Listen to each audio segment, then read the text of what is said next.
Chapter 484, King. Chapter 484, King. Currently, Shifeng carefully scoured one of the dark, quiet tombs in Watch Cemetery's core region. While he explored, Shifeng had received news from Aqua Rose about Overwhelming Smile, withdrawing from the competition over the Watch Cemetery and shifting its focus to several other level 20 maps with fewer resources.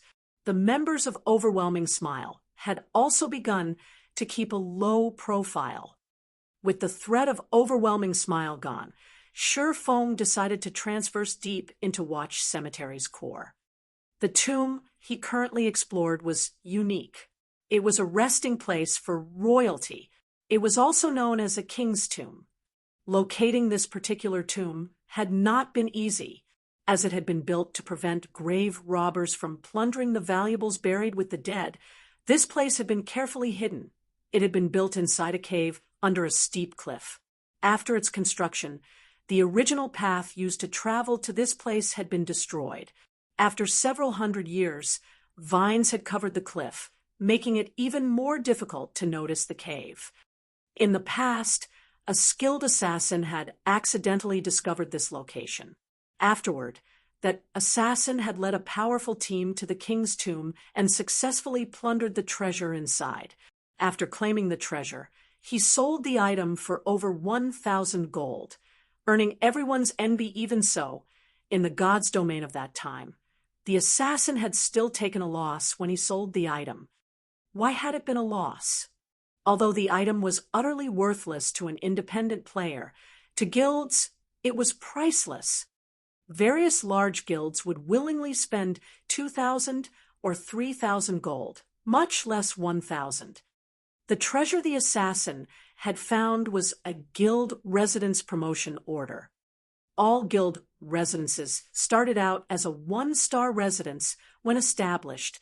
If a guild wished to upgrade it to a 2-star residence, they needed to meet 2 requirements.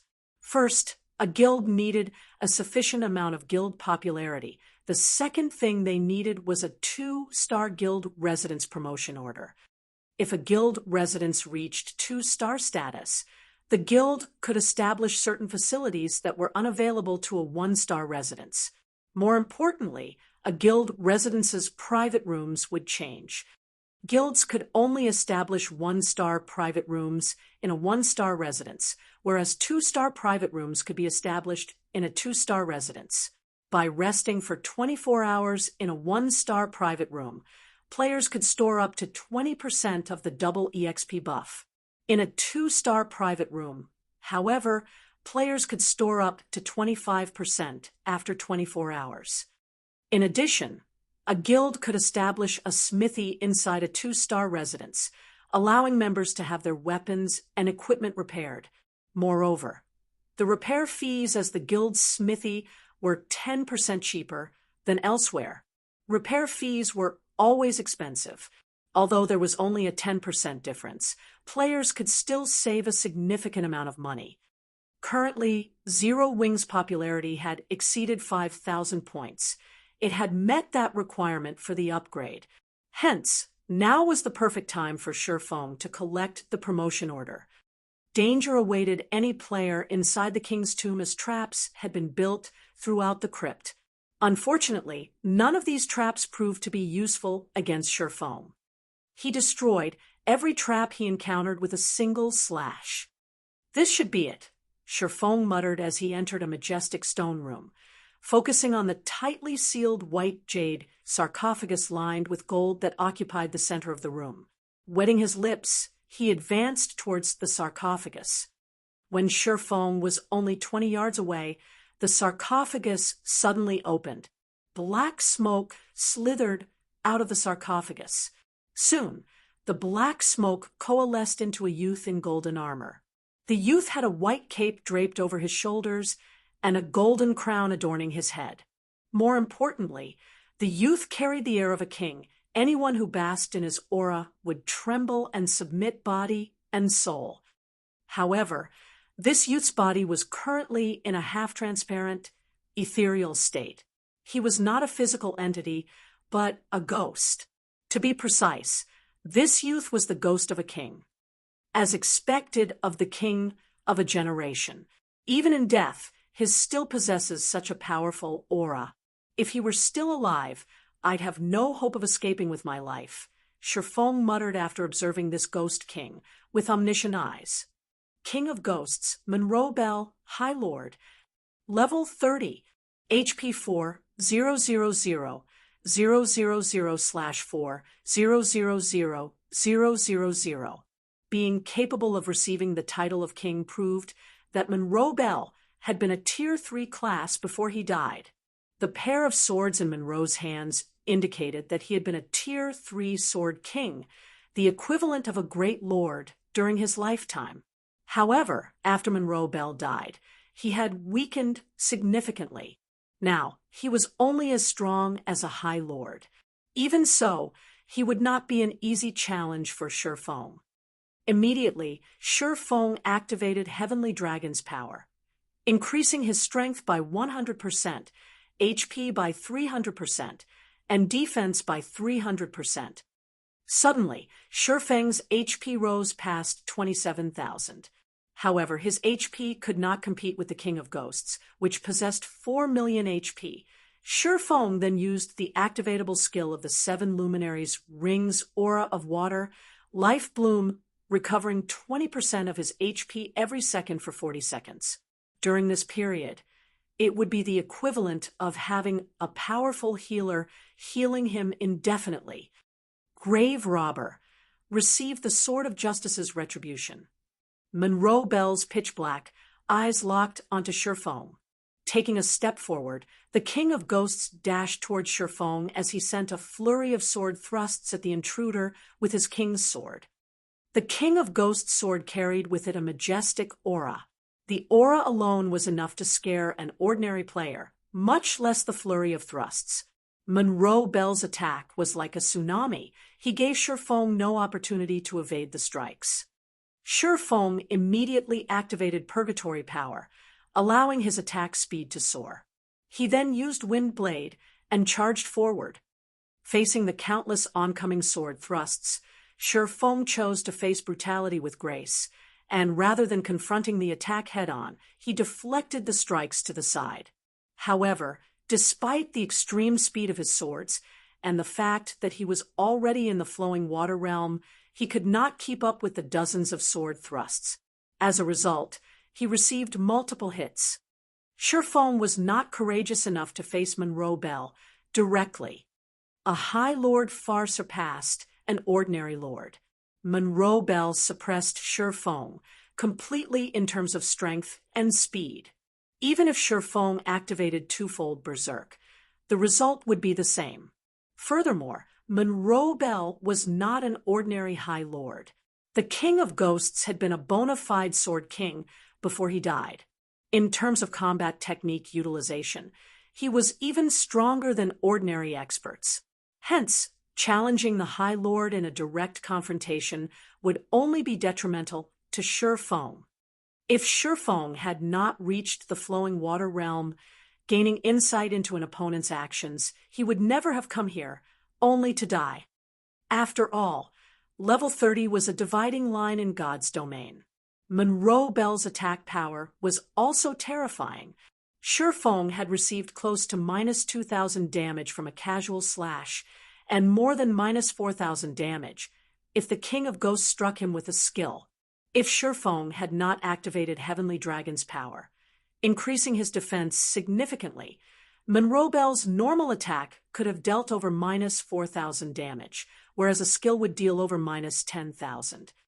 As Shifeng received damage, Life Bloom displayed its impressive effects. After factoring in the passive effects of the aura of water, Life Bloom regenerated more than 8,000 HP every second, the amount of healing Shifeng received surpassing the damage he received. While Shifeng and the King of Ghosts fought an intense battle against each other, a figure had stealthily appeared beside the sarcophagus and proceeded to open the treasure chest within. This treasure chest did not have a level restriction, so anybody could open it. However, opening it required 20 seconds. During this period, the person opening the treasure chest must not receive any damage. Otherwise, they would have to start the opening process all over again. Meanwhile, the person currently opening the treasure chest was none other than Shi Feng's doppelganger. Although the doppelganger could not pick up any items, it could open the treasure chest. In the past, the 50-man team the assassin had led had similarly made various sacrifices to open the treasure chest before fleeing for their lives. Although Shi Feng was alone, he still chose to give the king's tomb a try. After all, not only did he possess the strength to resist a high lord for a short time, but he also had his doppelganger. No one else would have a chance of completing the task by themselves. The moment the doppelganger opened the treasure chest, Shi Feng instantly swapped positions with it, having his doppelganger delay Monroe Bell while he looted the contents of the treasure chest. Monroe Bell was simply too powerful. Shi Feng's doppelganger barely lasted 3 seconds before it died. However, during those 3 seconds, Shi Feng had emptied the treasure chest. Seeing Monroe Bell charge towards him, Shi Feng hurriedly switched the aura of water to the aura of space before activating space movement and leaving the king's tomb. Chapter 485, Number 1 Guild. Chapter 485, Number 1 Guild. Near one of the mass graves in Watch Cemetery's outer region, a tear in space suddenly appeared in midair. In the next moment, Shi Feng emerged. I finally escaped. Even after Shi Feng landed, he could still hear the King of Ghosts' angry roars. However, the tear in space had already closed. Even if Monroe Bell recovered his strength as a Tier 3 Sword King, he could not reach Shi Feng now. Now that I have the promotion order, it should be about time to make a trip back to White River City. Shi Feng's lips curled up slightly when he saw the glittering silver token in his bag. Originally, he had only intended to retrieve this guild residence promotion order after he reached level 30. However, he had not expected to set foot in the flowing water realm. Even though he was only level 26, he was already capable of delaying Monroe Bell. Other than the promotion order, Shi Feng had obtained 3 items from the king's tomb. Of these 3 items, one was a fiery red 2-handed staff, one was an azure 2-handed greatsword, and the last was a silver stone tablet. Appraising these items with omniscient eyes, Shi Feng discovered that both the 2-handed staff and 2-handed sword were actually level 30 dark gold weapons. However, the silver tablet surprised Shi Feng far more than the 2 weapons. Shi Feng was very familiar with this silver tablet. Secret sword technique. The pattern engraved on this tablet is too vague and incomplete, and no information can be deciphered. However, some kind of divine power hides within this pattern. If one gathers all of the stone tablets, this vague and incomplete pattern can be restored. Current tablet count, 1/6. The tablet for the secret sword technique. Shi Feng had accidentally obtained a part of it while he had completed the Blade Saint's legacy trial. Back then, he had suspected that the silver tablet was something extraordinary, so he had stored it in his warehouse. He never expected to obtain another piece so soon. Just what is this secret sword technique? Despite examining the tablet, Shi Feng could not find any differences between the tablet he had just obtained and the one he had found in the Origin Sword domain. The 2 pieces looked identical. Shi Feng even suspected that the piece he stored inside his warehouse had somehow grown legs and run to the king's tomb by itself. Forget it. Let's head back for now. Following which, Shi Feng retrieved a return scroll. However, just as he was about to start channeling, suddenly, Shi Feng's communicator rang. Thoughtful Rain, a girl he had only met once before, was contacting him. Is she looking to buy equipment? Shi Feng looked at Thoughtful Rain's name, feeling slightly surprised. Previously, when he had met Thoughtful Rain at White River City's library, the latter had expressed her interest in purchasing weapons and equipment from him. Shi Feng felt a sense of familiarity from thoughtful Rain. Now that his brain activity had increased, he could recall even the smallest fragment of the past. Yet, even after his memories had refreshed, he still could not recall the girl. He only felt that she was familiar, but he did not know why. Miss Rain, since you have contacted me, are you interested in purchasing some equipment? Shi Feng asked pleasantly, smiling. I'd like to, but today I'm contacting you because I have found a big business opportunity for you, thoughtful Rain said, smiling sweetly. A group of people just happened to overhear me when I spoke about our acquaintance. In the end, these people asked me to contact you for them. They hope to meet with you now. Do you have the time? Who are these people? Shi Feng asked. He says his name is Everlasting War. He's a level 27 Guardian Knight, and his companions are all level 26. From the looks of it, they seem quite powerful, and they have excellent equipment. I'm assuming that someone with significant financial power backs them. Thoughtful Rain said. All right, then let's meet at Zero Wings Guild residence. Shi Feng nodded before disconnecting the call. He then activated the return scroll. Shi Feng had heard of Everlasting War before. That person had been a famous character in God's domain, having the title of Everlasting War God. He was also an Apex expert, and his fame was not the slightest bit inferior to Summer Sunshine's. In a direct confrontation, even Summer Sunshine would not be a match for Everlasting War. 20 seconds later, Shi Feng transformed into a streak of white light as he teleported back to White River City. The sky gradually darkened. A large number of players had returned to the city, and people crowded the streets. Passing through the lively streets, Shi Feng soon arrived at the bank. He then stored all of the top-tier and advanced equipment he had obtained in the guild's warehouse. He also placed the level 30 Dark Gold Staff, the Roaring Blaze Staff, and the level 30 Dark Gold Greatsword, the Azure Heart, on full display in the guild's warehouse. For a time, the members of Zero Wing went into an uproar. The war between Zero Wing and Overwhelming Smile had significantly depleted the stock of equipment inside the guild's warehouse. Now, however, over 1,000 pieces of equipment had suddenly appeared. Aside from the large amount of advanced equipment, the stock of top-tier equipment had already exceeded 100 pieces. Beyond that, there were actually level 30 dark gold weapons inside the guild's warehouse. Currently, the players of various large guilds still struggled to obtain level 25 equipment. Bronze equipment was a challenge to obtain, much less mysterious iron. On the other hand, their guild had level 30 weapons. They were dark gold weapons to boot. They were definitely the best weapons in all of God's domain right now. However, shortly after everyone in the guild started spreading the news, Shi Feng had arrived at the Adventurers Association. He handed over the guild residence promotion order, officially promoting Zero Wings residence to a 2-star residence. Starmoon Kingdom System announcement.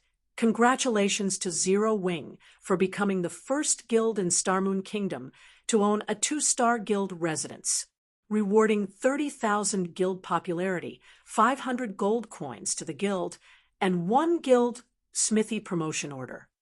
White River City System announcement. Congratulations to Zero Wing for becoming the first guild in White River City to own a 2-star guild residence, rewarding 10,000 guild popularity and 200 gold coins.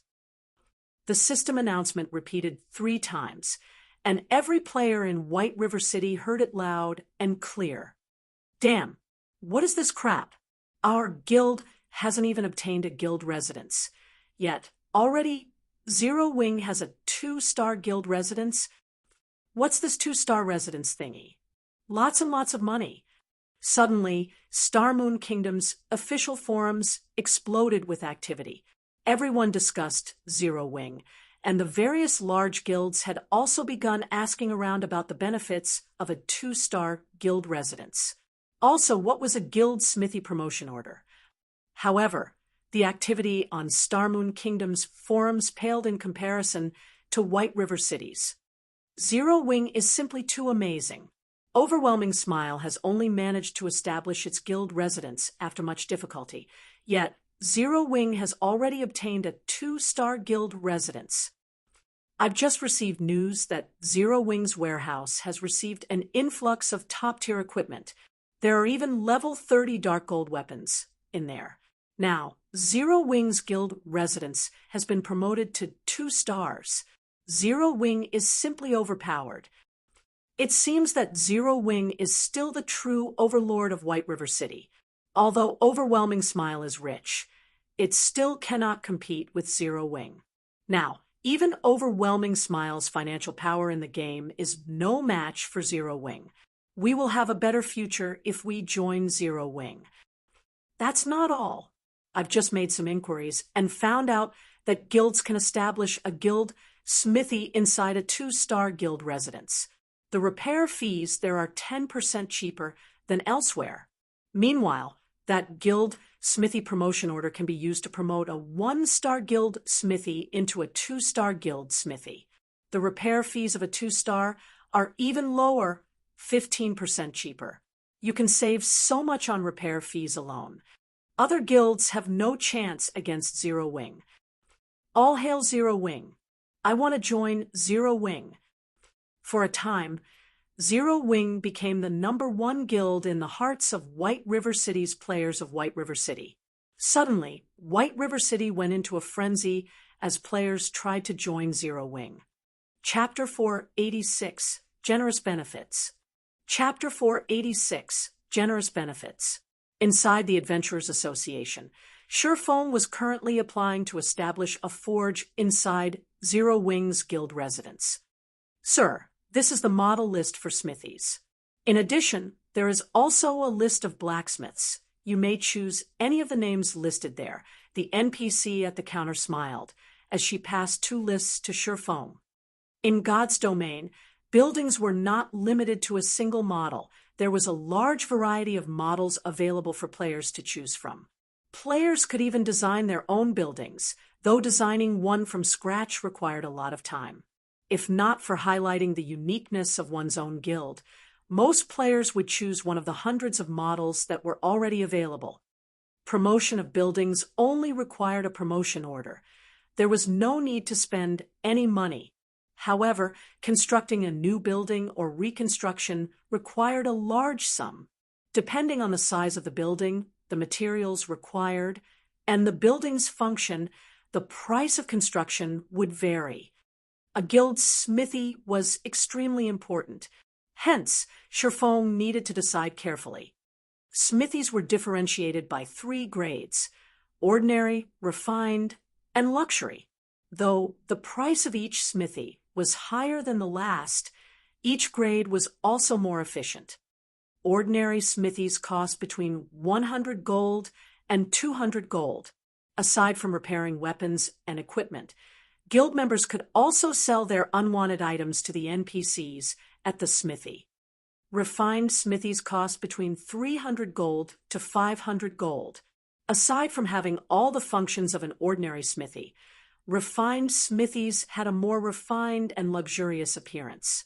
Refined smithies also had a weapon maintenance function. If a player left their weapon in the smithy's care, its durability consumption rate would drastically reduce for a period.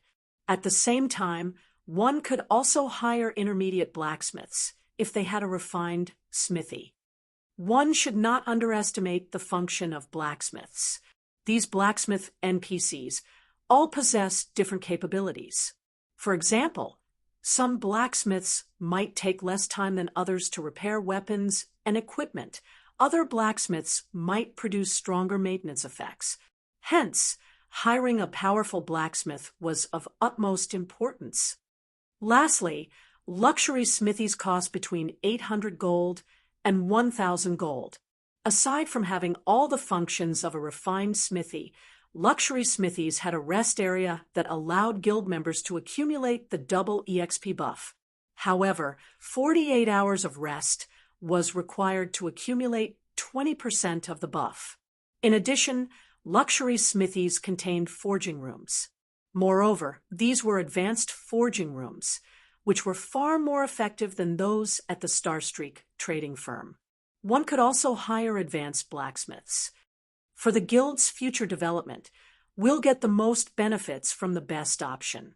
Let's choose this 1,000 gold model. Then, after looking through the model list, Shifeng chose one of the largest luxury smithies available that allowed him to invite up to 10 blacksmiths.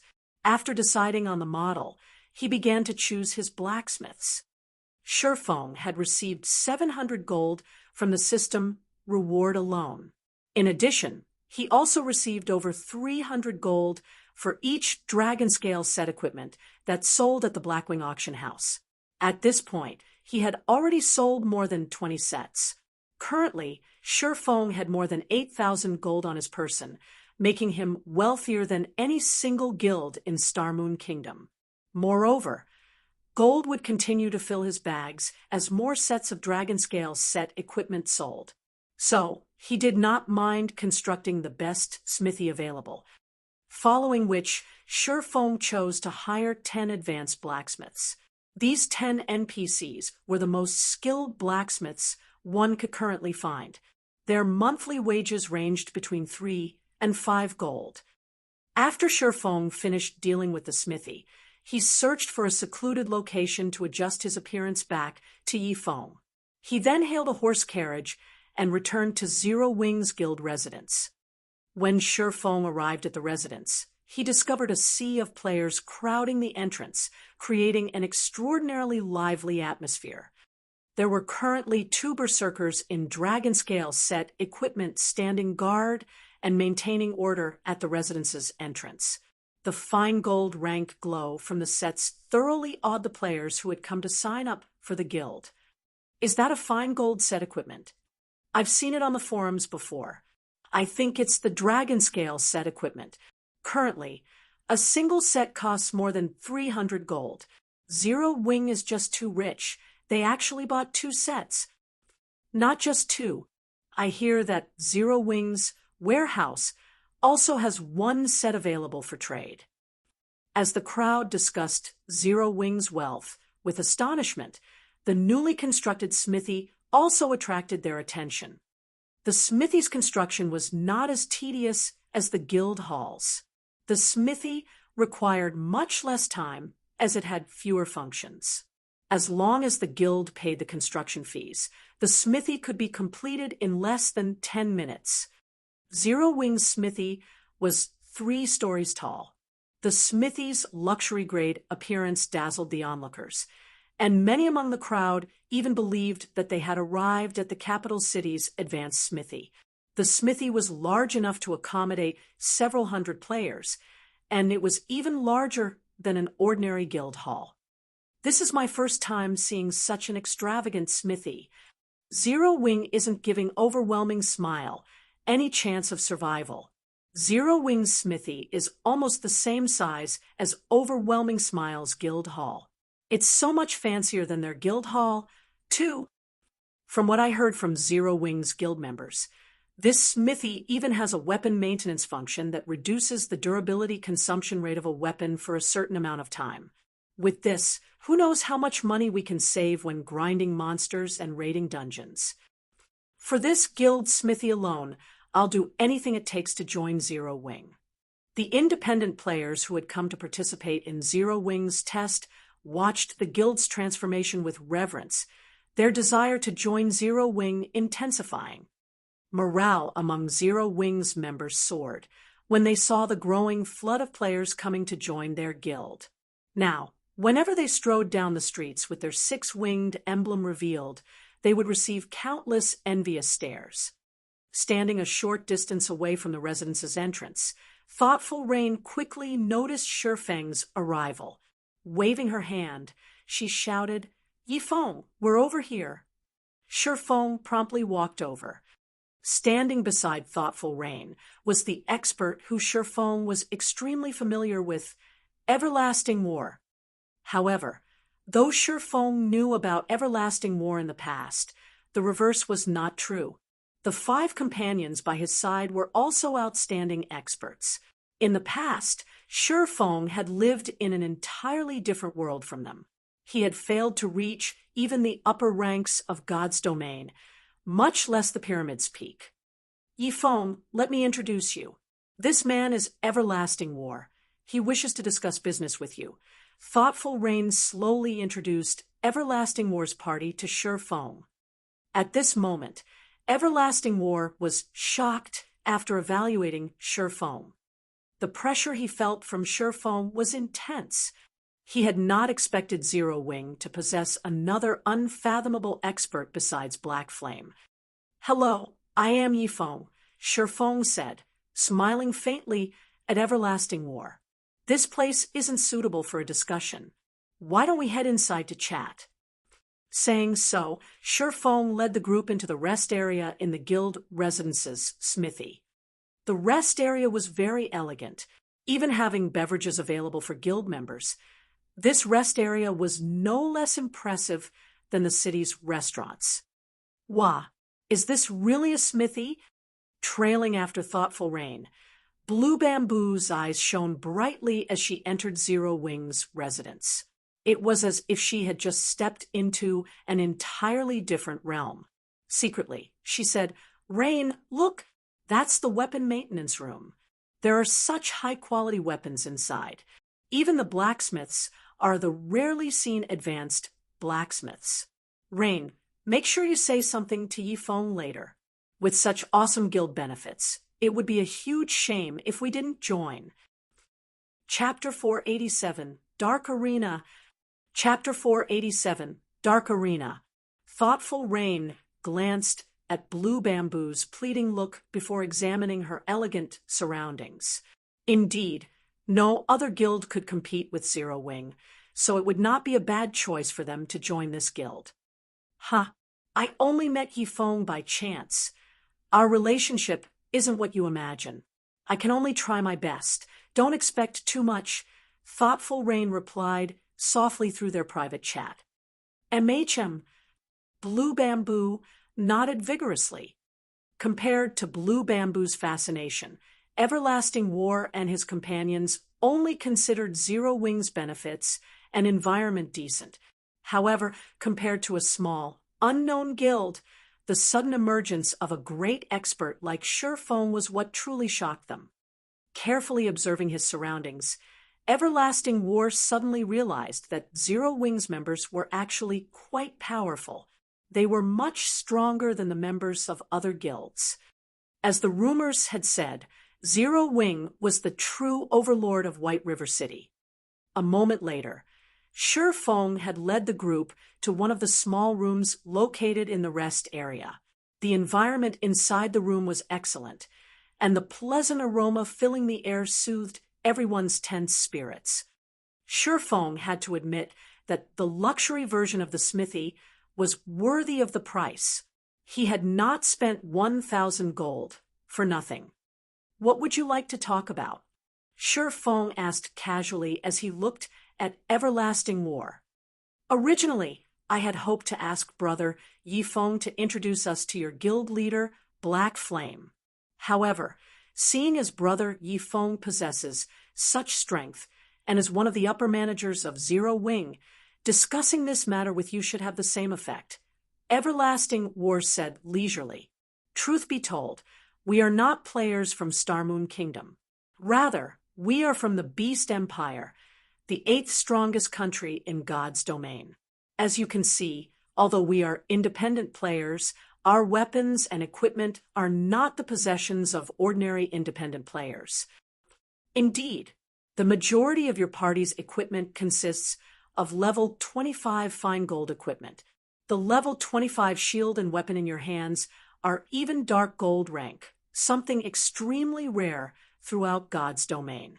There are not many guilds in Starmoon Kingdom capable of obtaining those items." Shi Feng nodded in agreement. He could not help but admit that there was a massive difference regarding resources between the empires and kingdoms of God's domain, not to mention the difference between Starmoon Kingdom and the current 8th strongest country in God's domain, the Beast Empire. Their weapons and equipment are all level 25 fine gold and dark gold rank. How is this possible? Blue Bamboo looked at Everlasting War's party, her eyes widening with surprise. Blue Bamboo knew that Everlasting War was very powerful. She could tell that just by looking at his level. All this time, however, Blue Bamboo had thought that the fine gold and dark gold rank glow effect surrounding Everlasting War's body originated from level 20 weapons and equipment. She never considered that he had level 25 weapons and equipment. Level 25 fine gold equipment was a luxury to any guild, much less dark gold rank. By the side, Thoughtful Rain was also shocked. Only now did she understand why this party did not mind giving them a level 25 secret silver staff. It turned out that these players were all using level 25 fine gold and dark gold ranked weapons and equipment. Is this the gap between a kingdom and empire? Thoughtful Rain was greatly confused. Upon seeing the shock on Blue Bamboo's and Thoughtful Rain's faces, Everlasting War's companions felt proud, even though they had long since gotten used to the shocked expressions of White River City's players. You're mistaken. Although there is indeed a gap, it is not as large as you imagine. Moreover, they are no ordinary independent players. Someone has sponsored them, Shifeng explained. In God's domain, both players in kingdoms and in empires face similar difficulties when leveling up. However, since empires mirrored the major cities in the real world, claiming the players who lived in said cities upon character creation, empires had far more players within their borders. As a result of the astounding player population of an empire, the competition in an empire was far more intense than in a kingdom. The intense competition, in turn, gave birth to greater motivation, which resulted in empire players improving their techniques faster. Naturally, the levels and equipment of empire players were slightly better than kingdom players. As for Everlasting War's party, even in empires, they were far above ordinary players. So, how could the ordinary players of White River City possibly hope to compete with them?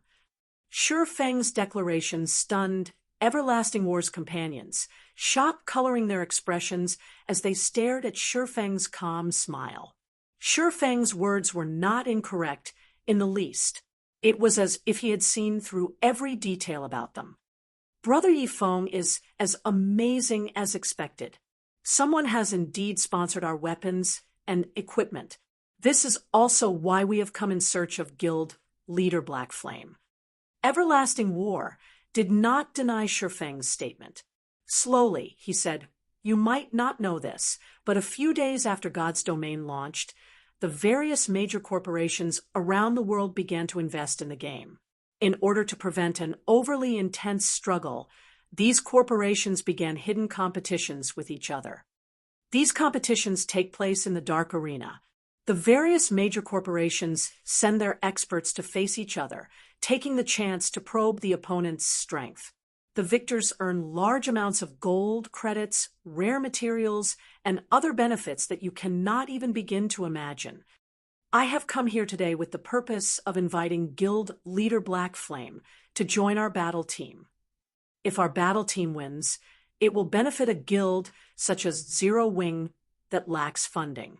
Not only can you obtain a large sum of credits, but you can also obtain a large sum of gold coins and top-tier equipment that you cannot even imagine exists. Now, however, I want to invite Brother Yifeng to join us instead. What are your thoughts on this?" Although Everlasting War's voice was soft, it was sufficient to shock everyone present. This was a competition between the top 500 corporations around the world. This competition was several times more intense than the competition between first-rate guilds. The experts that were invited to participate were on an entirely different level. "I understand. I can agree to your invite, but I have a request," Shifeng calmly said. He had long since known about this dark arena. It was a gathering place for experts. However, the experts there were far more powerful than the experts one usually saw in the virtual gaming world. Moreover, the financial power these people possess was several times greater than a first-rate guild's. If one could obtain consecutive victories in the Dark Arena, it was even possible to obtain more credits than what Underworld possessed. Take Everlasting War, for example. Originally, he had not been a professional virtual reality gamer. Before God's Domain came into existence, he had been a top-class professional bodyguard tasked with protecting world-class characters. He had undergone both specialized mental and physical training. Ordinary people could never hope to be a match for him.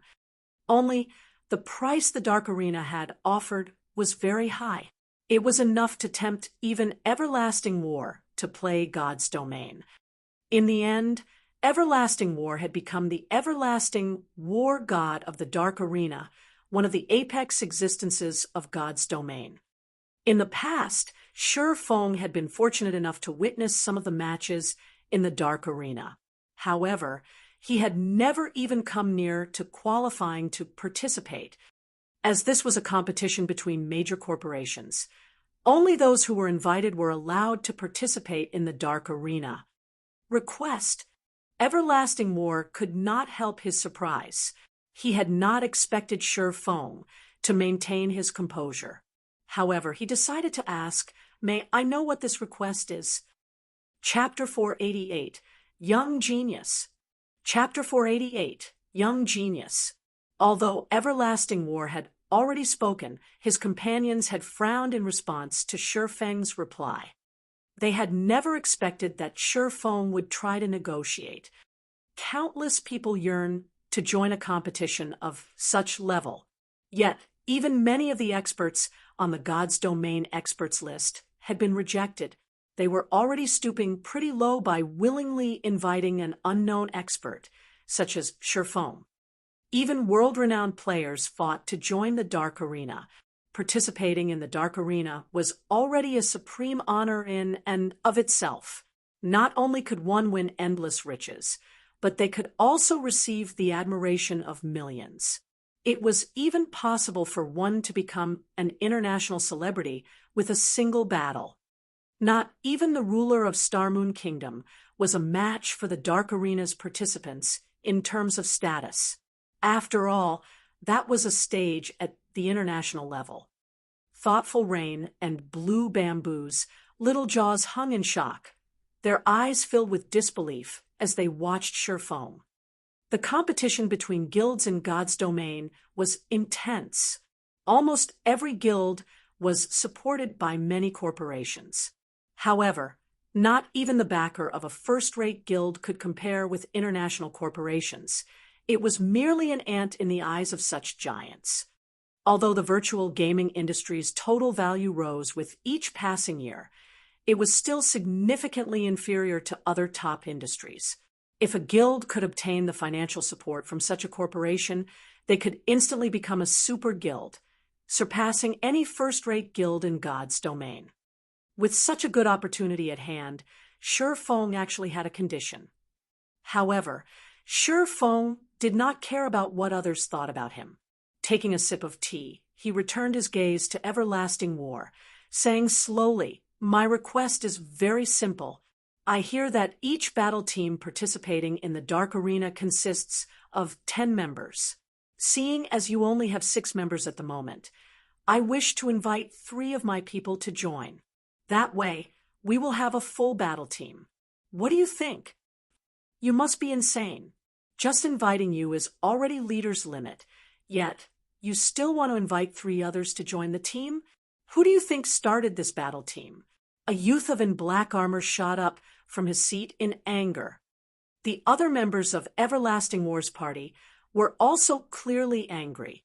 Everlasting War, on the other hand, watched Shi Feng seriously. The member limit for each battle team had only been recently confirmed, so only an extremely small group of people know this information. How did Shi Feng, an upper manager of a small guild, find out about this? Suddenly, Everlasting War realized that the young man before him was shrouded in mystery. The only goal of the corporation sponsoring your battle team is to secure victory. Naturally, the stronger the chosen team members are, the better. I can guarantee that the players I want to include are all very formidable, Shifeng explained. Although Shifeng had not personally participated in the Dark Arena, he had a certain understanding of it. After all, it was the future battlefield for the apex experts of God's domain. He had learned plenty of techniques from the matches held in the Dark Arena. For example, he had learned void steps from watching the Dark Arena's battle videos. If he could allow the experts of the guild to participate in the Dark Arena and experience those battles, it will enable them to improve their techniques further. Brother Yifeng, I am afraid that I am really powerless on this matter. There are a limited number of slots for the battle team. Although I am the team leader, I only have one invitation for the test, not the member slot for the battle team. Originally, I intended to test Guild Leader Black Flame's qualifications.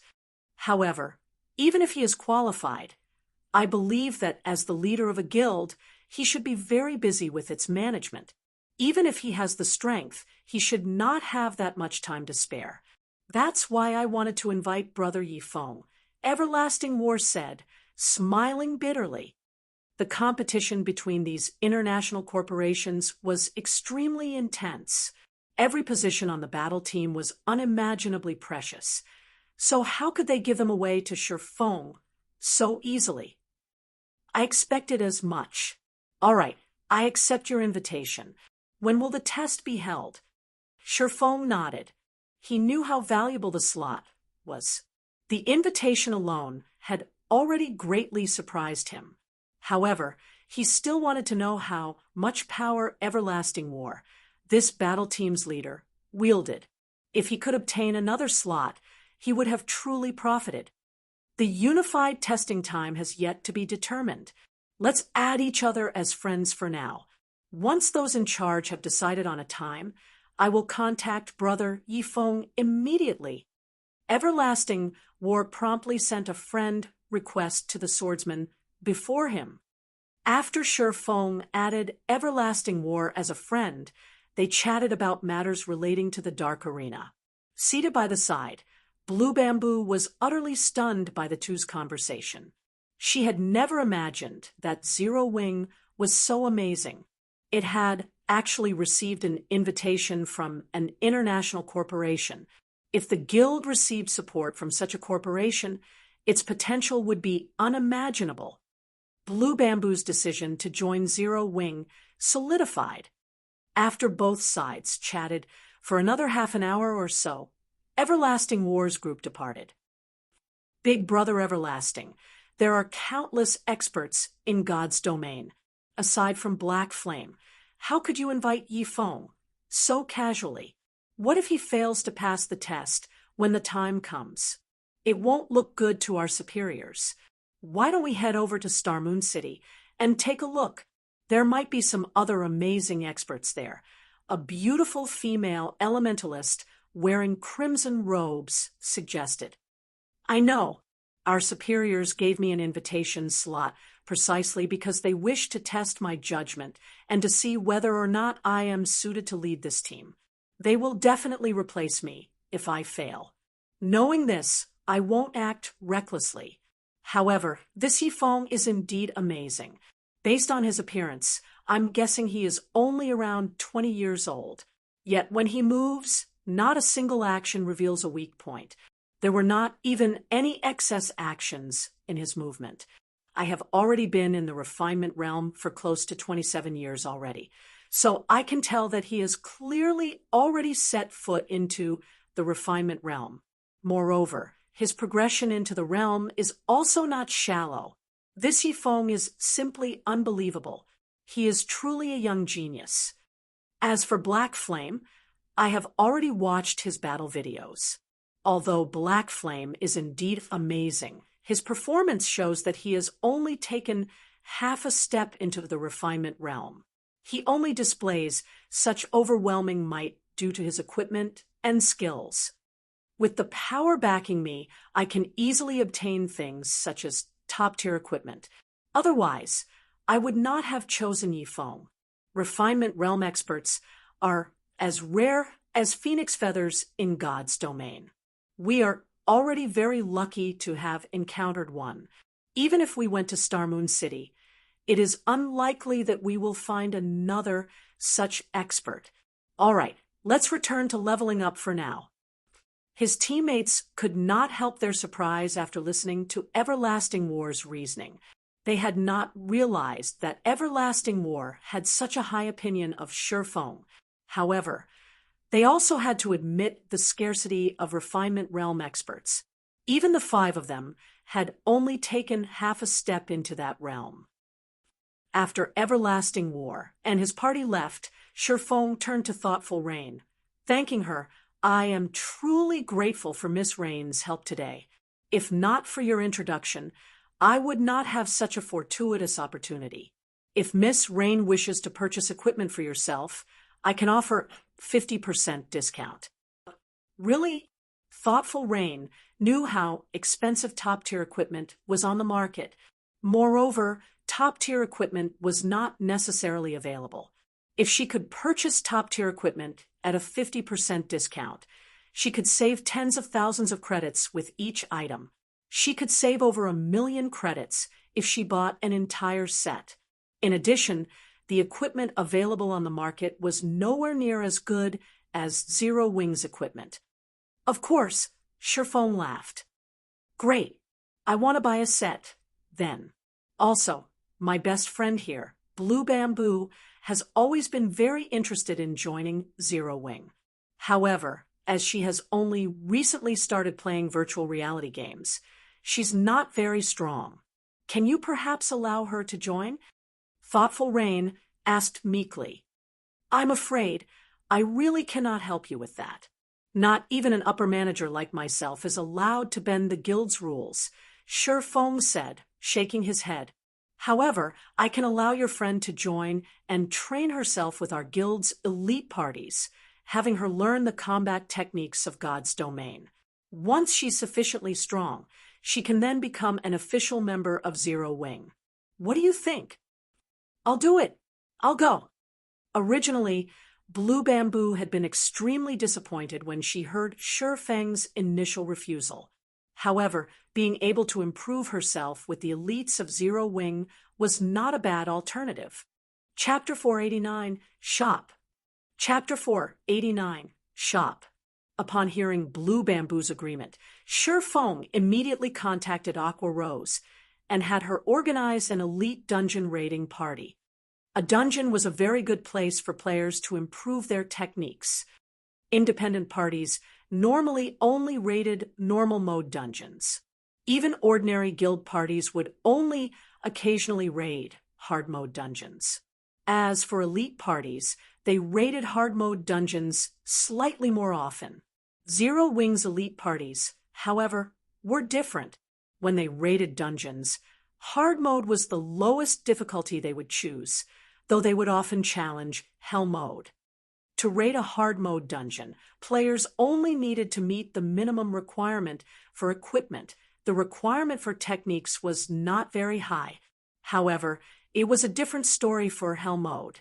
Hell mode had a very high technique requirement. Even if players' equipment was good enough to overwhelm the monsters that waited inside the dungeon, that did not guarantee that they could clear it.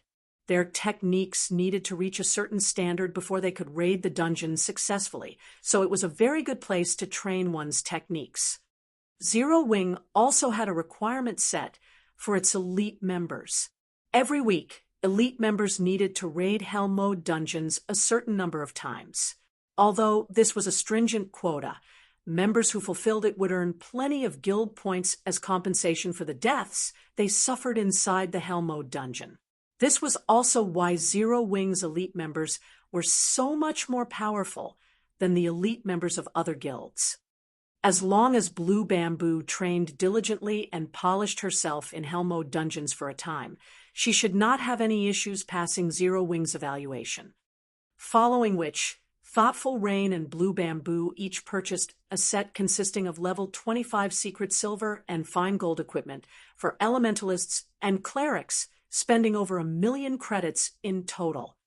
Despite such a large expenditure, however, both girls were extremely satisfied with their purchases. They even felt that they had profited significantly. They knew very well that should they purchase level 25 top-tier equipment from the Virtual Trade Center, they would have to spend over 2,000,000 credits at the very minimum. Moreover, there was no guarantee that the equipment would be available. After all, every guild was in dire need of top-tier equipment. Naturally, they would not sell such equipment easily. After Shifeng finished dealing with these matters, he immediately departed from the residence and headed towards the Starstreak trading firm. Rain, you're the best. I can't believe you actually know someone like Big Brother Yifeng. Previously, one of my classmates boasted in front of me about how her boyfriend wore several pieces of level 25 fine gold equipment. If she finds out that I now have several pieces of level 25 fine gold equipment, she will definitely turn green with envy. Blue Bamboo laughed as she fiddled with the fine gold equipment in her hands. Honestly, though, Big Brother Yifeng really treats you nicely. On the way here, I've researched the forums and found out plenty about Zero Wing's elite members. These elite members normally raid Hell Mode dungeons, and they never offer to carry anyone, not even their own ordinary members. I've always wondered what it feels like to clear a Hell Mode dungeon. Now that Big Brother Yifeng has arranged for us to accompany Zero Wing's elite parties to improve our strengths, it won't be long before we become experts, too. Say, seeing as how Big Brother Yifeng is such a young and handsome man, do you think he has a girlfriend? If he doesn't, Rain, this could be a good opportunity for you. Even an international corporation is trying to recruit him to their battle team. Once he becomes famous, who knows how many people will be gunning for him? Your chances with him will decrease significantly if you wait. You little girl. Thoughtful Rain blushed slightly, snapping. She said, I'm going to ignore you now. Seeing that Thoughtful Rain had turned around and was about to leave, Blue Bamboo hurriedly pulled her friend back, panicking. New White River City Starstreak trading firm. Smile, how many strengthened armor kits have you guys produced? Shifeng asked. Guild leader, the three of us have forged over 10,000 pieces. Are we going to put them up for sale now? Melancholic Smile asked. MHM, bring all of the strengthened armor kits and follow me. Right, also bring the gold we've earned so far, Shifeng said. Although the strengthened armor kits were inferior to the mana armor kits, with 3 people producing them, Shifeng did not have to forge the armor kits himself. Naturally, the stock they had created was astounding. With the burden of 30,000 gold on his shoulders, Shifeng felt that it would be best if he dealt with the problem as soon as possible. After all, there was not much time remaining. The looming penalty for failing the epic quest was also quite stressful. Moreover, Horizon Alliance had already nurtured quite a number of lifestyle players, forgers in particular. They had also recruited close to half the advanced forging apprentices from White River City's 7 neighboring cities. The Horizon Alliance even employed basic forgers, which no other city possessed. Once Shifeng accumulated the 30,000 gold, he would no longer have a connection to the Starstreak trading firm. Hence, Shifeng had been planning and accumulating his wealth, preparing to open his own market. And now was the perfect time to do so. Fortunately, he had accumulated a sufficient number of gold coins. It was time to display his strength. Guild leader, I have everything with me, aside from strengthening scrolls. We also have the 13,000 plus gold that we've accumulated, Melancholic Smile said as she placed the money and the items on the table. This was the first time she had ever seen so much money. There were more than 13,000 gold coins stacked on the table. This was the accumulation of all the money Starstreak trading firm had earned from the 8 cities it occupied, including White River City. There was not a single guild in Starmoon Kingdom that could compete with the Horizon Alliance's wealth. A guild would be quite well off with only 1/10 of the Alliance's fortune. If converted to credits, 13,000 gold was worth hundreds of millions. One had to admit that God's Domain's money-making potential was formidable. Moreover, the game had only launched less than a month ago. However, no fool would exchange so much gold for credits, yet Melancholic Smile had no idea what Shifeng intended to do with so much gold. After giving the items on the table a casual glance, Shifeng quickly stored them in his bag. "Follow me," Shifeng said as he exited the forging room. Melancholic Smile promptly followed. After leaving the Starstreak trading firm, Shifeng led Melancholic Smile to White River City's City Hall. "Lord Viscount, how may I be of service today?" a female manager asked politely, smiling when she noticed Shifeng enter the building. "I wish to purchase some land," Shifeng said. "Please follow me." Saying so, the female manager led Shifeng and Melancholic Smile to a VIP meeting room. After a short wait, a tall, middle-aged man entered the room. "Lord Viscount, I have prepared a list of all available commercial land. My lord may choose any plot of land on this list, and because of your esteemed status, you will receive a 10% discount on all land." "Okay."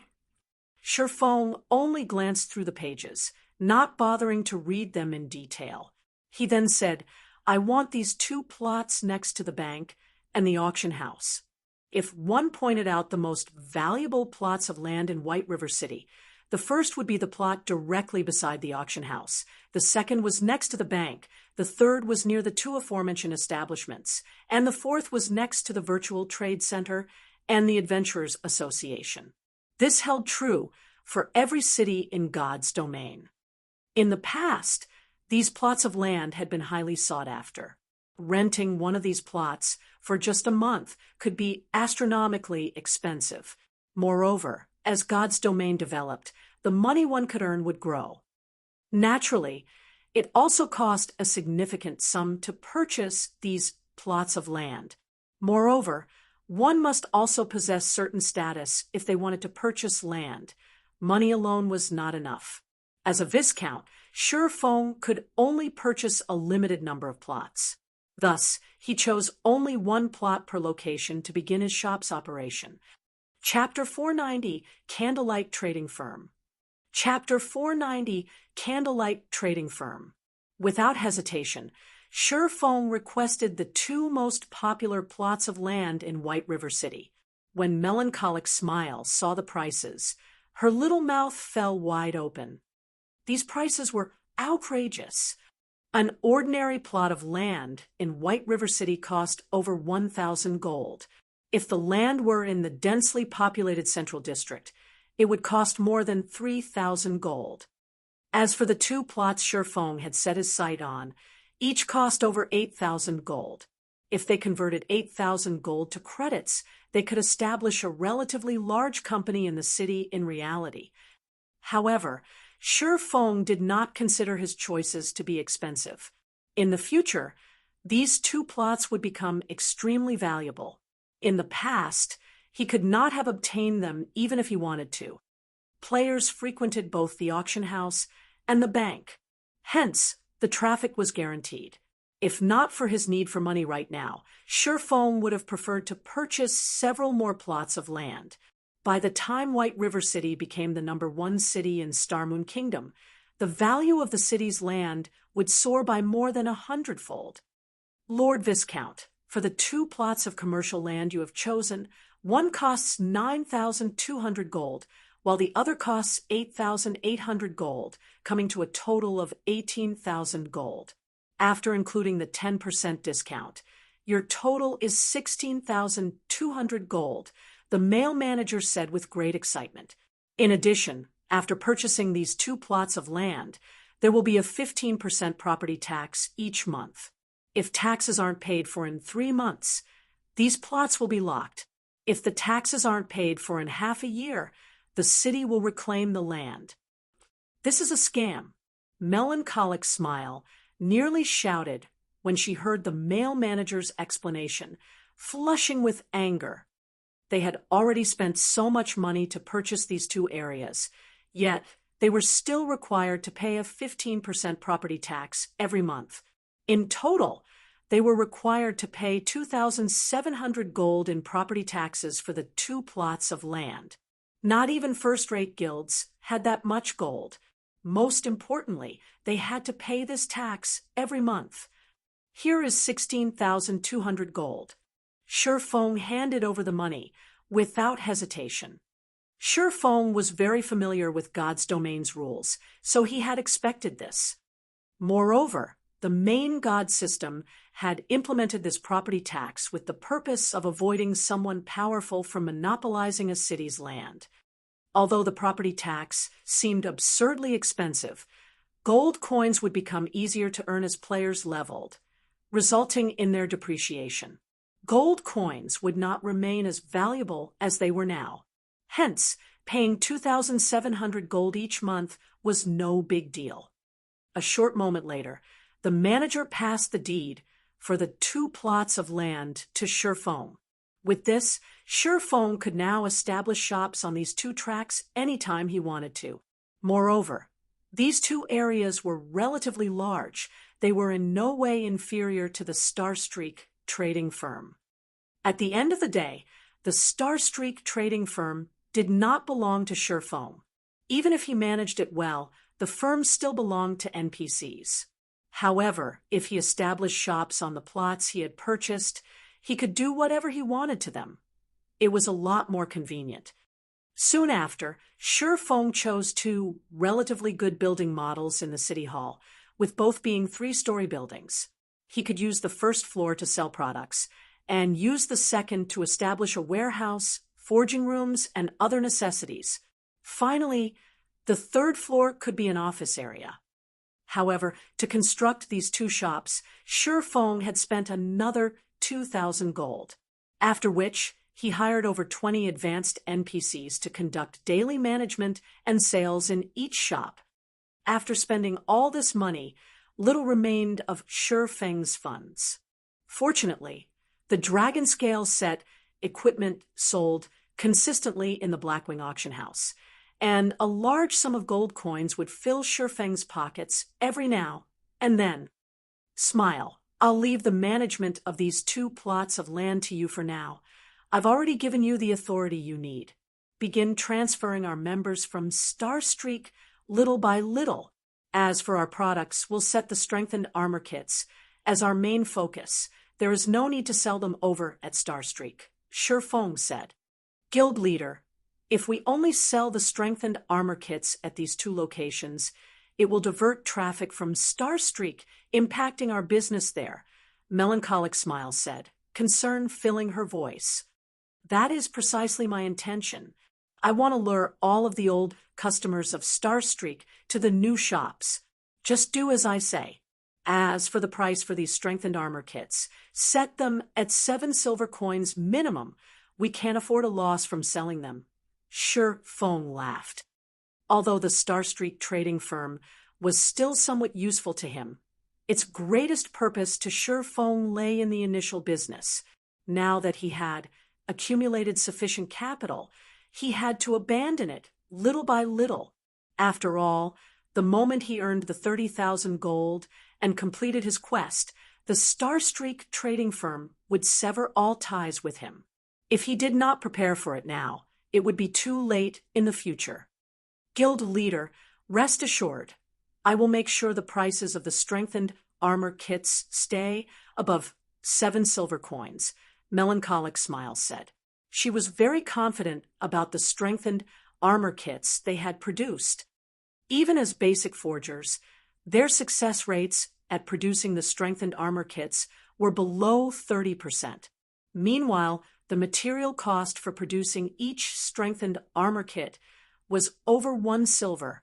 In other words, the actual cost for producing a complete, strengthened armor kit was more than 3 silver.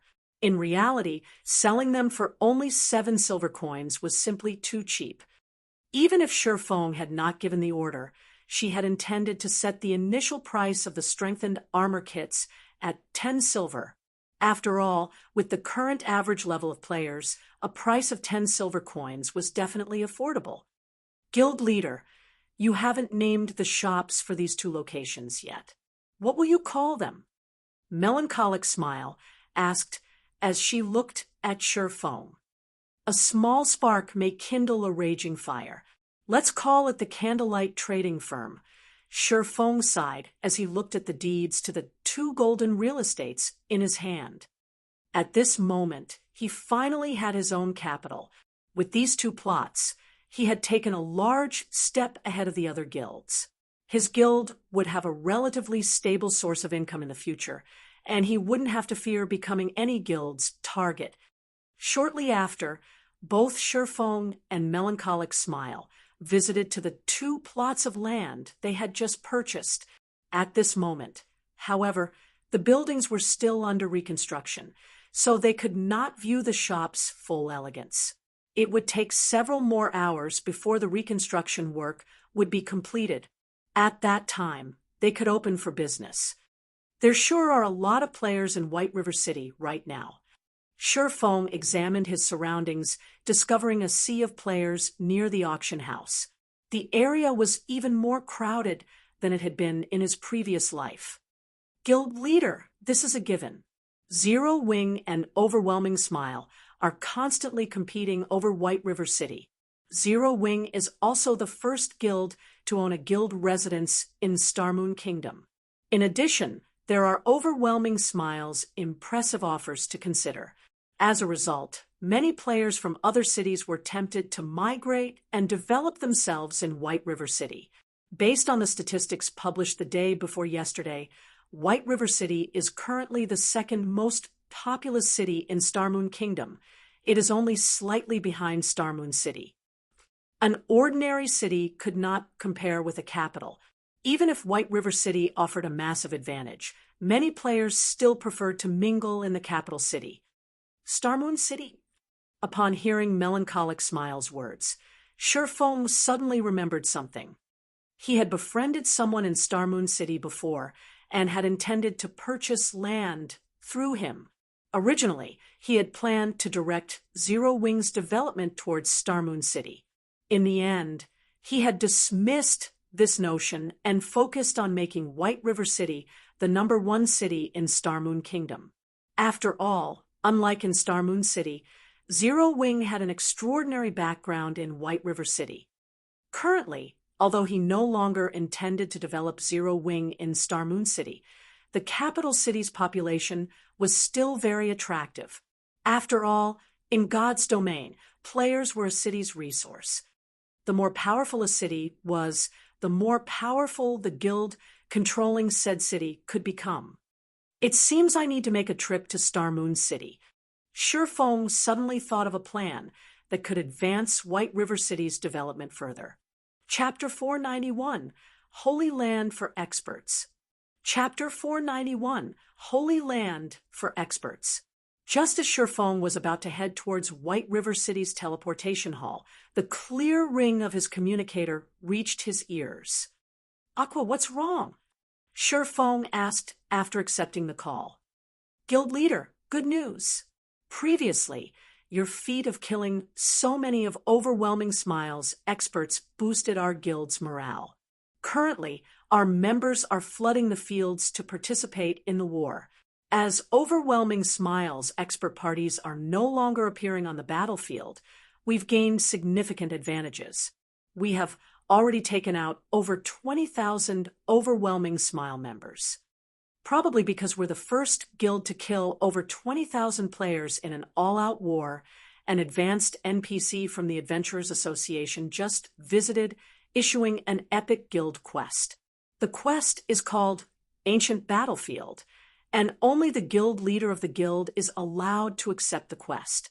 Moreover, Only 10 guild members can participate in the quest. Unfortunately, we can't learn anymore until we accept the quest. I'm worried that this epic guild quest might disappear if we don't accept it soon. So I contacted you immediately after learning about it. Aqua Rose was extremely excited when she spoke. This was her first time encountering an epic quest. She had only ever heard rumors of them on the forums. Every epic quest represented a massive opportunity. If one could complete it, they could receive extremely bountiful rewards. Based on the information she had gathered, epic quests would reward players with an epic item at the very minimum. If it were a high-difficulty epic quest, one could even obtain 2 or 3 epic items.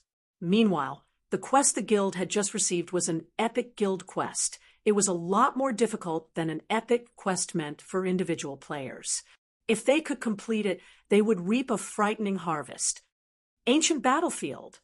Sure Fong was stunned upon hearing Aqua Rose's words, indescribable thrill growing in his heart.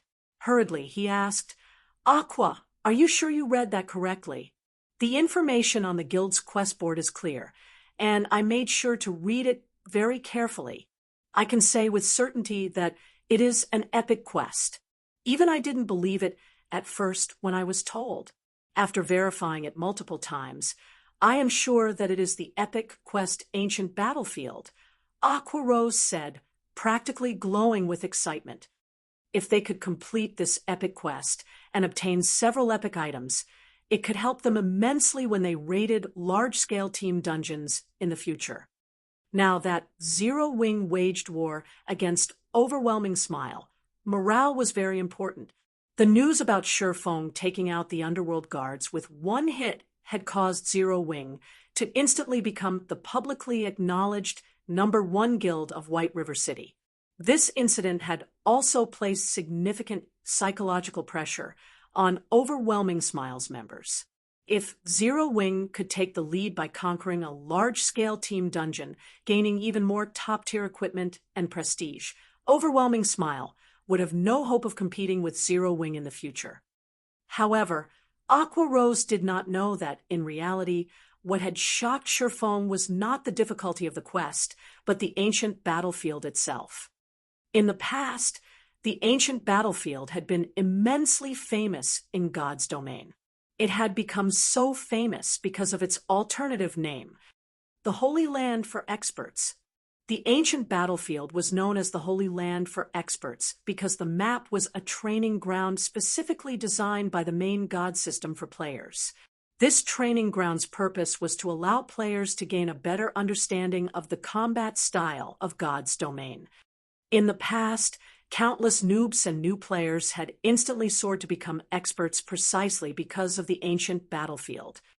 Moreover, it wasn't limited to ordinary experts. The ancient battlefield had even given birth to many apex experts. As a result, players called the ancient battlefield the Holy Land for Experts. Countless players had dreamed of visiting and experiencing the wonders it had to offer. Unfortunately, this opportunity was too difficult to encounter. In the past, despite countless guilds and corporations offering astronomical prices for the slots to enter the ancient battlefield, nobody willingly sold the slots they had. Now that Sure Fong had suddenly been notified that he had obtained the ancient battlefield quest, how could he contain his excitement? He had always dreamed of visiting the ancient battlefield in the past. Unfortunately, he had never been lucky enough to receive an invitation. Now, however, he had. I understand. The difficulty of an epic quest is not to be taken lightly, so set it aside for now. Don't worry about it disappearing. After a guild quest is issued, it will be available for 3 months or until someone accepts it. Since it has just been issued, leave it there for now, Sure Fong said after calming down. However, although we are setting aside the quest, I have a few tasks that I'll need you to do for me. Tasks? Aqua Rose was confused. She could not understand why Sure Fong did not intend to accept this epic quest.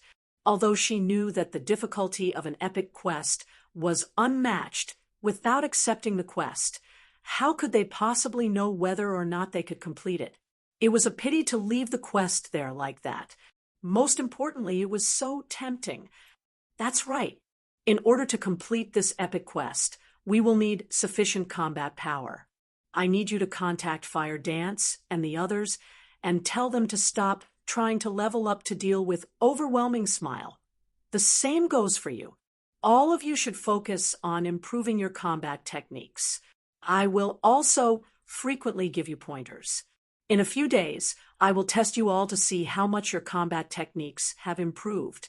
At that time, I will select the top 9 players to participate in this epic quest. Sherfong laughed. What should we do about the team dungeons? I hear that Overwhelming Smile has already allocated their experts for raiding level 20 hard mode dungeons. If we lose the race to raid the team dungeons, it will deal a significant blow to our guild's prestige and empower the enemy. Aqua Rose simply could not understand Sherfeng's decision. Previously, Sherfeng had strongly advocated raiding dungeons first. Wasn't this change of plans a little too sudden? She wasn't even sure how to react. The most surprising thing was the fact that a busy man like Sherfeng had actually offered to instruct them personally. This had never happened before. Having the number 1 expert of Starmoon Kingdom tutor them would yield effects hundreds of times better than learning from Sherfeng's battle videos in secret. Countless players dreamed of such an opportunity.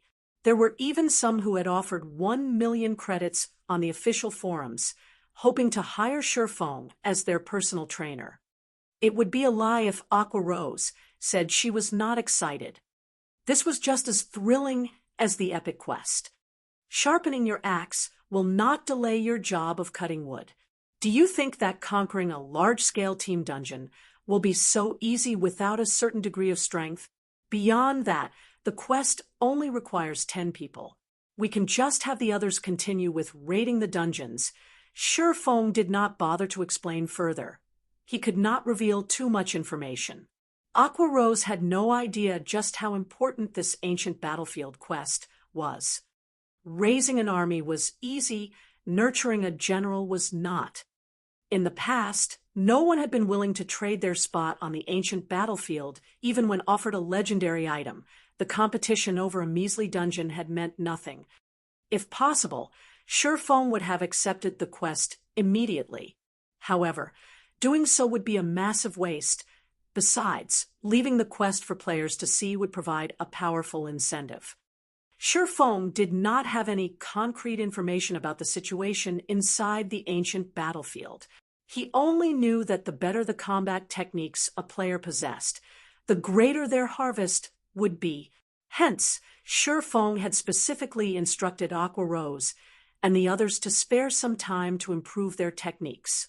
By doing so, they would also increase their potential gain. I understand. I'll contact Fire Dance and the others immediately. They will be thrilled when they hear about this. Aqua Rose giggled as she disconnected the call. She then began to contact the other core members of Zero Wing. Meanwhile, Sherfeng had arrived at Starmoon City, Starmoon Kingdom's #1 city, through a teleportation array. Chapter 492, Plundering Resources. Chapter 492, Plundering Resources. With a clear moon and few stars, it was already nighttime in God's domain. As the #1 city of Starmoon Kingdom, Starmoon City had brilliantly lit streets at this time. Magic lights illuminated the streets all around, making the entire Starmoon City seem as bright as day. As expected of Starmoon City, the population here is not something a regional capital like White River City could ever hope to match up to. Sherfeng could not help but sigh as he waded through the sea of players crowding the streets. Now that players were higher leveled, many could afford the teleportation fee to travel to Starmoon City. At this moment, Starmoon City's player population was nearly 5 million, 2 million more than White River City's. If one could take control of Starmoon City, it would significantly improve a guild's development speed. The impact on a guild would be even better than having control of 4 or 5 smaller cities. In addition, the available resources in the vicinity of Star Moon City were very abundant. Hence, all powers staying within the capital city were a mix of both strong and weak. Other than the 3 first-rate guilds that had set Star Moon Kingdom as their main base of operations, first-rate guilds of other kingdoms and empires also had a presence in Star Moon City. Plenty of second-rate guilds were also taking root and developing themselves here. As a result, the competition at Star Moon City was extremely intense, and in this aspect, White River City was far from comparable. Even the average level of ordinary players here was much higher than at White River City. Before long, Shifeng arrived at Star Moon City's City Hall via horse carriage. When Shifeng got there, a majestic and powerful-looking man was standing outside the entrance of the building. This man was none other than the Ghost Raider, Lifeless Blade. At this moment, Lifeless Blade was already level 26, not one bit inferior to Shifeng. Initially, Lifeless Blade was stunned upon seeing Shifeng, but he soon revealed a bitter smile. Although Shifeng's outward appearance had not changed by much since the last time they met, inwardly, however, the gap was like the distance between heaven and earth. The last time he met Shifeng, the latter gave the impression of being very ordinary, that there was nothing special about him at all. On the other hand, Shifeng's every action right now had an indescribable sense of naturalness. The pressure Shifeng radiated made Lifeless Blade feel as if he was facing a Lord-ranked monster right now. The last time Lifeless Blade met Shifeng, he had learned a lot from the discussion he had with Shifeng on combat techniques. Moreover, the latter had even provided him with plenty of quests that raised one's reputation, allowing his reputation to swiftly reach the status of a noble, which afforded many conveniences for his team's development. Lifeless Blade was only where he was right now due to Shifeng's help. Hence, he felt immense gratitude towards Shifeng. During this period, Lifeless Blade had raided plenty of team dungeons. He had even raided Hell Mode team dungeons. There were also countless instances where he participated in field PvPs. If he were to speak for himself, he would say that his strength had improved plenty since his last meeting with Shifeng. However, compared to Shifeng, his improvements paled significantly. "Brother Yifeng, I've already completed the task you requested," Lifeless Blade stated when he saw Shifeng approaching. In a somewhat worried tone, he continued, "But, Brother Yifeng, that plot of land you want is simply too far away from the high-traffic areas of the city. You will only make a loss by purchasing the land there. With the same amount of money, you can easily purchase a plot of land in the high-traffic areas of the city. This is really not a profitable purchase." "No worries. I prefer a place that is somewhat peaceful," Shifeng laughed. Star Moon City was extremely large. There was also quite a lot of land available inside the city. However, the prices of the land here were not one bit cheaper than in White River City at all. Even an ordinary plot of land had a minimum price of 2,000 gold. With this sum of money, one could purchase a relatively good plot of land in White River City already. Meanwhile, the land situated around the central district of Star Moon City had a price tag of at least 6,000 gold, whereas land in the golden areas of the city cost 14,000 gold at a minimum. The prices here were more than double those of White River City. However, precisely because of this reason, the guilds based in Star Moon City had a constant headache. There was no meaning in purchasing a useless plot of land for more than 2,000 gold. However, not to mention the land in the golden areas, even accumulating 6,000 gold required a lot of time and effort.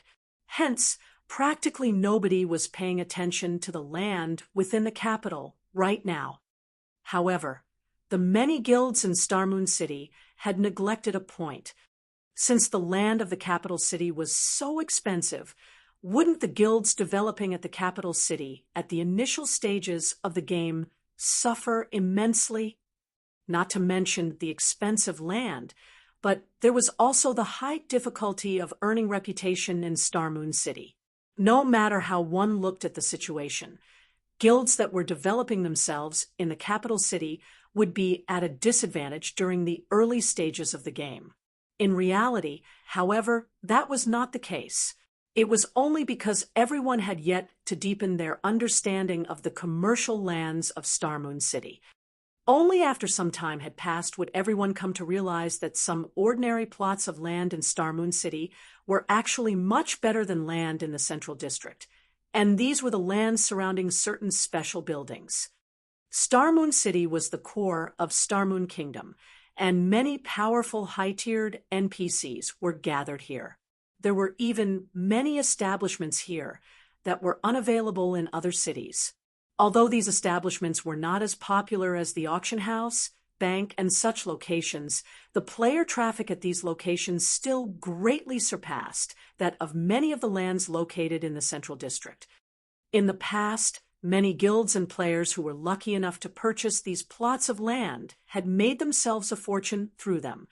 Meanwhile, the plot of land Sherfone was planning to purchase right now was precisely located beside one of these unique establishments, the Underground Arena.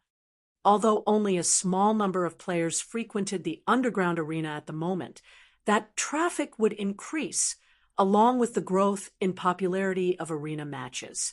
In particular, players from other cities and countries would often visit Star Moon City, boosting the player traffic here to an even more frightening level.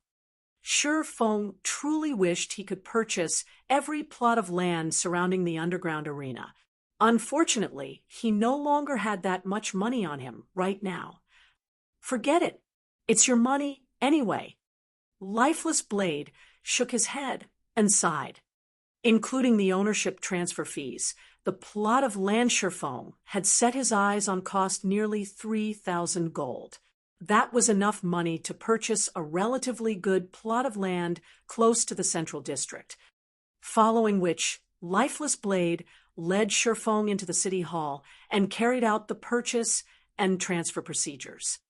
After 10 minutes or so, Sherfone had obtained the best plot of land close to the Underground Arena. Moreover, he had also spent over 1,000 gold to construct the best available shop there, and had even hired 15 advanced NPCs to manage the daily affairs of the shop.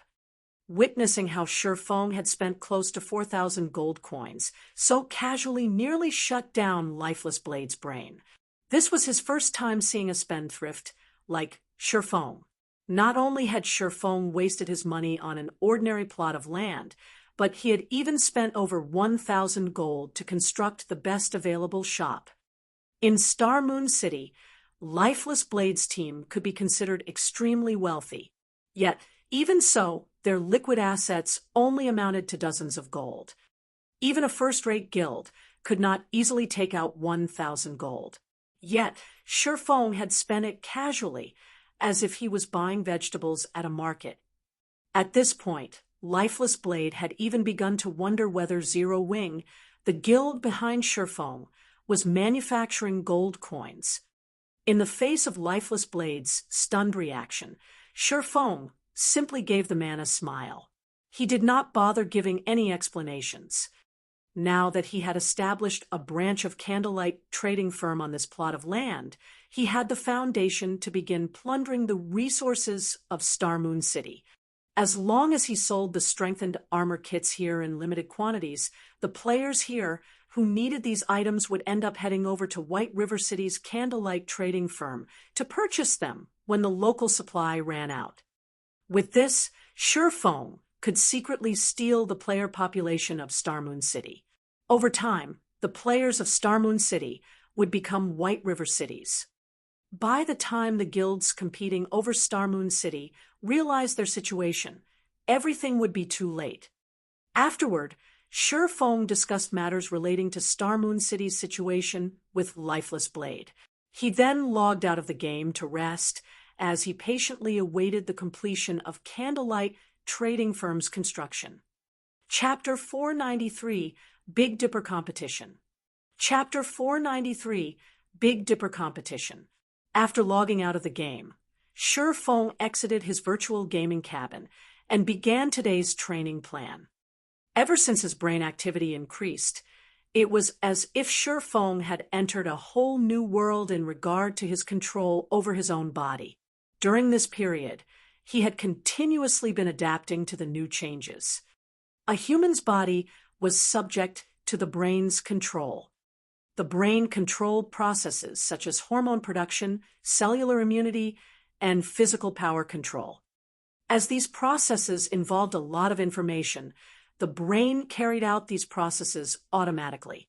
Just like a computer which ran its system programs in the background, the human brain had long since been set to deal with these processes automatically without requiring conscious effort from the brain. This was a sort of self-protective mechanism for the human brain.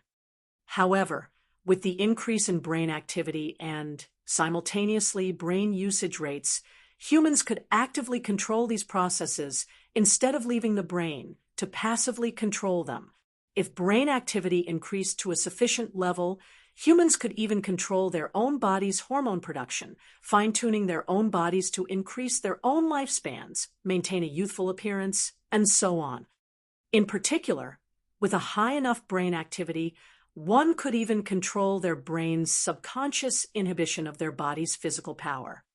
If an ordinary person, who might originally have had a punching power of 100 kilograms, was able to remove the inhibition their brain placed on their physical strength, then they could instantly multiply that power by over a dozen, or even several dozens of times. Like in the news, during times of emergency or danger, many people would suddenly display explosive power that they never possessed. As for the reason why these people could display such power, it was because their brains had removed the limiter placed on their physical bodies. However, it was exceptionally difficult to remove this limiter. There were also many people who failed to remove it, despite encountering a dangerous situation. Or even if they did manage to do so, it would be for only a very brief period of time. Nevertheless, with the increase in brain activity, one could consciously remove the limiter placed on their physical power. This was the case with Shi Feng right now. The increase in his brain activity had boosted his brain usage rate. Originally, Shi Feng was unable to control the limiter placed on his physical power. Now, however, he could adjust it slightly. As far as Shi Feng knew, many martial arts grandmasters in the past had undergone long periods of training in addition to consistently increasing their brain activity in order to grasp this technique. Moreover, due to the popularity of God's Domain, as well as the fact that the game played a significant role in developing a player's brain, many people in the past had also been able to reach this step. At this moment, Shi Feng's goal was to reach this step. During this period of training and learning, Shi Feng could sense that he had already touched the gateway. If he could grasp this technique, then his combat power in God's Domain would definitely improve by leaps and bounds. However, if he wished to grasp a hold of this power, he needed to increase his brain activity once more. It was just that breaking through his own mental limit placed a heavy demand on his brain cells and required a large amount of energy. Meanwhile, only with S-rank nutrient fluids could he solve these problems. Although Shi Feng had the money, he could not purchase any S-rank nutrient fluids by himself. Shi Feng really wished to have a sufficient number of virtual gaming cabins and S-rank nutrient fluids in order to immediately nurture Aqua Rose, Fire Dance Cola, and Violet Cloud into true top-tier experts, and have them set foot into the refinement realm. At that time, Zero Wing's strength would definitely soar, and it would no longer be an impossible task to capture the several cities surrounding White River City.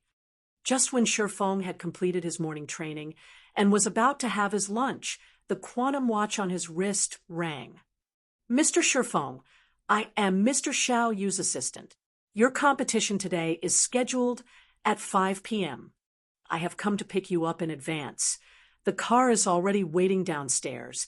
The young and beautiful woman who appeared in the video call said, smiling.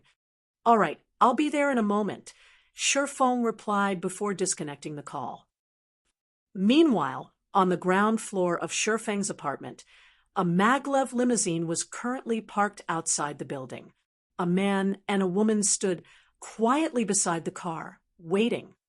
The woman wore a black dress. She had fine black eyelashes and a glamorous face with skin as white as snow. Her long hair was draped over her shoulders. Overall, she had a bright and beautiful appearance. As for the man, he was tall and ferocious. Wearing a black suit and a pair of sunglasses, he was like a ferocious beast, his entire body radiating a hostile aura that made others consciously distance themselves from him out of fear.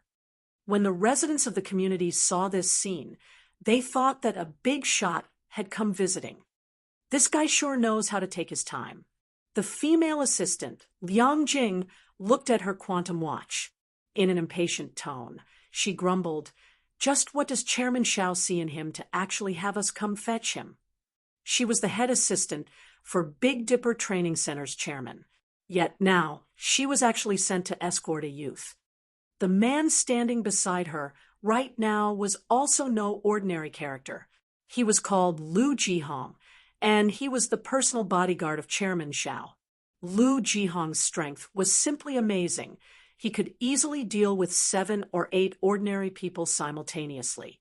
Even if he participated in the city's fighting competition, he would have no problem obtaining a good ranking. At the moment, the company lacks the support of a martial arts master. Chairman Xiao is naturally trying to create a grander scene, Lu Jihong replied indifferently. He's just slightly over 20. How could he possibly be a martial arts master? Liang Jing had noted Shifeng's appearance through the video call just now.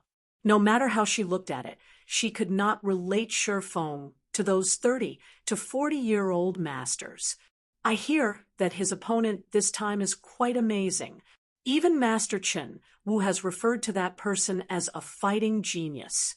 That person has even defeated several martial arts masters before. I really cannot understand why Chairman Xiao still insisted on holding the competition this time around. The result of this competition is so obvious. He could clearly just choose that person. Instead, she had personally seen martial arts masters before. Even from afar, every one of these masters gave off an imposing air that made others feel reverence for them. However, Shifeng did not possess such a feeling. If not for Chairman Xiao personally confirming that Shifeng was indeed a martial arts master, she really dared not believe that such a youthful master actually existed. While Liang Jing and Lu Jihong were conversing with each other, Shifeng came downstairs. When Liang Jing saw Shifeng's blue sports attire, however, she was immediately stupefied. How was this a master? Whether in terms of temperament or power, he was clearly just an athletic youth. At this rate, he would simply be seeking his own death by challenging a martial arts master. Contrary to Liang Jing's reaction, however, the bodyguard standing beside her revealed a completely different expression. Despite the faint smile Shifeng had on his face, Lu Jihong felt as if he was staring at a dormant beast. Lu Jihong could not sense anything from Shifeng's every action. That was right. He could not sense anything at all. For a seasoned bodyguard like himself, there was nothing more dangerous than being unable to pick up anything from someone's action. It was as if someone were pointing a gun at his head, and he still thought the other person was joking. If Shifeng were to take action, Lu Jihong felt that Shifeng could easily defeat him in just a few moves. Before the female assistant could even speak, the previously silent Lu Jihong hurriedly opened the car door, respectfully saying, "Master Shifeng, please get in. We will take you to the venue immediately." "Thanks." Shifeng smiled as he entered the car. However, the female assistant, Liang Jing, was stupefied. What was the situation? She had never seen Lu Jihong act so respectfully to anyone before. Not even Chairman Xiao received such a treatment. Chapter 494, Gathered. Chapter 494, Gathered. Big Dipper's Central Assembly Hall. Although the sun was blazing, an endless stream of guests entered the hall. At the bright red carpet, well-known upper-class personages descended from luxury cars, one after another, and slowly walked into the assembly hall. Big Dipper's assembly hall was very lively today. It was even livelier than when the city's fighting competition was held. Quite a small number of people. Seated inside the limousine, Shifeng swept a glance at the assembly hall's surroundings, noticing that the people who came to watch the competition were all well-known characters in Jinhai City. There was not a single commoner present at all. Logically speaking, by holding the competition this time, Big Dipper should be promoting itself to increase its popularity. In order to recover from its downward spiral, it would definitely want to widely publicize the competition this time around. Internal force experts were rare, and exchanges between internal force experts were even rarer. Countless people wished to feast their eyes on such a fight. However, when Shifeng looked at the scene before him, it did not seem as if Big Dipper had done any promotion at all. Otherwise, the venue would have been completely swamped with people. Mr. Shifeng, it is like this. The other master wishes to hold this competition in private. He does not wish it to be known by everyone in the world. Hence, the company has not made any attempt to promote the competition, and has only invited a few well-known figures. But even so, that master was not happy about it. If Chairman Xiao had not offered sufficient compensation, the number of people attending this match might be less than half the current head count. Liang Jing said as she looked at Shifeng, her lips curled up in a mesmerizing smile. Charmingly, she continued, if Mr. Shifeng thinks that this event is too small, after this competition is over, we can definitely arrange for your name to be known by all in Jinhai City. As the head assistant of Big Dipper's chairman, observing another person's every mood was Liang Jing's specialty. After seeing Lu Jihong's respectful performance before, even if she was a fool, she would have realized that Shifeng was not as simple as he appeared to be. With such a great achievement at such a young age, Shifeng would definitely become a dragon among men. If she could narrow the distance in their relationship slightly, the familiarity would be of tremendous help to her future. Naturally, she could not pass up this opportunity sitting before her right now. That person sure likes to keep a low profile, but it's fine. I don't like being watched by too many people either. Shifeng laughed. Originally, Shifeng had no intention of making himself famous. He wanted to develop himself while maintaining a low profile. If not for the 15 bottles of S-rank nutrient fluids and 5 virtual gaming cabins, he really would not participate in this competition.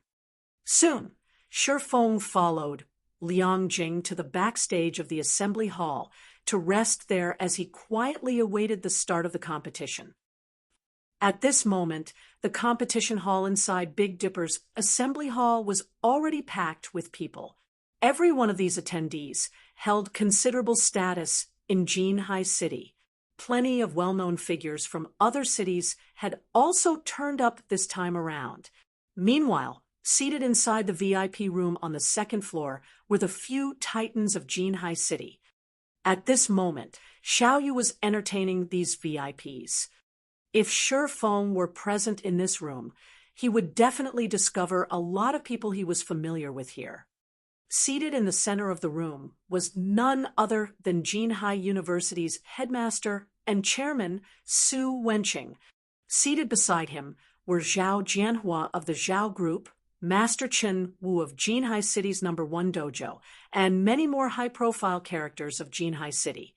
Little Xiao, you've surely given me a big surprise this time. You were actually able to invite 2 martial arts masters to conduct a competition with each other. This is a first for our Jinhai City, Su Wenqing said as he stroked his white beard. A little excited, he said, I wonder if you can introduce me to the two masters you've invited this time around." The other VIPs promptly nodded their heads at Su Wenqing's words. In this day and age, fighting competitions were the most popular event in the world. The status of martial arts masters was naturally extraordinary, more so that of internal force experts. Normally, one could not see such experts in an ordinary city like Jinhai City. Even high-profile characters, like the VIPs present, would not be able to easily meet such experts. "Old man Su, you must be joking. How could I possibly be able to invite two masters to conduct a competition with each other?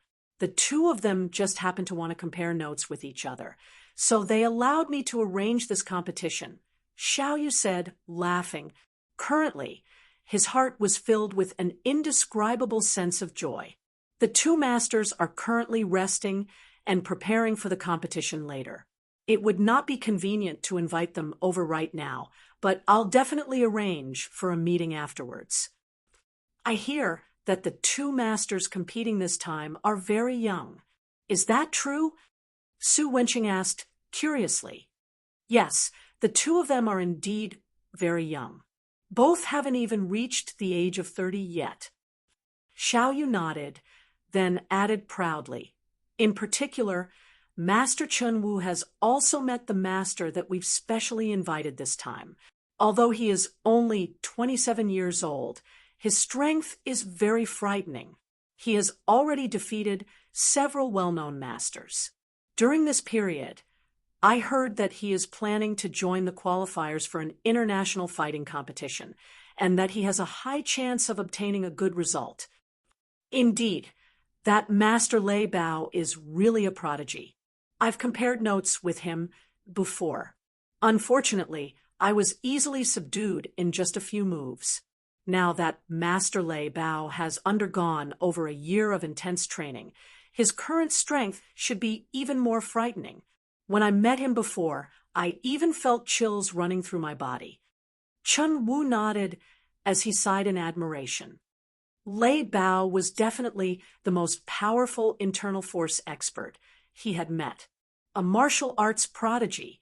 In the future, it was highly possible that Lei Bao would become a martial arts grandmaster.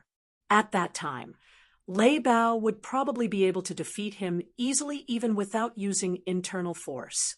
If Lei Bao used internal force, instead of just losing the match, he might even lose his life in a single move. Everyone found it inconceivable when they heard that Jinhai City's famous fighting champion, Chun Wu, had been easily defeated, and that this had happened over a year ago. Not a single person present did not know who Chun Wu was. He was a character known by all in Jinhai City. In his early days, Chun Wu had fought many martial arts masters. Although he was defeated in those exchanges, the martial arts masters that fought him also did not have easy victories. One could say that Chun Wu was a martial arts expert who was very close to becoming a master. Hence, everyone in Jinhai City referred to Chun Wu as Master Chun. Currently, Chun Wu was still of a relatively young age, and he maintained his strength at its peak. Logically speaking, he should have already taken half a step into the ranks of masters. Yet, he only managed to last several moves against the martial arts master named Lei Bao. One could just imagine how powerful Lei Bao was. Oh, there's actually such a talented character. Little Xiao, you must introduce him to me after the competition. Although this decrepit old man has spectated international fighting competitions before, never once have I had the opportunity to chat with such a master. Su Wenqing's eyes glowed with anticipation upon hearing Chun Wu's words. Seated at the back of the room, Zhao Ruoshi, who had come along with Xiao, Jianhua, revealed an expression of worry as she listened to the conversation. What to do? Zhao Ruoshi's heart was in distress. Although she believed that Shifeng was very amazing as well, compared to the martial arts prodigy Lei Bao that everyone was talking about whether it was in terms of strength or experience, Shi Feng should be quite inferior to Lei Bao. If Lei Bao did not hold back during the competition, it would definitely end in tragedy. Time passed little by little. Very quickly, the arranged time for the competition arrived, and the excitement inside the assembly hall reached the boiling point. This was the first time a competition between martial arts masters would be held in Jinhai City. Usually such competitions could only be seen on the international stage. Meanwhile, the majority of the people present here today had only ever watched an international competition through TV broadcasts. They never had the chance to personally witness such competitions. Just as the crowd was wondering what kind of people the two masters were, white smoke started emerging from the two passages leading to the arena. Meanwhile, the two people who had walked out from the white smoke were none other than the two protagonists of today's event, Lei Bao and Shi Feng. When the audience personally saw the true appearance of the two masters, every single one of them was rendered speechless. They never expected the two masters to be so young. In particular, when the spectators inside the VIP room saw Shi Feng, they were all shocked. Shi Feng? Why is he here? Su Wenqing rubbed his eyes. For a second there, he even thought his eyes had gone blurry. Chapter 495, Strength of 1,000 Kilos. Chapter 495, Strength of 1,000 Kilos. Su Wenqing's memory of Shi Feng was still fresh in his mind. Previously, not only had Shi Feng defeated the university's #1 fighter, Zhang Luowei, but he had also earned high praise from Chun Wu. Su Wenqing had not expected Shi Feng to actually appear at this place right now. It can't be, right? Chun Wu was similarly stunned upon seeing Shi Feng. As he recalled, Shi Feng was very amazing, but had yet to reach the level of using internal force. At this moment, however, Shi Feng was actually participating in this competition. It was truly shocking. When both sides stood in the arena, Lei Bao and Shi Feng contrasted sharply. Lei Bao wore a black vest that placed his bronze muscles on full display. His muscles were not bloated, but instead were sleek like a cheetah's, giving others the feeling that his muscles were packed full of power. His disheveled hair, coupled with his bestial aura and aquiline gaze, made him seem exactly like a wild, ferocious beast. People would not dare to get even half a step closer to him. On the other hand, Shi Feng looked just like your average university student. He possessed neither a sharp, sword-like aura nor a tall, robust body. He gave others the impression that he was completely harmless to both humans and animals, that there was no need for even the slightest bit of vigilance towards him. The battle between the two was a competition without any suspense. It was just like a fight between a ferocious lion and a cute little rabbit. There was absolutely no point to this battle at all. Suddenly, it was as if cold water was poured over the hot passion of the audience members. Wasn't this a match between two masters? Why is there an ordinary university student here? That's right. Even if Big Dipper is trying to promote Master Lei Bao, can't they at least invite a slightly decent expert? What's the point of inviting a youth that hasn't even grown all his hair yet? Even I can take care of that little brat with ease. The audience promptly burst into a heated discussion. They all felt that Big Dipper's chairman, Xiao Yu, was lacking sincerity. However, seated at a corner of the spectator stands, Zhang Luowei and Lan Hailong were both stunned when they saw this scene. How could he be a martial arts master? Zhang Luowei looked with eyes full of disbelief at Shi Feng standing in the arena. Even until now, he still took to heart the defeat Shi Feng had dealt him. During this period, he had trained constantly and had even sought meticulous guidance from Chun Wu, all in order to have his revenge on Shi Feng. Yet, now that Shi Feng had appeared before him, once again, the man had actually become a martial arts master already. However, When Zhang Luowei looked at Shifeng's opponent, Lei Bao, a smile appeared on his face. He had heard plenty about Lei Bao's deeds from Chun Wu. Lei Bao was a fierce man who did not know how to show mercy. All those who had met with him in official matches had suffered heavy injuries at the very minimum, and some were even crippled. Hence, nobody was willing to compete with Lei Bao. When those in the world of martial arts heard the name of Lei Bao, even top-tier masters would try to avoid him as much as possible. Nobody wished to destroy their own future by competing with Lei Bao. Originally, Zhang Luowei had thought it was some daring expert who had come to compete with Lei Bao this time around. Now, however, it would seem that Shifeng was just a hot-headed youth after all. Yet, before anyone could voice out their complaints, the host of the competition immediately hyped up the audience. Ladies and gentlemen, before the start of this competition, the two masters will do a small warm-up, allowing everyone to clearly see just how powerful the two masters are. Now, let's welcome our two masters to showcase their strengths. As the host was saying so, some staff members pushed out a punching power testing machine into the arena. The punching machine was the latest model, and it was intended to test Lei Bao's and Shifeng's punching power. The first to take the test was Shifeng. Shifeng was very interested in regard to this test. He wanted to know just how much he had improved during this period of time. Standing before the punching machine, Shifeng took a proper stance before abruptly sending a punch forward. After piercing through the air, his fist made a loud boom when it landed on the target. The punching machine shook from the impact. Immediately, the numbers on the punching machine began rising madly. In just a moment, the numbers had broken past the 200 kilograms mark. A short moment later, the numbers rose to 320 kilograms. This value was already within the standard of professional fighters. In the end, the punching machine displayed a value of 401 kilograms. This result was almost comparable to those of well-known fighters of Jinhai City. However, it was still significantly lower than that of the city's top professional fighter, Chun Wu. This Shifeng is amazing. With this kind of punching power, it is no wonder Zhang Luowei was not his match. Su Wenqing laughed with satisfaction as he stroked his white beard.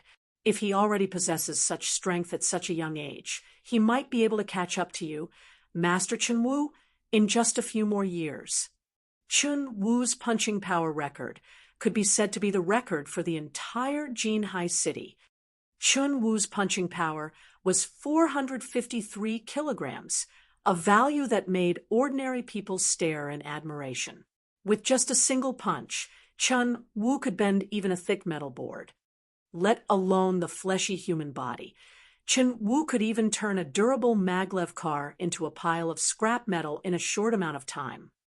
Meanwhile, Shifeng was just in his early 20s, so he still had great potential for growth.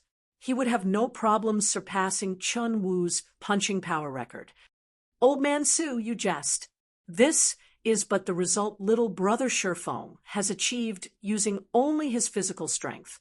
If he used internal force, he would have surpassed my record. Moreover, I have also heard that little brother Shifeng has long since beaten my record. It seems the newest record right now is 576 kilograms. Chun Wu laughed bitterly. Yes, that's right. This record was indeed set by Master Shifeng. Xiao Yu nodded. It seems that Master Shifeng did not use his full power because he wishes to conserve his strength. Internal force places a heavy burden on the body. Since he needs to face off against Master Lei Bao in a moment, he naturally has to conserve his physical strength, Chun Wu explained. Nobody present knew just how demanding internal force was on a person's body. Even internal force experts would not casually use it. Otherwise, they would be lying on the floor, unconscious, in just a few moves. Hence, only a fool would use internal force in this test right now. Seated in the back row of the VIP room, Zhao Ruoxi was very elated upon seeing Shi Feng's test result. Only she knew how much Shi Feng had improved. Previously, Shi Feng's test results without using internal force were less than 300 kilograms. After not seeing him for a period of time, Shi Feng's punching power had actually exceeded the 400 kilograms threshold. If Chun Wu were to find out about this improvement, he would definitely jump up in shock. However, as the occupants of the VIP room were conversing with each other, Lei Bao started his test. Ha! Letting out a shout, Lei Bao transformed his palm into a fist, a boom resounding as he struck towards the punching machine. The instant Lei Bao's fist landed on the target, the spiraling force borne by the fist pierced the target.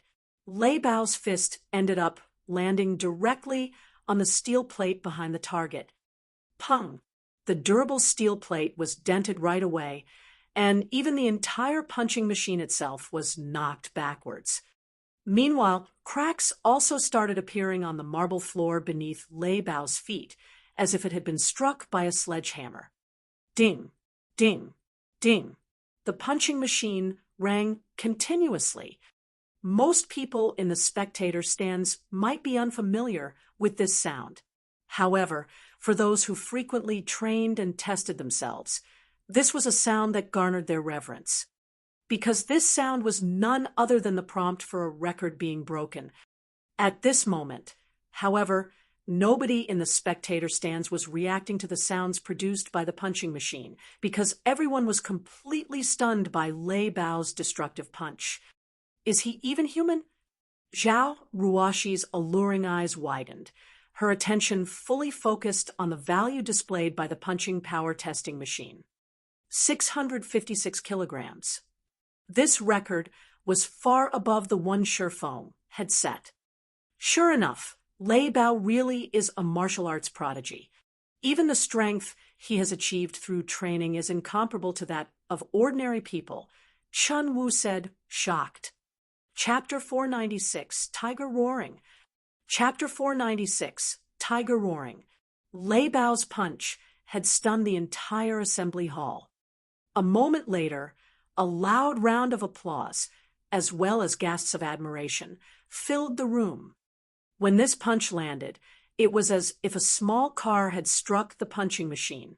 In particular, if the steel plate were swapped with a human being, the end result would be horrifying. Master Chun Wu, is this the power of internal force? Zhao Jianhua could not help but ask. This was his first time seeing such destructive force from another human being. No, Chun Wu shook his head. He then explained, I've previously said that using internal force places a heavy burden on the body, and internal force experts would not casually use it. The same holds true even in a battle. Master Lei Bao achieved this result before us right now without using internal force. This is just his normal strength. This is also the reason why I am so shocked. Despite being called the fighting genius of Jinhai City, Chun Wu's maximum punching strength was only 453 kilograms. In comparison, a martial arts prodigy like Lei Bao had managed to achieve a punching power of 656 kilograms without even using internal force. He truly possessed a strength of 1,000 kilos. The gap between them was like the difference between heaven and earth. Little brother Shi Feng will not have an easy time in this match. Chun Wu grew more alert as he looked at Lei Bao. Master Lei Bao is famous for not knowing how to hold back. Even when I sought him out to exchange pointers back then, he ended up breaking 3 of my ribs. I had to stay in the hospital for over a month for a full recovery. Now, he has even surpassed his strength from back then. If little brother Shi Feng is not careful, it is quite possible that he will be hospitalized for over half a year, and there might even be residual damage. Upon hearing Chun Wu's words, Zhao Ruoxi, who was seated at the back of the VIP room, grew even more anxious. Though she wished to stop this competition, right now, she was powerless to do so. Both parties were martial arts masters. Since both sides had long since agreed to this match, and even the invited audience had already arrived, things had passed the point of no return by now. Shifeng's normal punching power was just slightly over 400 kilograms. Even if he used internal force, he would at most reach the level of Lei Bao when the latter was not using internal force. However, just how taxing was internal force? On the other hand, Lei Bao's every action carried the strength of 1,000 kilos. He could send an endless stream of these powerful blows. It was highly unlikely that Shifeng would emerge victorious in this competition. In truth, not even Xiaoyu had expected the gap between the two to be so wide. If he had known about this earlier, this competition would be absolutely unnecessary. It seems that I can only make amends with Shifeng after this event is over. Xiaoyu had never expected Lei Bao to be so strong. With the addition of Lei Bao, Big Dipper Training Center could definitely become one of the top training centers in the country. As for Shifeng, although he was a young genius, he was still significantly inferior to a current powerhouse. However, it remained necessary to maintain a good relationship with such a talent. In the arena, Lei Bao looked at the destroyed punching machine, feeling very satisfied with his own masterpiece. He then shifted his chilling gaze to Shifeng. "You're very good. Despite being so young, not only have you mastered internal force, but you are also able to behave so fearlessly while standing before me. You will certainly have a promising future. If not for my need to become Big Dipper's head instructor, I would not mind letting you have this competition." Although Lei Bao's voice was not particularly loud, everyone present in the assembly hall could hear his every word clearly. The arrogance in his tone was also unwavering, and one could not help but want to submit to him, heart and soul. I have always looked fondly upon martial arts geniuses. I won't try to bully you in this match. If you can last 10 moves against me, this match will be considered your victory. Listening to Lei Bao's words, everyone present found themselves admiring the man's magnanimity. Sure enough, a martial arts master would not bully those weaker than themselves. The audience members became even more reverent towards Lei Bao now. "What if I lose?"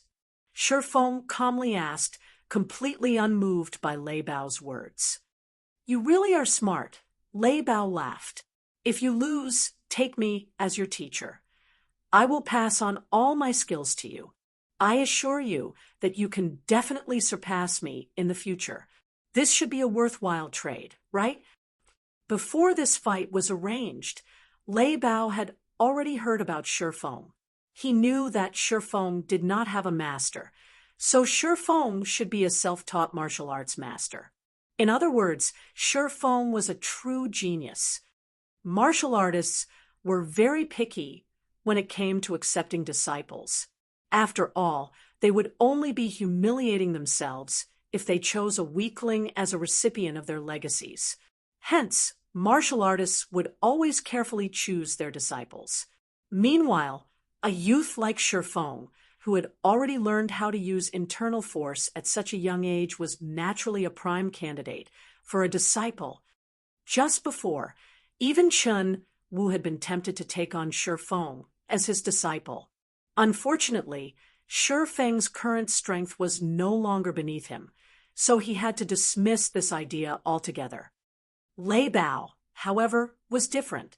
He was significantly more powerful than Shifeng, so he naturally had the qualifications to become Shifeng's master. Everyone was stunned upon hearing Lei Bao's words. Master Lei Bao was trying to solicit a personal disciple.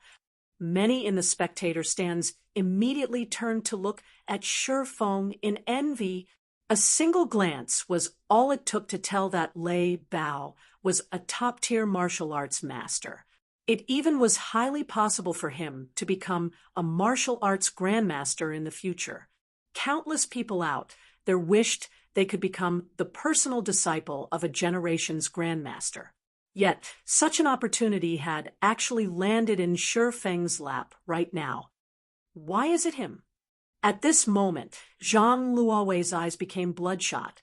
Originally, he had been taking delight in Shi Feng's misfortune. Now, however, his heart was filled with an indescribable sense of jealousy. With a generation's grandmaster carefully tutoring and nurturing him, Shi Feng would definitely soar to become a dragon among men. In the future, he might even be able to vie for the championship of an international fighting competition. At that time, Shi Feng would definitely become the focal point of the entire world. What did the guild leader of some random guild in God's domain amount to? Even if it was the guild leader of a first-rate guild, they would be far from comparable to a world-class fighter. These people were all monsters who had surpassed the limits of the human body. Countless corporations would be willing to sponsor them. The money and status they could obtain were beyond the reach of a guild leader inside a virtual reality game. Ha ha ha. So this was your intention all along? Shi Feng could not help but laugh. He could tell that Lei Bao was wholeheartedly trying to take him in as his disciple. Okay, I'll agree to your conditions. However, if I defeat you in 20 moves, you have to promise to do one thing for me as well. How about it? Suddenly, the entire assembly hall went silent. Has he gone mad? He's actually provoking a top-tier master. He's literally insane. Not to mention the guests sitting in the spectator stands, even the crowd inside the VIP room was stunned. They had not thought that Shi Feng was actually so daring. Ha ha ha, as expected of the person I have set my sights on. You certainly have a domineering spirit. Lei Bao had started laughing loudly as well. The more he looked at Shi Feng, the more he liked the young man. Ever since his debut into the world of martial arts, nobody had dared speak to him so arrogantly.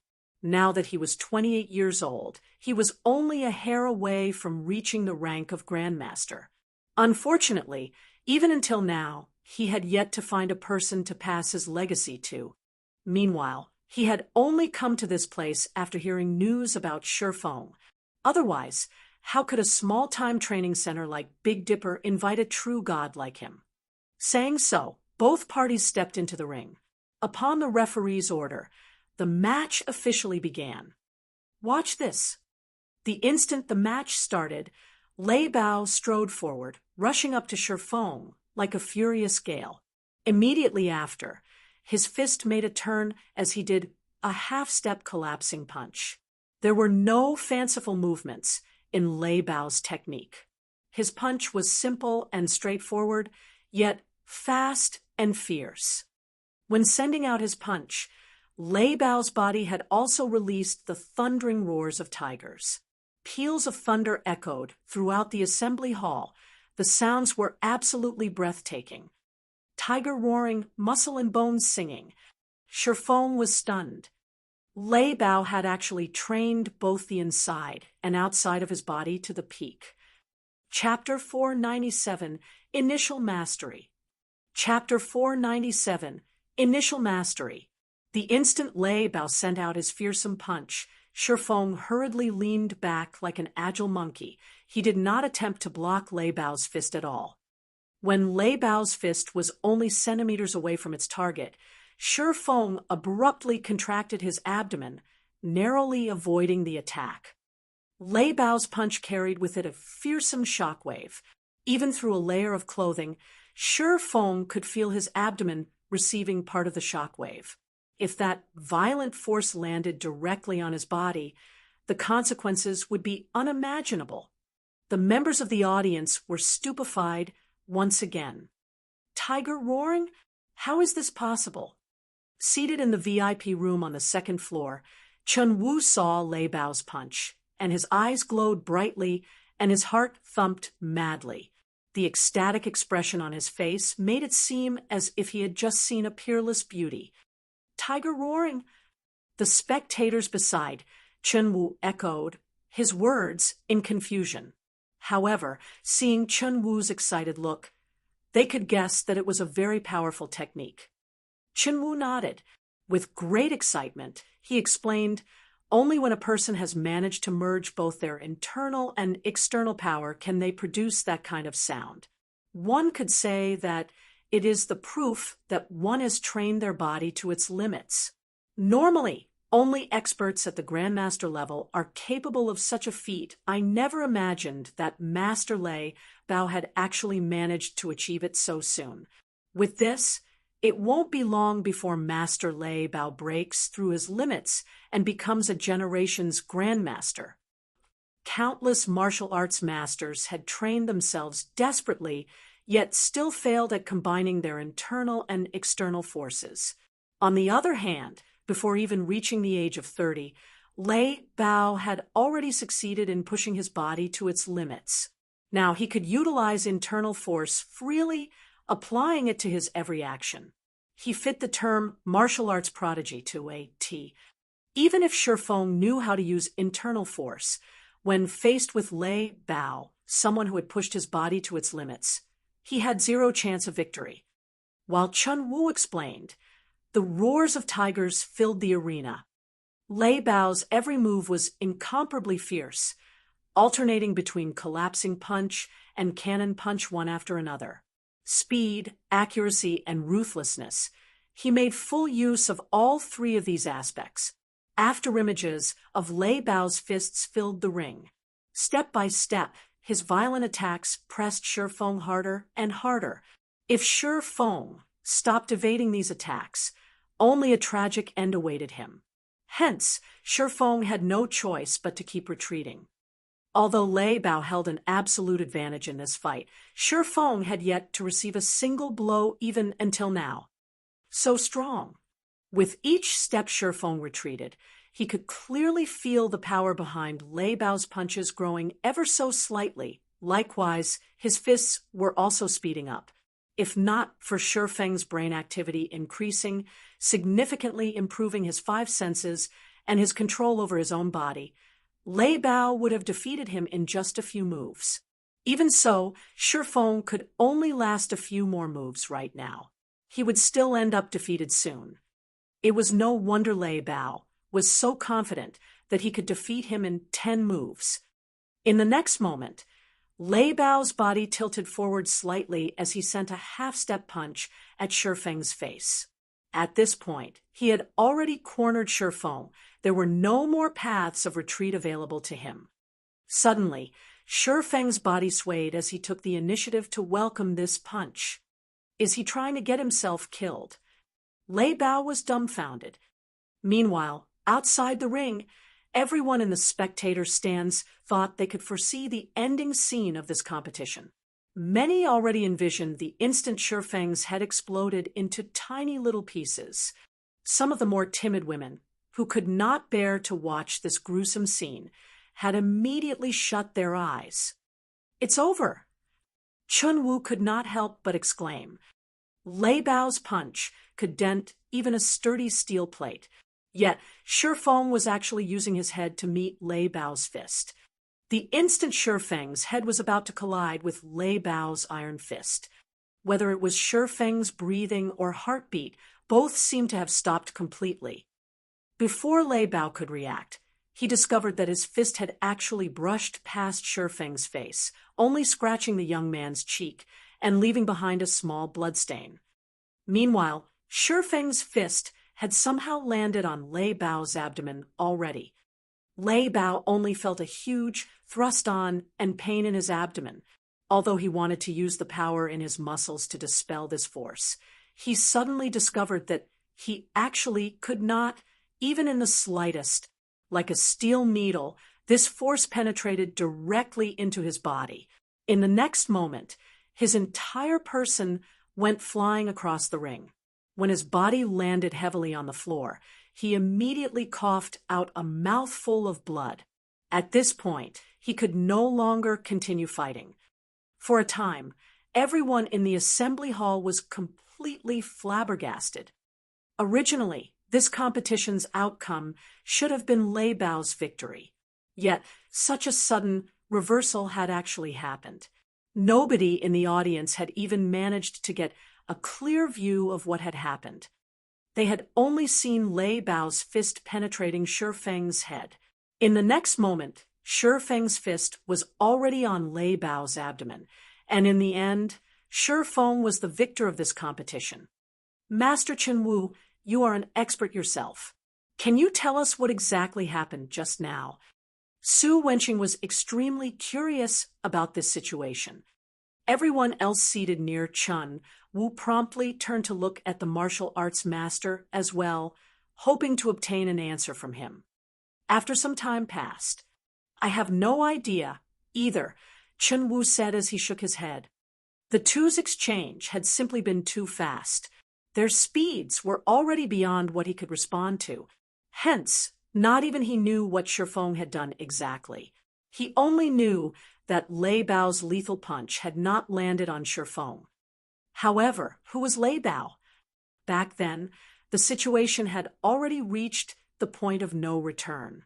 Even if Lei Bao did not wish to kill Shi Feng, he could do nothing to change the sudden development. Yet, Shi Feng had actually managed to evade Lei Bao's punch. Even more inconceivably, Chen Wu had not even seen when Shi Feng punched. Even Lei Bao had failed to react to the attack in time. At this moment, Lei Bao managed to pull himself back to his feet, and his eyes were filled with disbelief as he looked at Shi Feng, who was currently standing proudly and calmly in the ring. Others might not have seen what had happened before, but when Lei Bao carefully tried recalling it, he immediately came to a realization. However, Lei Bao simply could not bring himself to believe that. A student barely in his 20s had actually broken past his body's limits and taken that first step ahead of him. Although it was only for an instant, Lei Bao had seen it very clearly. Midway through Shi Feng's charge, Shi Feng's body had actually accelerated once more. At the moment of life and death, Shi Feng had actually managed to evade his fist and, in turn, landed a punch on him.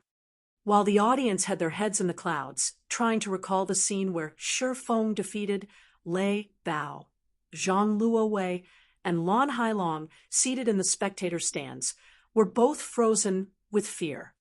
Their hearts were also filled with immense regret. For a moment, they looked like they had aged more than a dozen years. After this battle, everybody would know about Shi Feng. His future would also be limitless. As of this moment, he was already a big shot of Jinhai City.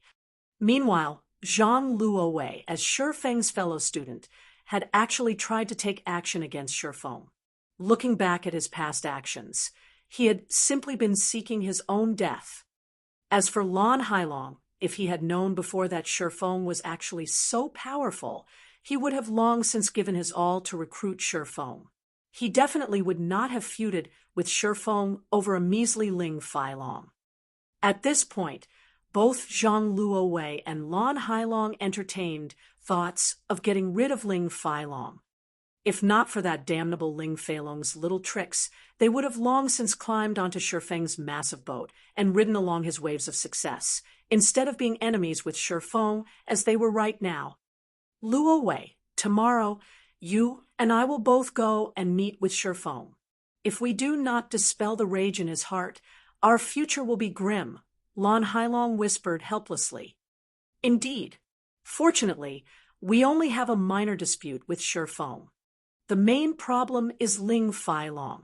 After we return, we must make a clean break with him. It would be best if we taught Ling Failong a lesson as well. Perhaps this might even make Shi Feng forget about all the earlier unpleasantries. Although Zhang Luowei was extremely reluctant, he still nodded his head heavily in reply to Lan Hailong's words. Chapter 498, Overnight Fame. Chapter 498, Overnight Fame. Although the competition only lasted a moment, none of the spectators had been disappointed by the show. On the contrary, the stands exploded with excitement. He defeated Master Lei Bao at such a young age. His future will definitely be limitless. we really didn't waste the trip. Get Master Shifeng's address. Rearrange my schedule as well. We must pay Master Shifeng a visit. The audience was not comprised of your average citizens. Every one of them was a reputable member of society. Now, that Shifeng had defeated a top-tier master like Lei Bao. His future was limitless. A small stage like Jinhai City would not hold Shifeng. He could only shine brightest on the world stage. If they did not try to befriend Shifeng now, they would never qualify to do so in the future. However, compared to these guests, the chairman of Big Dipper, Xiao Yu, was so happy that he had nearly failed to contain his grin. He had originally thought that Lei Bao's willingness to become the training center's head instructor had been Big Dipper's greatest fortune. Xiao Yu had never expected Shifeng to be so powerful, even capable of defeating a top-tier master like Lei Bao. This was a top-tier master. Even throughout the whole country, such mighty individuals were as rare as phoenix feathers. If Big Dipper Training Center employed such a martial arts master, its popularity and business would undoubtedly skyrocket. Uncle Xiao, how do you plan to thank me? After all, it was I who introduced Shifeng to Big Dipper. Zhao Ruoshi grinned, her eyes flashing with pride and excitement. She felt as if Shifeng's victory were her own, and she basked in the success. Of course, we can't forget about you. In a moment, I'll have a diamond member card prepared for you. Big Dipper has only ever given out 5 of these member cards, so you'll be the 6th. Xiao Yu laughed. Zhao Jianhua could not help his shock when he heard Xiao Yu's words. Big Dipper's diamond member card was extraordinary. As a diamond member, one would receive a 50% discount, and all monthly expenses under a certain amount would be waived. Throughout Jinhai City, only 5 people had received such privileges, and neither Zhao Jianhua nor Zhao Ruoshi's father were of those 5. Yet, his niece had actually become the 6th person to become one of Big Dipper's diamond members. Indescribable feelings colored Zhao Jianhua's stern expression. Before they, the older generation, could even reach this far, the younger generation surpassed them. Of course, this was all accredited to Shifeng's achievement. Now that Shifeng had defeated Master Lei Bao, becoming famous overnight, even the giants in flourishing, first-rate cities would scramble to recruit Shifeng, much less those in Jinhai City. At this moment, Xiao Yu was deeply afraid he could not hold back a true dragon like Shifeng. Now that he had a chance to solidify Big Dipper's relationship with Shifeng, he would maximize their generosity. After the competition ended, although Lei Bao had suffered relatively severe injuries, with the aid of modern technology and S-rank nutrient fluids, he would quickly recover to his peak condition.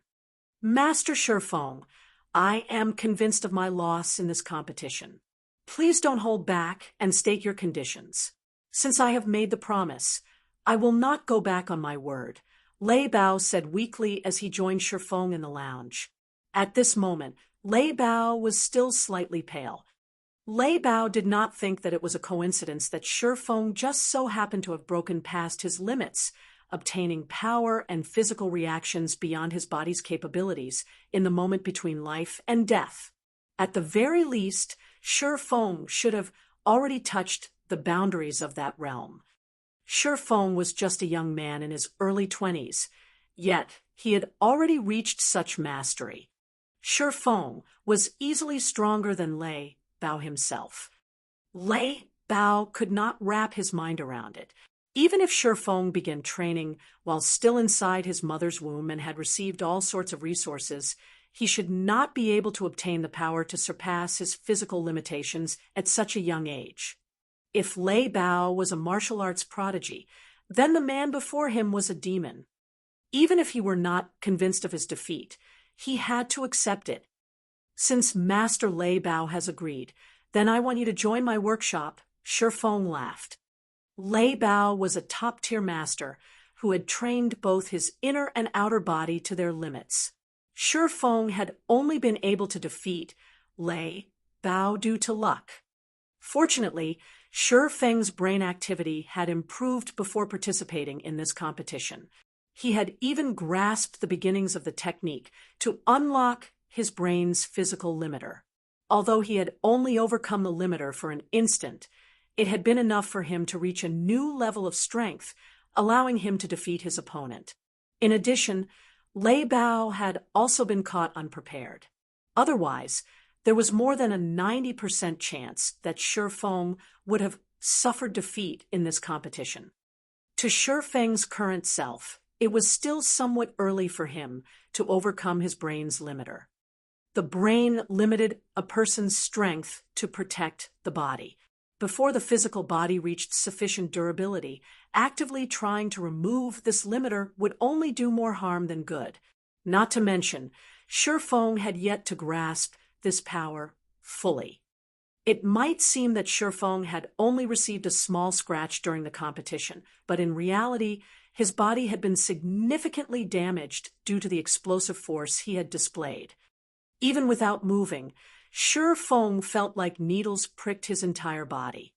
Hence, the moment Shi Feng returned to the lounge, he had madly consumed A-rank nutrient fluids to alleviate his pain.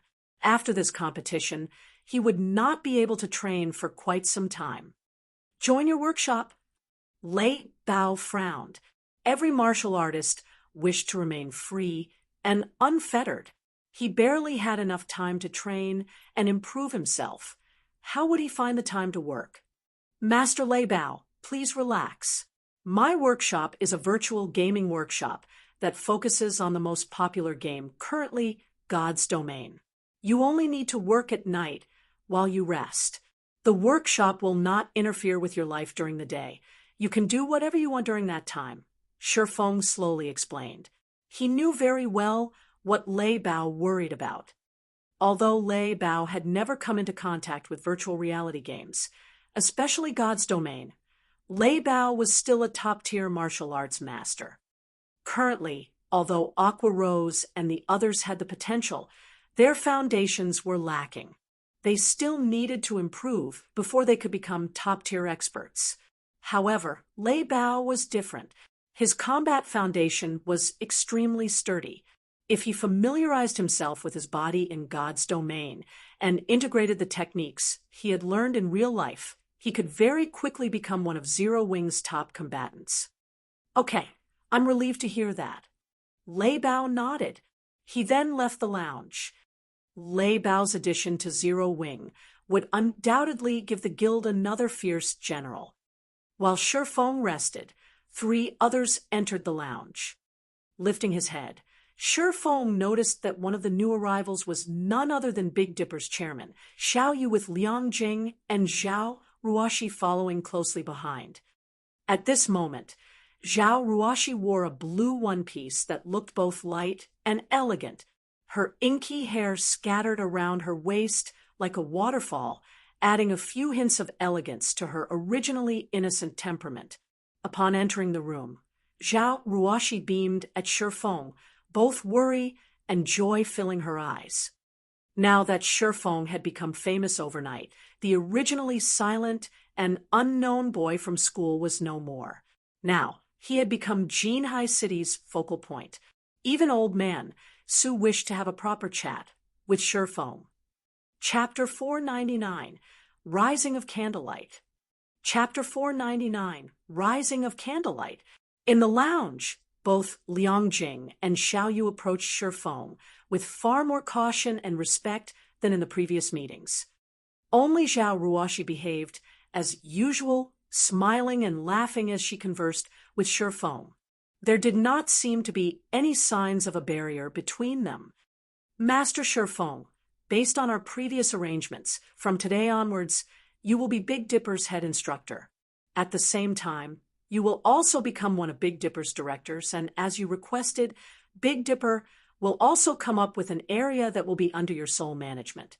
Saying so, Xiao Yu took out a half-transparent card from his suit's pocket, handing it to Shi Feng. This is Big Dipper's Diamond member card. The card's information has already been updated. In the future, all of your expenses at Big Dipper will be free of charge. Moreover, Big Dipper will also specially reserve a special training room for your use at any given time. When Zhao Ruoshi heard Xiao Yu's words, even she could not help her shock. The usual training rooms only contained some fitness and testing equipment. However, Big Dipper's special training rooms were different. Big Dipper spared no expense when they had constructed these training rooms. Every item inside was state-of-the-art. The entire room was also controlled by a quantum computer. These rooms were usually only provided to professional fighters. Normally, these rooms contained a dedicated combat robot. Special training rooms also came with full virtual combat videos and combat systems that stored beneficial data, which users could reference and learn from. There was even a gravity control device that allowed one to adjust the gravity in the room in order to produce better results. Furthermore, each room had a health cabin that could help its users alleviate physical fatigue, accelerate physical recovery, and maintain the best quality of sleep each day. Hence, many of Jinhai City's professional fighters loved come to Big Dipper. The training rooms in Big Dipper were categorized into 4 different ranks: basic, intermediate, advanced, and special. While the cost of each room increased with rank, the benefits also increased. It was especially true for the gravity settings. In the basic training room, one could adjust the room's gravity by 2G. The intermediate training room's gravity could be adjusted by 3G. In advanced training rooms, one could change the gravity by 4G.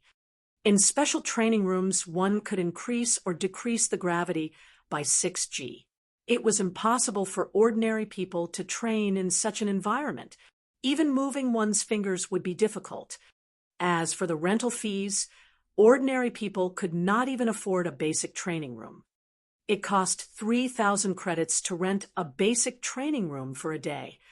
That was almost a typical person's monthly salary. Of course, your average citizen didn't even qualify to become a member of Big Dipper to begin with, to professional fighters. However, this was easily affordable. The intermediate training rooms cost 5,000 credits per day. A majority of the city's professional fighters usually preferred to rent intermediate training rooms. Unfortunately, there was not many available.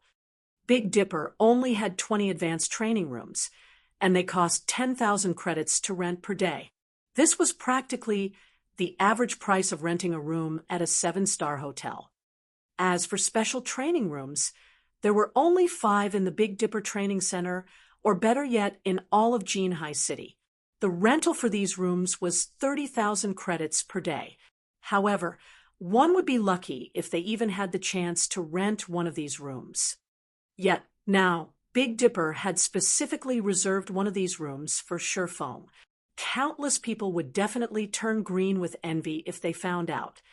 I'll have to trouble Chairman Xiao. Then, Shifeng did not hold back as he accepted the diamond member card. With the special training room's gravity enhancement, his future training would yield far better results.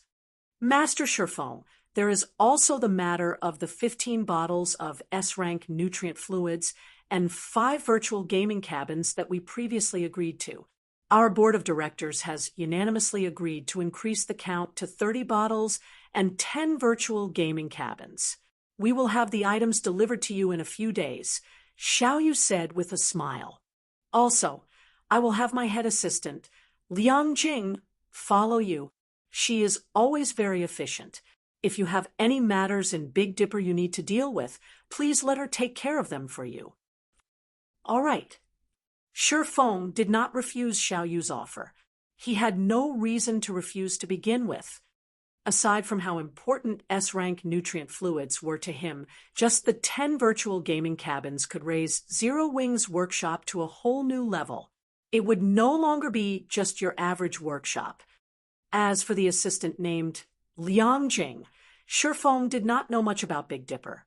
If he wanted Big Dipper to take care of some matters for him, such as training the members of his workshop, an assistant like Liang Jing would definitely come in handy. She could save him a lot of trouble. Regardless of the other's optimistic view of his development in the fighting world, Shi Feng had no intention of changing career paths. He only had one goal in his heart: God's domain. After all, God's domain held the world's future. After Shi Feng chatted with Xiao Yu and the others for a while, he returned to his apartment. Before he left, Xiao Yu had Liang Jing prepare 5 bottles of S-rank nutrient fluids for him, which would help him quickly recover from the injuries he had suffered during the match with Lei Bao. After returning home, Shi Feng immediately drank a bottle before resting in the virtual gaming cabin and logging into God's domain. A virtual gaming cabin also functioned as a health cabin. Only, it had an additional function of allowing its user to log into God's domain. Hence, when recovering from an injury, it would be best to lie inside a virtual gaming cabin. The time was currently 7 p.m. Although it was still dark in God's domain, the sound of 3 system notifications rang in Shi Feng's ears the moment he logged in. These 3 notifications informed him of the 2 candlelight trading firms' completion in White River City and 1 in Star Moon City. The construction of all 3 firms had finished during the day outside of God's domain. Moreover, all 3 shops had attracted quite a bit of attention, the 2 candlelight trading firms in White River City in particular. Both shops were exquisite 3-story tall buildings.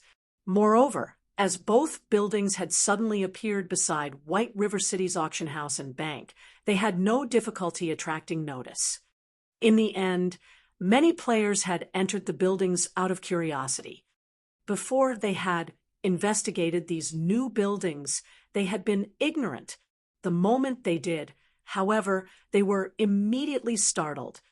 Not only were the shops equipped with a full range of items that players required, but the furnishing inside was also luxurious and magnificent. Both candlelight trading firms were far more glamorous than the Starstreak trading firm. There were even lounges available in the 2 shops that allowed visiting players to enjoy beverages while they shopped. Most importantly was the appearance of an item that everyone in White River City thirsted for. That item was the basic strengthened armor kit. Although the basic strengthened armor kits were inferior to the basic mana armor kits, the latter was simply too scarce. Despite many people having heard of the item before, they had never personally seen it. Now that the basic strengthened armor kits had appeared in the 2 candlelight trading firms, the first batch of players to enter the shops fought desperately to purchase them, afraid that the armor kits would sell out in a heartbeat. Shi Feng had given Melancholic Smile the authority to determine the goods' prices in the shops, so it was up to her to decide at what price she wanted to sell the basic strengthened armor kits for. Yet, despite having set the initial price of the armor kits at 11 silver coins, it had taken only an instant for more than 100 to sell. As a result, Melancholic Smile had no choice but to raise the price once more. In the end, the price of the basic strengthened armor kit rose gradually from the initial 11 silver to its current price of 16 silver per kit. This price had far surpassed Shi Feng's initial expectation. Even so, in a short dozen or so hours, the 3 shops in White River City and Star Moon City sold more than 6,000 kits. Moreover, due to the basic strengthened armor kits, every player in White River City now knew about the newly established candlelight trading firms. As a result, more players began to visit the trading firms, allowing business at the 2 shops to flourish. By the time Shi Feng logged into the game, the 2 candlelight trading firms in White River City were already packed full of people. Everyone rushed to purchase the basic strengthened armor kits. In addition to the several dozen sets of dragon scale set equipment that had sold at the Blackwing auction house, Shi Feng had suddenly become a wealthy man again, with more than 10,000 gold in his pockets. Chapter 500, Exclusive Control. Chapter 500, Exclusive Control. White River City, Overwhelming Smiles Guild Residence. Vice Leader Yulan, I've finished my investigation of the candlelight trading firm. a level 23 male assassin reported upon entering Overwhelming Smiles' meeting room. Who started it? Yulan asked in a hurry. Currently, Overwhelming Smiles suffered in the field battles against Zero Wing. Their daily coin expenditures were also quite significant. Although Underworld had increased their investment in Overwhelming Smile, funds in particular, it was truly not easy to convert credits into coins. Despite spending a massive amount to purchase coins, the guild's supply barely maintained balance with its consumption. In the beginning, Yulan had not expected that repairing equipment would cost so much. However, her thoughts changed as the guild's death toll continued to increase. Dying once might not cost much, but after 2 or 3 deaths, the guild members had spent practically all of their remaining coins.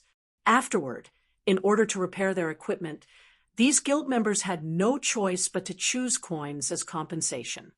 This situation had immediately given Yulan, who had initially been quite confident, a huge headache. She wished she could choke Black Flame to death. They had already paid out more than 1,000 gold as compensation, not to mention the amount of credits they had compensated. Moreover, it wouldn't be long before the guild had to pay compensation solely in coins. After all, if players did not repair their equipment, they could not go out and level up. If their equipment became scrap, they would have to purchase new equipment to serve as a replacement. However, good equipment was not easy to obtain. Every piece of a player's equipment had been earned through blood and sweat. Losing even a single piece was a painful loss. If they lost every piece of equipment they had on them. Hence, before the durability of their equipment reached a critical point, even if players had to purchase coins with credits, spending their entire fortune, they had to repair their equipment. However, there was one point that confused Yulan greatly. Though Overwhelming Smiles' losses were very heavy, Zero Wing's losses should not be any less. Not to mention, Zero Wing was not using credits as a form of compensation at all. Its consumption of gold should be significantly higher than theirs. Yet, even until now, not only had Zero Wing showed no signs of lacking money, but it was also spending more money than before. It was inconceivable. From the information Yulan had overheard, she knew that, aside from constructing the best smithy available, Zero Wing had also purchased several sets of Dragonscale set equipment. At the very least, they would have to spend more than 2,000 gold on these purchases. Not to mention, there was also the gold they had to give out as compensation for the War of Attrition. Even Underworld would find it difficult to spend so much in such a short time. Yulan could only see one end, Overwhelming Smile withdrawing from White River City, if things continued like this in their War of Attrition. Hence, they needed to make a major change now. They must find a way to earn a large sum of gold. If one wanted to earn a large sum of coins in God's domain, the only way to do so was through trade. Although the guild quests published in the guild residence were a large source of income, that potential was nothing compared to the money one could earn through trade. Although the various large guilds of God's domain possessed a lot of gold, compared to the countless players in God's domain, this sum was insignificant. Even if Overwhelming Smile only earned 1 silver from each of the millions of players in White River City, the total would be several tens of thousands of gold. At that time, they could easily afford a war with several other large guilds simultaneously, much less afford to deal with a single Zero Wing. In White River City, the most powerful trading firm was currently the Starstreak trading firm. Not only did the firm occupy a strategic location, but it also possessed land in the 7 cities surrounding White River City, allowing it to sell items to players in 8 cities and earn tons of gold daily. The amount the firm earned each day was enough to make 1 drool. Unfortunately, the Starstreak trading firm was an NPC's property, not a player's. Despite exhausting all of their means, the various large guilds in White River City were unable to form a cooperative relationship with the Starstreak trading firm. In the end, They could only give up on their endeavors and try to open up their own shops. However, White River City's ordinary lands were not particularly valuable. Currently, the various guilds had all set their sights on the golden lands of the city and were consistently accumulating money and raising their reputation to achieve that goal. Now, however, the Candlelight trading firm had appeared and purchased 2 golden lands ahead of the other guilds. Although the Candlelight trading firm was not a match for the Starstreak trading firm with the basic strengthened armor kits and the full range of products, it, too, stood among White River City's top trading firms. Over time, if the Candlelight trading firm introduced several other items that players direly needed, it would definitely surpass the Starstreak trading firm and become the #1 trading firm in White River City. Moreover, unlike the Starstreak trading firm, a player had established and owned the Candlelight trading firm. That signified the possibility of cooperation. Thus, Yulon had sent her subordinate to investigate the firm. I heard that the manager there is a young woman named Melancholic Smile. Moreover, she is a forger and was once a forger employed by the Starstreak trading firm, the male assassin said slowly. In addition, aside from that woman, 2 other Starstreak forgers seemed to have defected to Candlelight as well. The 3 of them produced the basic strengthening armor kits. Good, you've done well. Yulon smiled. Melancholic Smile. This is my first time hearing this name. There really are a lot of capable people in White River City. It seems that I'll need to make a personal visit to the Candlelight trading firm to have a chat. Overwhelming Smile wasn't the only guild with such thoughts. Several other large guilds also began to eye the Candlelight trading firm. Such a thriving trading firm was no different from a large gold mine that could provide their guilds with various resources. If they could obtain the trading firm, they could instantly raise their guild's strength by leaps and bounds. Meanwhile, Shi Feng once again had over 10,000 gold in his pockets, and he began to reconsider the plots of land in Starmoon City again. Currently, as the underground arena was not particularly popular, the Candlelight trading firm's business there was only passable. Attracting the attention of Starmoon City's players would be far easier if he set up a shop in the city's central district. Unfortunately, as Lifeless Blade was only an ordinary noble in Starmoon City, he could only purchase ordinary land. He did not qualify to purchase the lands in the central district and golden areas of Starmoon City. I need to think of a better way to raise my reputation. Shi Feng tried to recall information relating to Starmoon City's resources. After he pondered for some time, Shi Feng's eyes suddenly shone. Immediately, he hailed a horse carriage and hurried to the palace. Starmoon City was Starmoon Kingdom's core, so it was not easy to raise one's reputation here. If players relied on reputation quests, it would take them ages before they could become a Baron of Starmoon City. For this reason, many players had given up on the notion of doing business in Starmoon City and had shifted their aim towards other cities instead.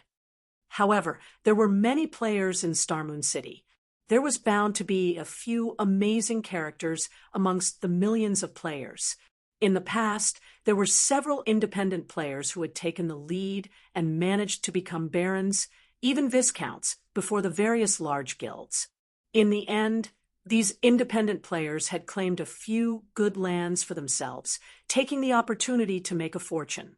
The monthly rental they received was enough to allow them to live in luxury for the rest of their days. Despite being independent players, these few individuals were not ordinary characters. They were not penniless individuals. Instead, they were relatively wealthy individuals. They had been relatively famous in several other virtual reality games and had earned large sums of money during their time playing those games. Meanwhile, through a special method, these people had managed to grind large amounts of reputation points in a relatively short amount of time, quickly becoming barons. After this incident was revealed, these players had become the envy of every player in Star Moon City. That method was very simple. Players needed to purchase some supplies with coins, then contribute these supplies to a certain Grand Duke to receive reputation points for Star Moon City. Unfortunately, the conversion ratio of coins to reputation points would make any ordinary player curse the system. However, Shifeng did not lack money right now. He only lacked time. Even if it were a more expensive method, he would still employ it. Chapter 5. A 1. Grand Duke Hartfield. Chapter 5. A 1. Grand Duke Hartfield. The lights shone brightly outside of Star Moon City's palace. At this moment, the street adjacent to the palace looked as if it held a large-scale celebration. A crowd of players exploded with excitement. Players filled both sides of the street, shouting and selling their wares. Star Moon City was different from the other ordinary cities in Star Moon Kingdom. The traffic here was constant, with players coming and going from other kingdoms and empires. Hence, unlike in other cities where players could only set up their stalls once every 3 or 4 days in specified areas, players could set up their stalls in Star Moon City every day. Only, a fee was required to set up a stall. It was not free. Even with the fee, a large number of players were still willing to set up their stalls to sell items rather than using the auction house and paying a heavier fee. Even if they sold their items at a lower price here, they could still make a higher profit. Normally, players would only choose to sell their items through the auction house if they were in a hurry for money or they wished to obtain a better price for rare and precious items. As the items sold at stalls were much cheaper, many independent players and large guilds would come here to purchase the materials and items they needed. Shifeng had come to this place precisely to purchase some supplies. The method of exchanging coins for reputation points was, in reality, a special quest found in Star Moon City. To players who focused on raiding dungeons and grinding monsters to level up, they might never discover this special quest. However, to players who leveled up slowly and focused more on enjoying the game itself, it was not particularly difficult to find the quest. As long as they listened for information in the capital city, they could obtain some clues leading to the quest. Meanwhile, this clue was that Grand Duke Hartfield's daughter had fallen ill and was in urgent need of a large amount of herbs. The quest only required 1 stack of ordinary herbs. Upon completing this quest, players would receive a certain amount of money and EXP. Meanwhile, players could accept this quest indefinitely. Unfortunately, the amount of money and EXP wasn't quite worth the value of the herbs. In the past, wealthy players who wished to level up quickly had spent money to increase their EXP through such quests. Even so, they did not invest a lot of money in this method of leveling. After all, coins were very valuable during the initial stages of the game. Nobody would spend them foolishly. In the past, as everyone had been convinced that this special quest was merely a method that allowed one to exchange money for EXP, a few insane individuals who had not wanted to level up in the fields began to purchase herbs in bulk, turning them in to complete the special quest. In such a way, these individuals each traded in 1,500 stacks of herbs, reaching a critical point of this quest. When a player traded in 1,500 stacks of herbs, Grand Duke Hartfield would no longer reward said player with money and EXP. Instead, the Grand Duke rewarded the player with a thank you gift. One could obtain a variety of items from this gift. Among them, there was a 10% chance to obtain a reputation book. When used, the reputation book would give the user a certain amount of Star Moon City reputation points. This was why Shifeng had come to this bazaar to purchase herbs in bulk, either ordinary herbs or rare herbs. After making a round through the bazaar and investigating the general prices of herbs, Shifeng began shouting through the trade channel, buying ordinary herbs, 40 copper per stack, rare herbs, 3 silver per stack. We'll buy as many as you have. The trade channel was a unique channel only available in bazaars. Any players in the bazaar could receive the messages sent through this channel. However, players who wished to shout their messages needed to pay a fee of 1 silver per message. Though the length of each message was limited to 100 words, it was a valuable promotion tool. With this, Shi Feng could save himself a lot of trouble. The amount and prices of herbs at each stall varied greatly. If Shi Feng had to visit every stall in the bazaar, even if he exhausted himself to death, he would only acquire a small amount. Hence, rather than haggling with every stall owner, he might as well offer to purchase herbs at an average price. Naturally, interested players would hunt him down to sell their goods. Shortly after Shi Feng's announcement, a large number of players rushed towards him. "Boss, how many herbs do you want to buy?" "Big brother swordsman, look, I have excellent quality herbs. I can even lower the price if you buy them in bulk." The players that had hurried over all looked at Shi Feng like hungry wolves. They crowded around him, rushing to sell their herbs. Their intensity far exceeded Shi Feng's initial expectations. All right, no need to rush. All of you line up and trade with me." Shi Feng smiled as he motioned for the crowd to calm down. Sure enough, players' enthusiasm in the capital city is a lot more intense. However, after giving it some thought, their enthusiasm was only natural. Players were currently busy with leveling and were not particularly enthusiastic about lifestyle classes. Although guilds nurtured their own alchemists, the guilds could easily supply the amount of herbs their alchemists needed. They didn't need to purchase any. More importantly, the crowd was so excited because the demand for herbs was usually quite low. As useful potion recipes were extremely rare, demand for herbs had dropped even further. In addition, Star Moon Kingdom was not a herb-poor kingdom, resulting in the prices of herbs remaining relatively low. Despite there being 20 herbs in each stack, ordinary herbs only sold for 40 copper per stack. Even rare herbs only sold for 3 silver per stack. One could imagine just how worthless herbs were. Yet, even with such low prices, few people were willing to purchase herbs, which explained why everyone was so excited to see Shi Feng. Players would frequently encounter herbs while adventuring, and they would usually collect these herbs to sell in bulk at a later time. Now, these players' actions benefited Shi Feng. In a short moment, Shi Feng had purchased 2,000 stacks of ordinary herbs and 200 stacks of rare herbs, spending 14 gold in total. To other players, this might be an astronomical sum, but to Shi Feng, this was only a drop in the bucket. "Sorry, but my bag's full. Everyone, please wait here for a while. I'll come back to purchase more in just a moment." Shi Feng hurriedly turned and ran towards the Grand Duke's mansion. Reluctance filled the crowd's eyes as they watched Shi Feng's departing figure.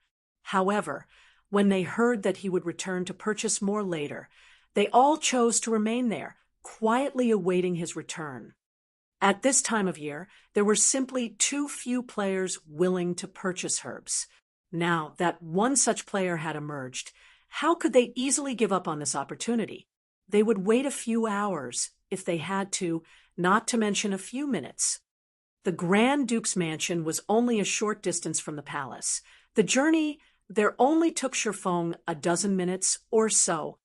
After entering the Grand Duke's mansion, after the level 150 Great Steward's introduction, Shi Feng arrived before the level 200 Grand Duke Hartfield. After a brief conversation, Grand Duke Hartfield began telling Shi Feng the problem burdening his daughter.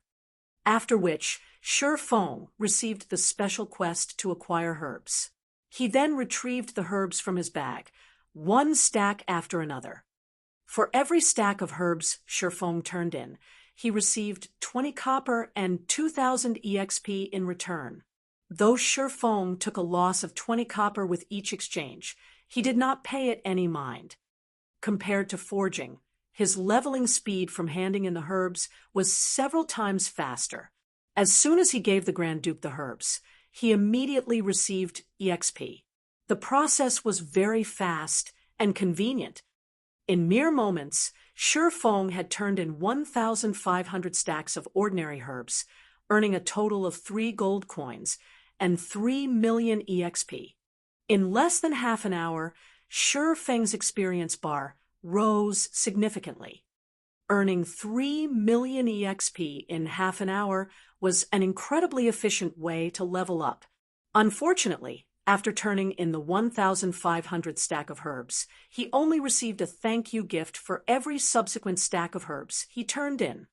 As there were still a large number of players waiting for him to purchase their goods, Shi Feng wasted no time as he turned in all of the herbs in his possession. Unlike ordinary herbs, he would receive 10 thank you gifts for each stack of rare herbs. In terms of money, it was much more worthwhile to trade rare herbs for the gifts instead. Unfortunately, rare herbs were too scarce. Chapter 502, Twilight Treasure Chest. Chapter 502, Twilight Treasure Chest. Shi Feng traded all of his ordinary herbs and rare herbs for thank you gifts in one fell swoop. Suddenly, Shi Feng noticed that Grand Duke Hartfield's gaze had changed slightly. The Grand Duke's originally stern expression seemed to have softened significantly. Was I just imagining things? After Shi Feng's brain activity had improved, his 5 senses and intuition had become extraordinarily sharp.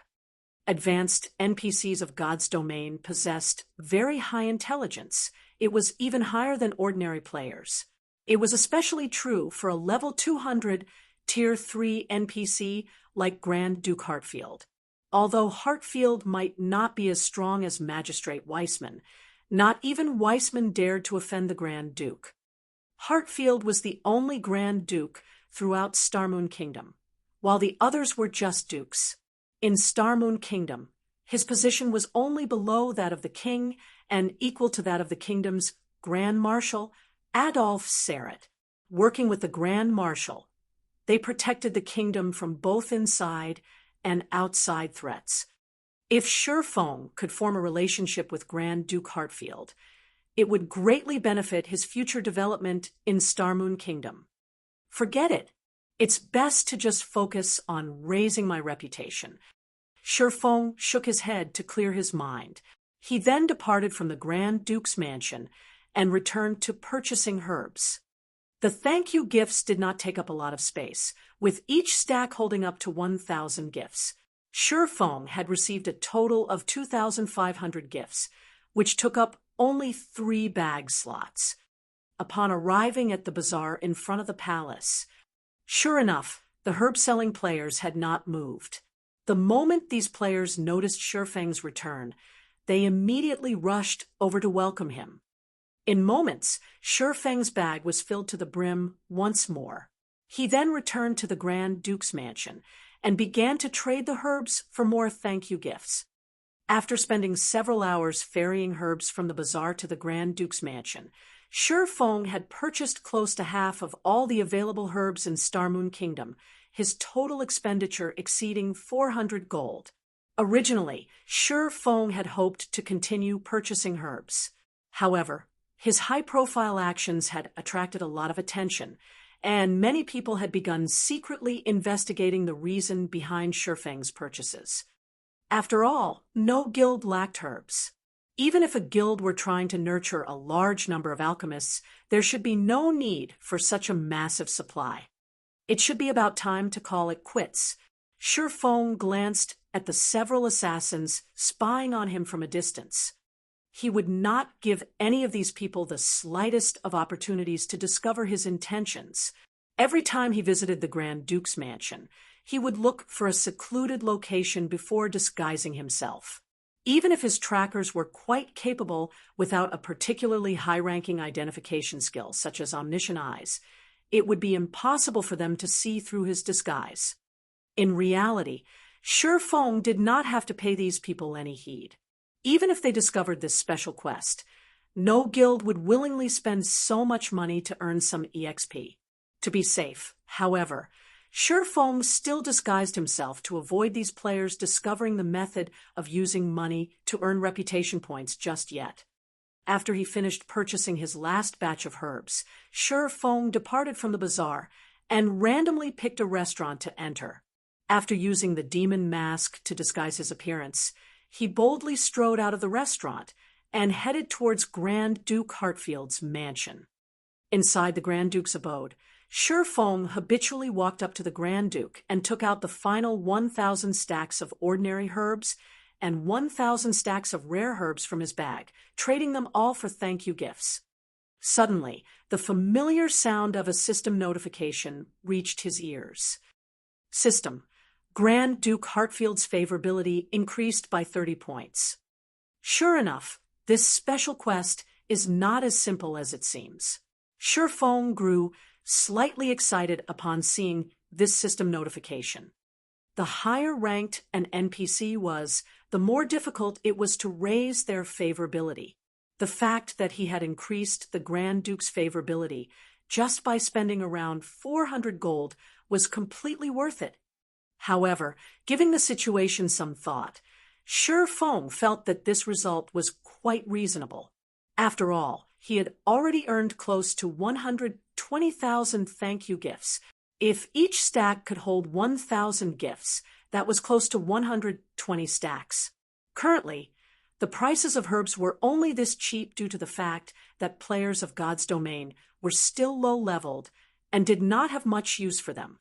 If Feng waited 2 more weeks or so, the money he would have to spend to earn 120,000 thank you gifts would most likely increase by several folds.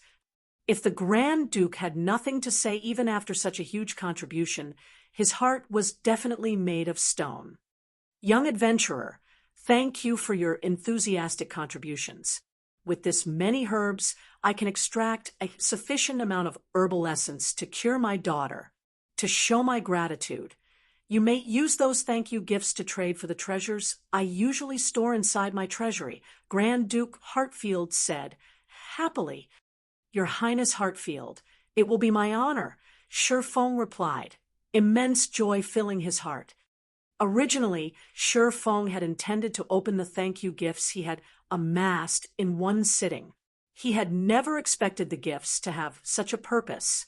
Most likely, not even those several wealthy players in the past had exchanged as many herbs as he had. Steward, take this adventurer to have a look, Grand Duke Hartfield said.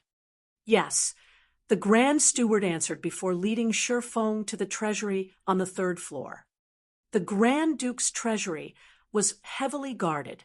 The 6 white-robed knights guarding the entrance were level 200 tier 3 judgment knights. Not to mention, there was even a tier 5 magic array protecting the vault. Even a tier 4 class would require a significant amount of time to break through such a powerful magic array. Upon entering the treasury, Feng discovered that the place looked very much like a museum, with many treasures on display. This is the list of treasures. You are allowed to redeem the gifts for any of the items inside. The Grand Steward passed a list to Feng. There were not many items available for exchange on the list. However, Feng was not surprised. Grand Duke Hartfield's favorability towards him was only 30 points. The fact that the Grand Duke was willing to let him trade his thank you gifts for treasures was already a considerable outcome. If he wished to trade for every item in this treasury, he would need to raise the Grand Duke's favorability towards him to at least 300 points. Feng then examined the list of items. Sure enough, every item was very basic. The majority consisted of weapons and equipment that were close to his current level, whereas the quality of the items ranged between secret silver and fine gold rank. Moreover, their prices were not cheap. Even the most basic piece of level 25 secret silver equipment required 1,000 thank you gifts. If converted to coins, it would cost 4 gold. If not for the herbs he bought being cheap, 1,000 gifts would cost 8 gold or more. Moreover, these level 25 secret silver and fine gold equipment were all individual pieces and not set equipment. To Shifeng, these items did not serve much purpose. Just as Shifeng felt that he had nothing to gain here, he suddenly discovered the name of a very familiar item at the bottom of the list. Isn't this the Twilight Treasure Chest? The Twilight Treasure Chest had been very famous in God's domain. It was also referred to as both the Treasure Chest of Luck and the Indiscriminate Treasure Chest. Only elite monsters that were level 30 and above had a very low chance to drop the Twilight Treasure Chest. As for why it was called the Indiscriminate Treasure Chest, the items one could obtain from it were extremely random. One might only receive 2 or 3 copper and some trash items. One might also receive epic or even fragmented legendary items. In general, the items one could get from the Twilight Treasure Chest relied heavily on luck. In the past, the majority of the players who had obtained this item would promptly toss it onto the auction house, selling it for around 1 gold rather than opening it themselves. On the other hand, each Twilight Treasure Chest only required 100 thank you gifts to redeem. In other words, each Twilight Treasure Chest would cost Shifeng 40 silver, which was significantly cheaper than its price in his past life. Luck. When Shifeng looked at the Twilight Treasure Chest, he suddenly recalled the Icarus's heart around his neck. This was a godly tool that could instantly raise his luck by 25 points. Chapter 503 Inyang Walker. Chapter 503 Inyang Walker. Shifeng looked at the Twilight Treasure Chest and pondered his situation carefully. Currently, he had nearly 120,000 thank you gifts on him. They were definitely enough to raise his reputation to a sufficient level. The luck attribute could be applied in various aspects. Aside from monster drops, luck also played a significant role in opening treasure chests and gift boxes, though the effects were not as prominent as they were with drops. However, Icarus's heart only gave Shifeng 5 points of luck under normal circumstances. That amount was too little to make a significant difference when opening treasure chests. Based on Shifeng's understanding of the luck statistic, 5 points would not even double his drop rate when opening a treasure chest.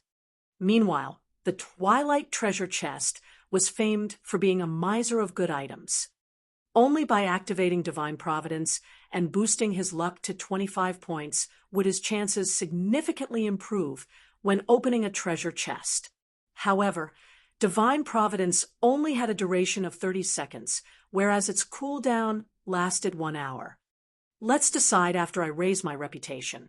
Saying so, Shifeng began opening the thank you gifts.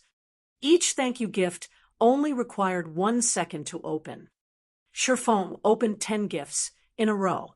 Aside from obtaining some copper coins, he also obtained 2 reputation books, the gifts yielding far more than he had expected. Each reputation book could raise the user's Star Moon City reputation by 1 point. Unfortunately, the book could not be traded.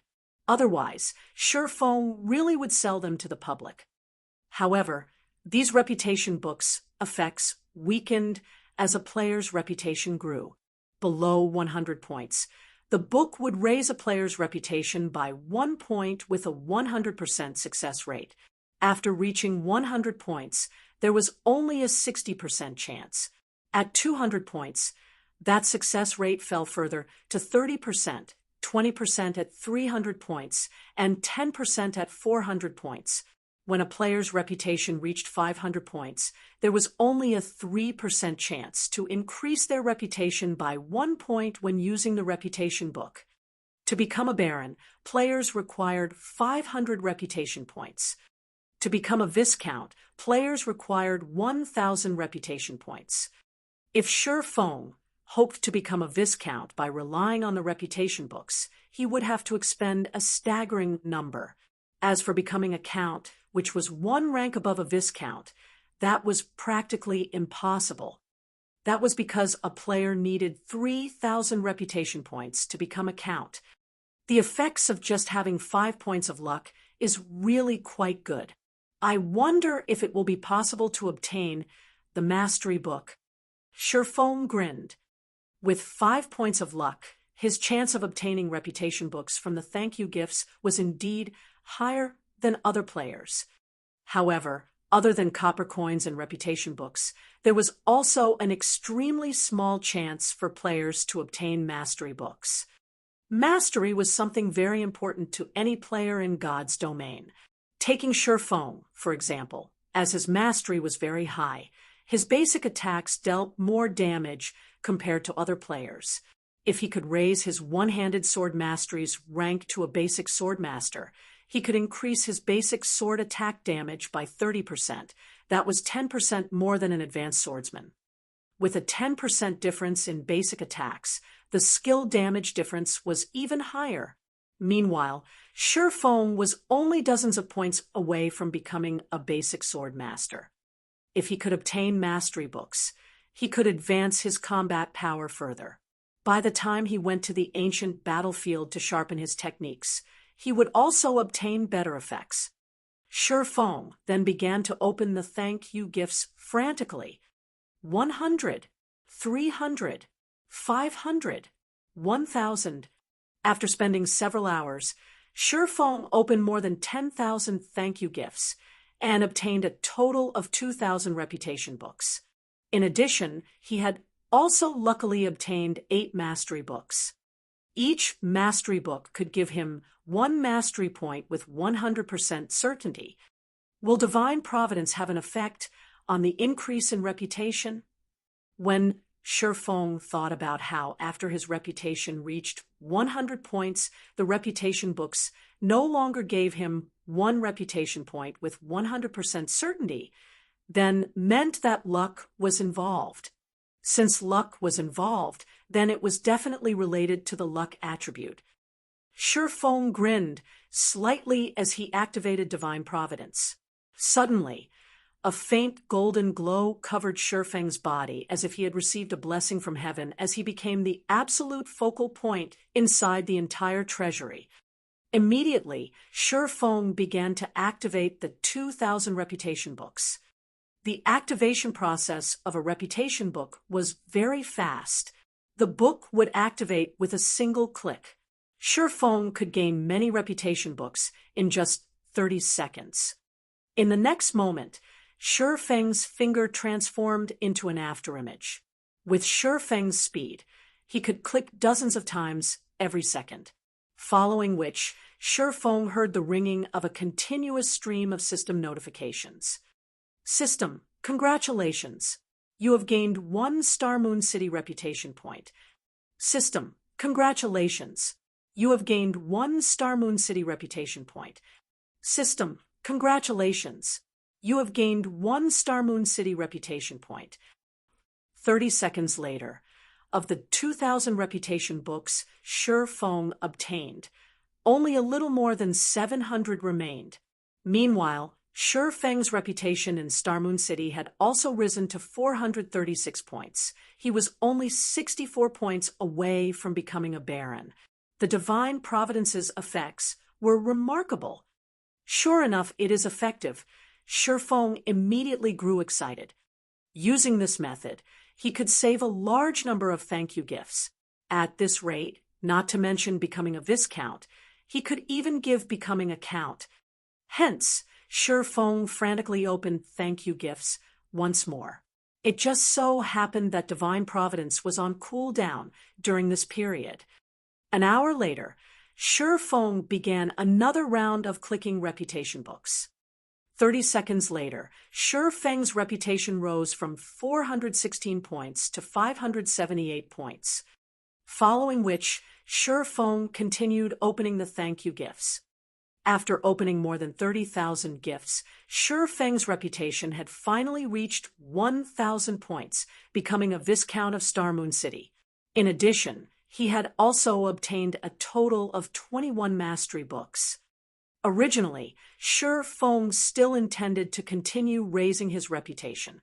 However, seeing as there were less than 90,000 thank you gifts remaining, even if he used divine providence, it would not be enough for him to become a count. Hence, Feng gave up on the notion. However, This result had already surpassed Shifeng's initial expectations. Normally, 120,000 thank you gifts might not even be enough for him to become a Viscount. In this aspect, divine providence had truly played a significant role. However, now that Shifeng had 21 mastery books, as long as he strived, he could raise his one-handed sword mastery to 150 points, reaching the standard of a basic sword master. Hence, Shifeng continued the process of opening the thank you gifts, and had even used divine providence to aid him in his endeavor. After opening another 10,000 or so thank you gifts, Shifeng accumulated a total of 48 mastery books. Immediately, he upgraded his one-handed sword mastery to the standard of a basic sword master, his basic damage increasing by 30%. At this moment, Shifeng had less than 80,000 thank you gifts remaining. At once, Shifeng exchanged all of them for Twilight treasure chests. Each Twilight treasure chest cost 100 thank you gifts. In the end, Shifeng had gained close to 800 Twilight treasure chests. He would have to spend close to 800 gold if he bought so many anywhere else. After Divine Providence's cooldown completed, Twilight treasure chest, you better not disappoint me. Shifeng took out 9 Twilight treasure chests and set them on the ground. Taking a deep breath, he immediately activated Divine Providence and swiftly began activating the treasure chests before him. As time passed, the silver-colored treasure chests inlaid with purple crystals were swiftly opened. 1 chest, 2 chests, 3 chests. Finally, Shifeng managed to open the 9 Twilight treasure chests within 30 seconds. The 9 Twilight treasure chests released a colorful brilliance as their lids were removed, making the entire treasury shine beautifully. Shifeng then began collecting the items inside the treasure chests. As Shifeng collected the items inside the 6th Twilight treasure chest, he suddenly froze. With disbelief, he retrieved a beautiful chest plate that gave off both a black and white glow. Inyan Walker. Chapter 504, Tier 1 Set Equipment. Chapter 504, Tier 1 Set Equipment. In God's domain, one could obtain a wide variety of items from the Twilight treasure chest. However, the chance of obtaining good equipment was incredibly small. As for set equipment, don't even think about it. Yet, the armor called Inyan Walker before Shifeng was indeed a part of a set equipment. For a moment, Shifeng even questioned his own vision. If it were any other set equipment, at most, Shifeng's good luck would have surprised him. However, the Inyan Walker was different. It was a special set equipment, just like the Warfire set equipment. However, if Shifeng had to decide which set was better, without a doubt, it would be the Inyan Walker set equipment before him. Although the Warfire set equipment could be upgraded to fine gold rank, the Inyan Walker was a Tier 1 set equipment.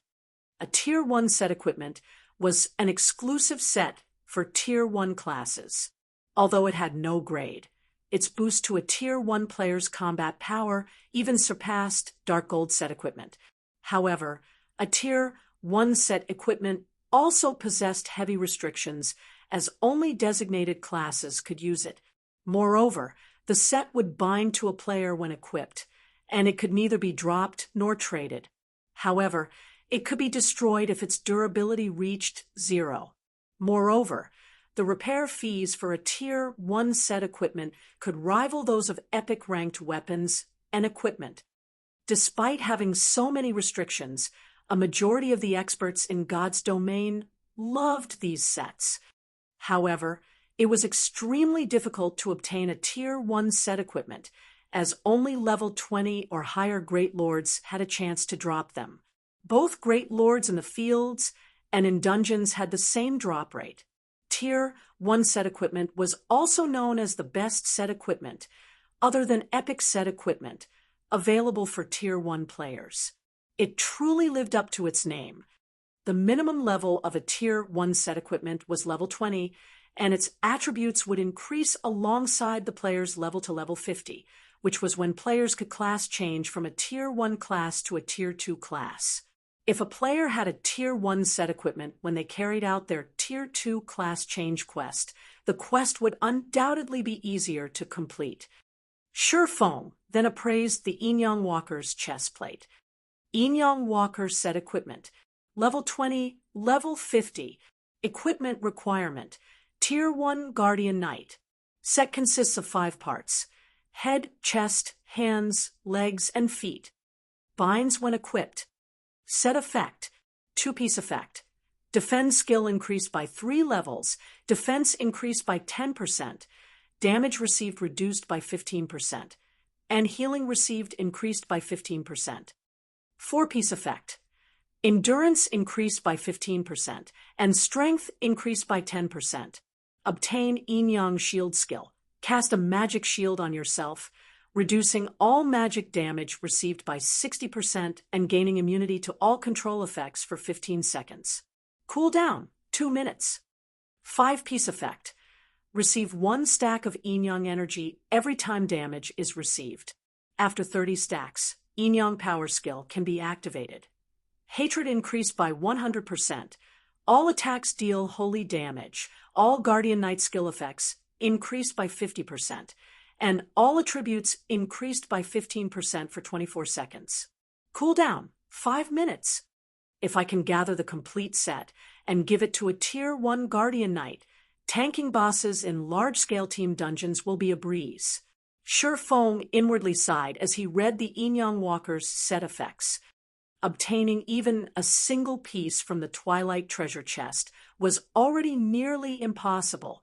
Trying to obtain the complete set would be a miracle. The effect of having 25 luck is better than I expected. Shurfeng was utterly satisfied. He then looked at the large number of Twilight treasure chests in his bag, chuckling, "With so many Twilight treasure chests, I refuse to believe that Divine Providence won't net me any other good items." Shurfeng had already decided. As soon as the cooldown of Divine Providence completed, he would use it to open the treasure chests. With more than 700 Twilight treasure chests, even if he could not earn back the cost of all the herbs he had bought, he would not suffer too huge of a loss either. Soon, Shurfeng collected the remaining items from the treasure chests and stored them in his bag. Other than the Enyang Walker, the 9 Twilight treasure chests only yielded ordinary items. Shurfeng had only obtained a few silver coins and some rare materials, as well as a forging design to create the light stone. Although it was a forging design, it wasn't very valuable. It was not worth even 30 silver. This was because the light stone forging design was quite common. It had a chance to drop from any level 40 or above maps. However, God's Domain's current players were very much in need of light stones. The light stone was a consumable item that could illuminate a certain area as if it were daytime. In the darkness of night, any monsters caught within the light stone's radius would lose their nighttime advantages. The item allowed players to grind monsters freely and level up during the night. To players who wished to level up quickly, even the darkest night was a time to level up. Light stones were practically necessary for players out in the fields, hence why the drop rate for the item's forging design was relatively high. Only players would find it very difficult to obtain the forging design at their current levels. Light stone. A light flashed in Shurfeng's eyes. He felt that this was a good opportunity to make a fortune. As long as he sold them, the light stones would be well received. Currently, the Candlelight trading firm relied on the strengthened armor kits to draw customers from the Starstreak trading firm. If he added light stones to the firm's available products, it would definitely boost the firm's competitive edge. Light stones were easy to produce. Moreover, the materials it required consisted of cheap and common items, such as advanced stones and magic essences. Hence, Lightstones were easily affordable by the majority of the players, unlike the expensive strengthened armor kits that only a small number of players could afford. In addition, there were only 3 people producing the strengthened armor kits right now, and their success rates were only at 30%. It was not enough to satisfy the demand of so many players. As for lightstones, even an advanced forging apprentice's success rate would be higher than 30%. Only, the lightstone forging design was not something players below level 30 could obtain. If Shifeng could acquire a large number of lightstone forging designs, the Candlelight trading firm could take Starmoon Kingdom's entire market by storm. The Candlelight trading firm had plenty of advanced forging apprentices. As long as they had a sufficient number of forging designs, they could mass-produce the lightstones.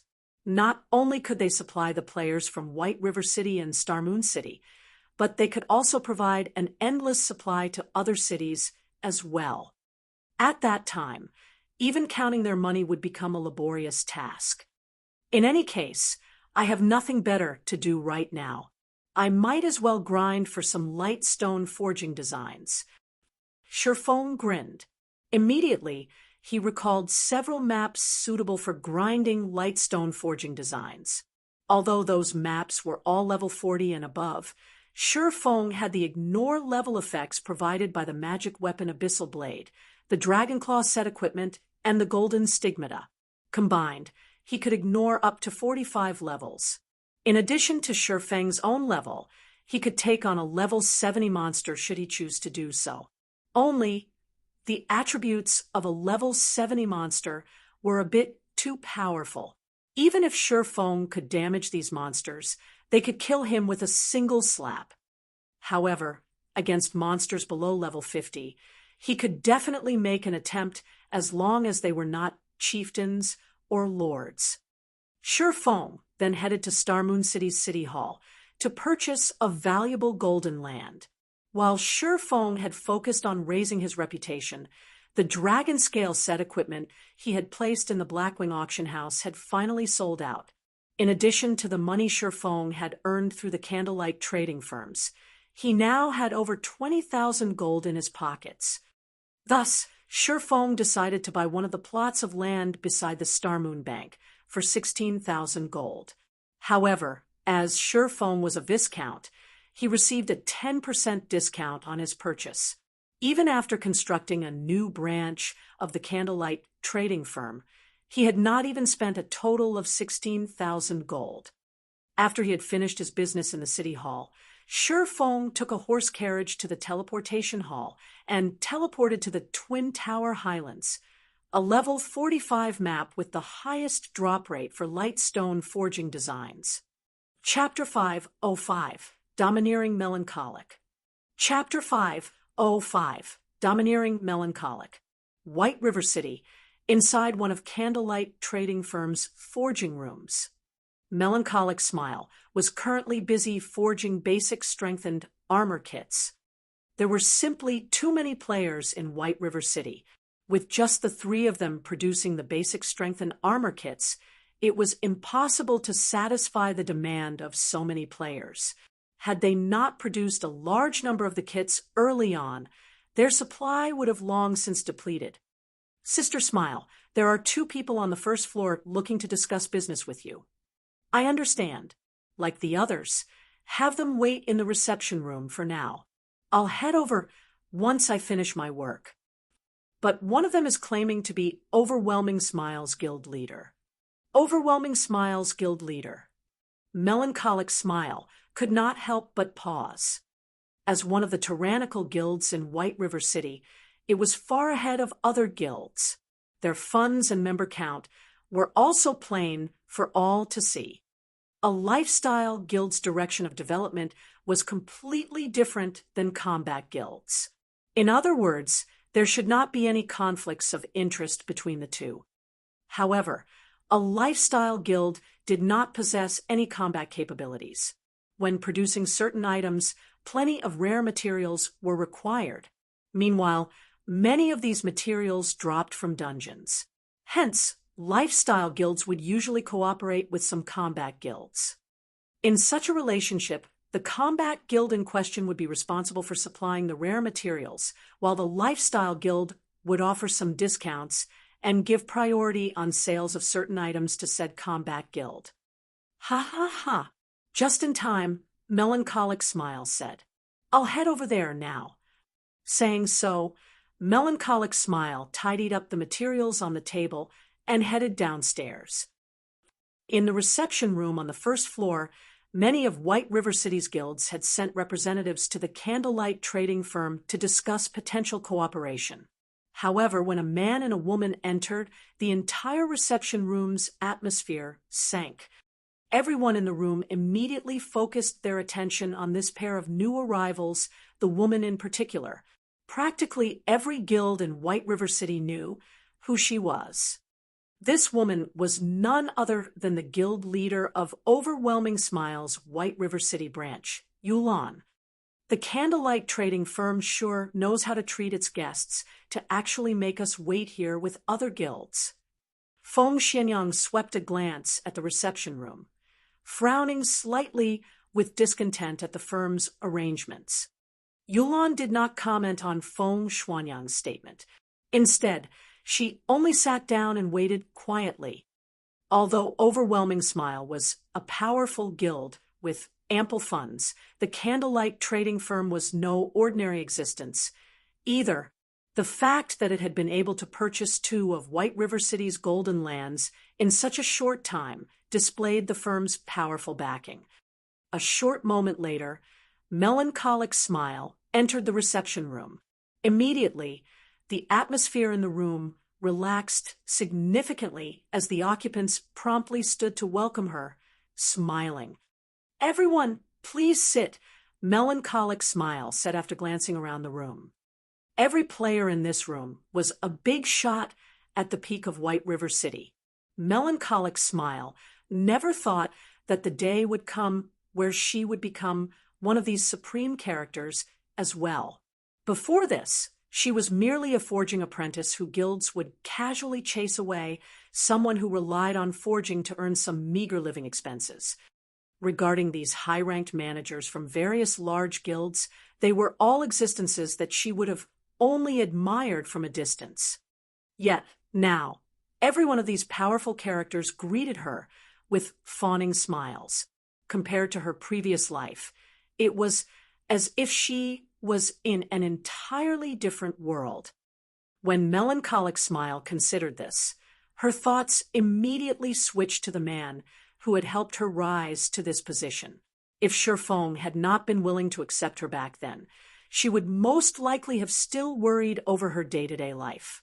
She would still be one of the lifestyle players at the bottom layer of White River City, rejoicing over earning 1 or 2 silver a day. In contrast, when dealing with hundreds or even thousands of gold, her current self could maintain indifference. Before her were the upper managers of the various large guilds in White River City. Among them, there was even the guild leader of Overwhelming Smile.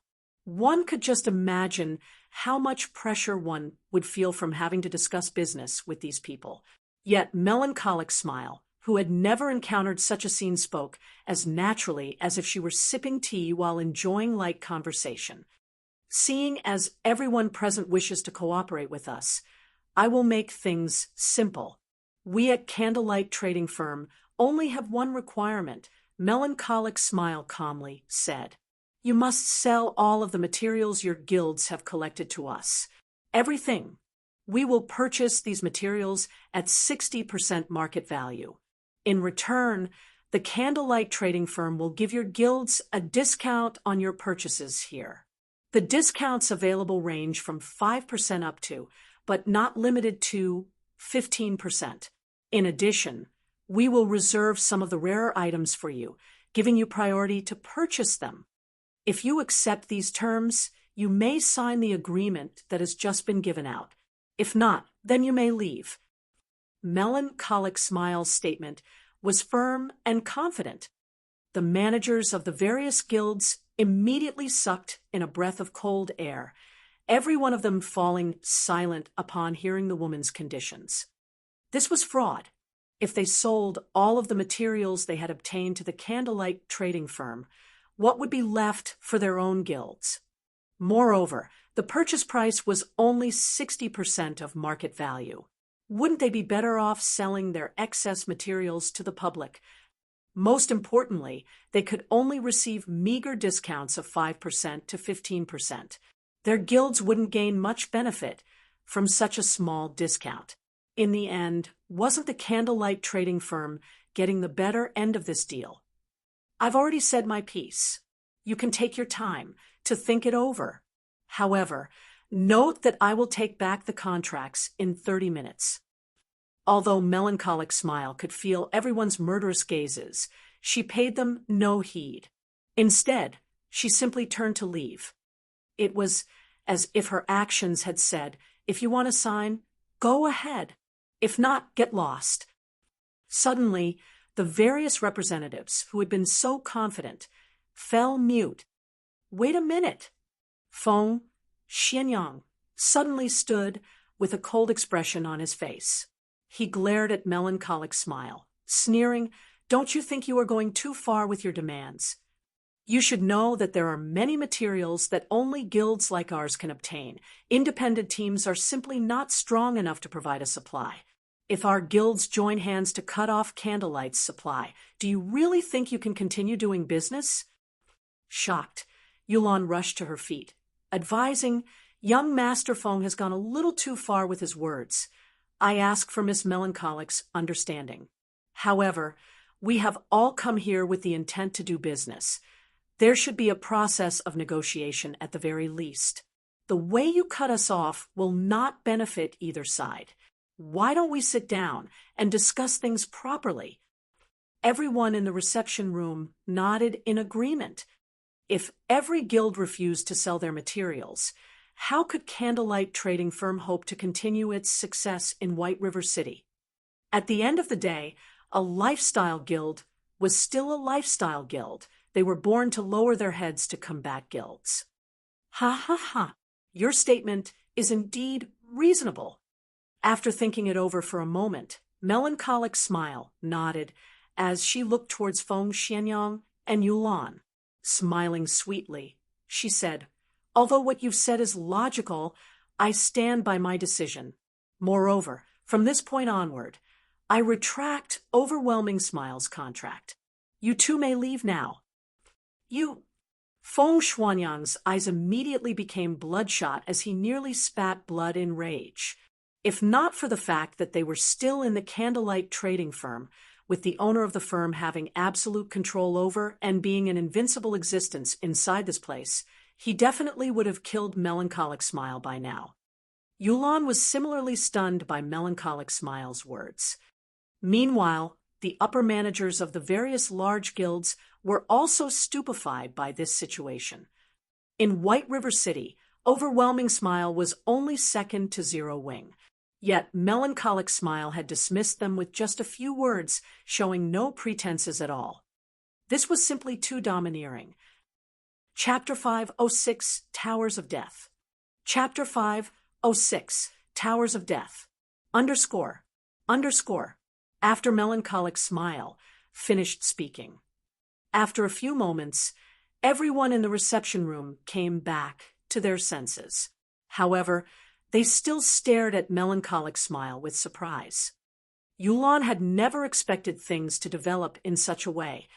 Melancholic Smile's performance had completely surpassed Yulan's expectations. Her firm rejection was even more unusual. "Miss Melancholic, I believe we have a misunderstanding," Yulan said after calming down. "Overwhelming Smile is not here to seek cooperation, but to invest. I believe that Miss Melancholic knows about Overwhelming Smile's financial prowess. With our help, the Candlelight Trading Firm will have no issues obtaining materials or funding. At the end of the day, Candlelight is not a combat guild, so its development is limited. It is restricted by the city. Candlelight might become White River City's #1 trading firm, but you can't just remain in one city and not branch out to others, right? After all, White River City's player population is not infinite, and you can only earn so much.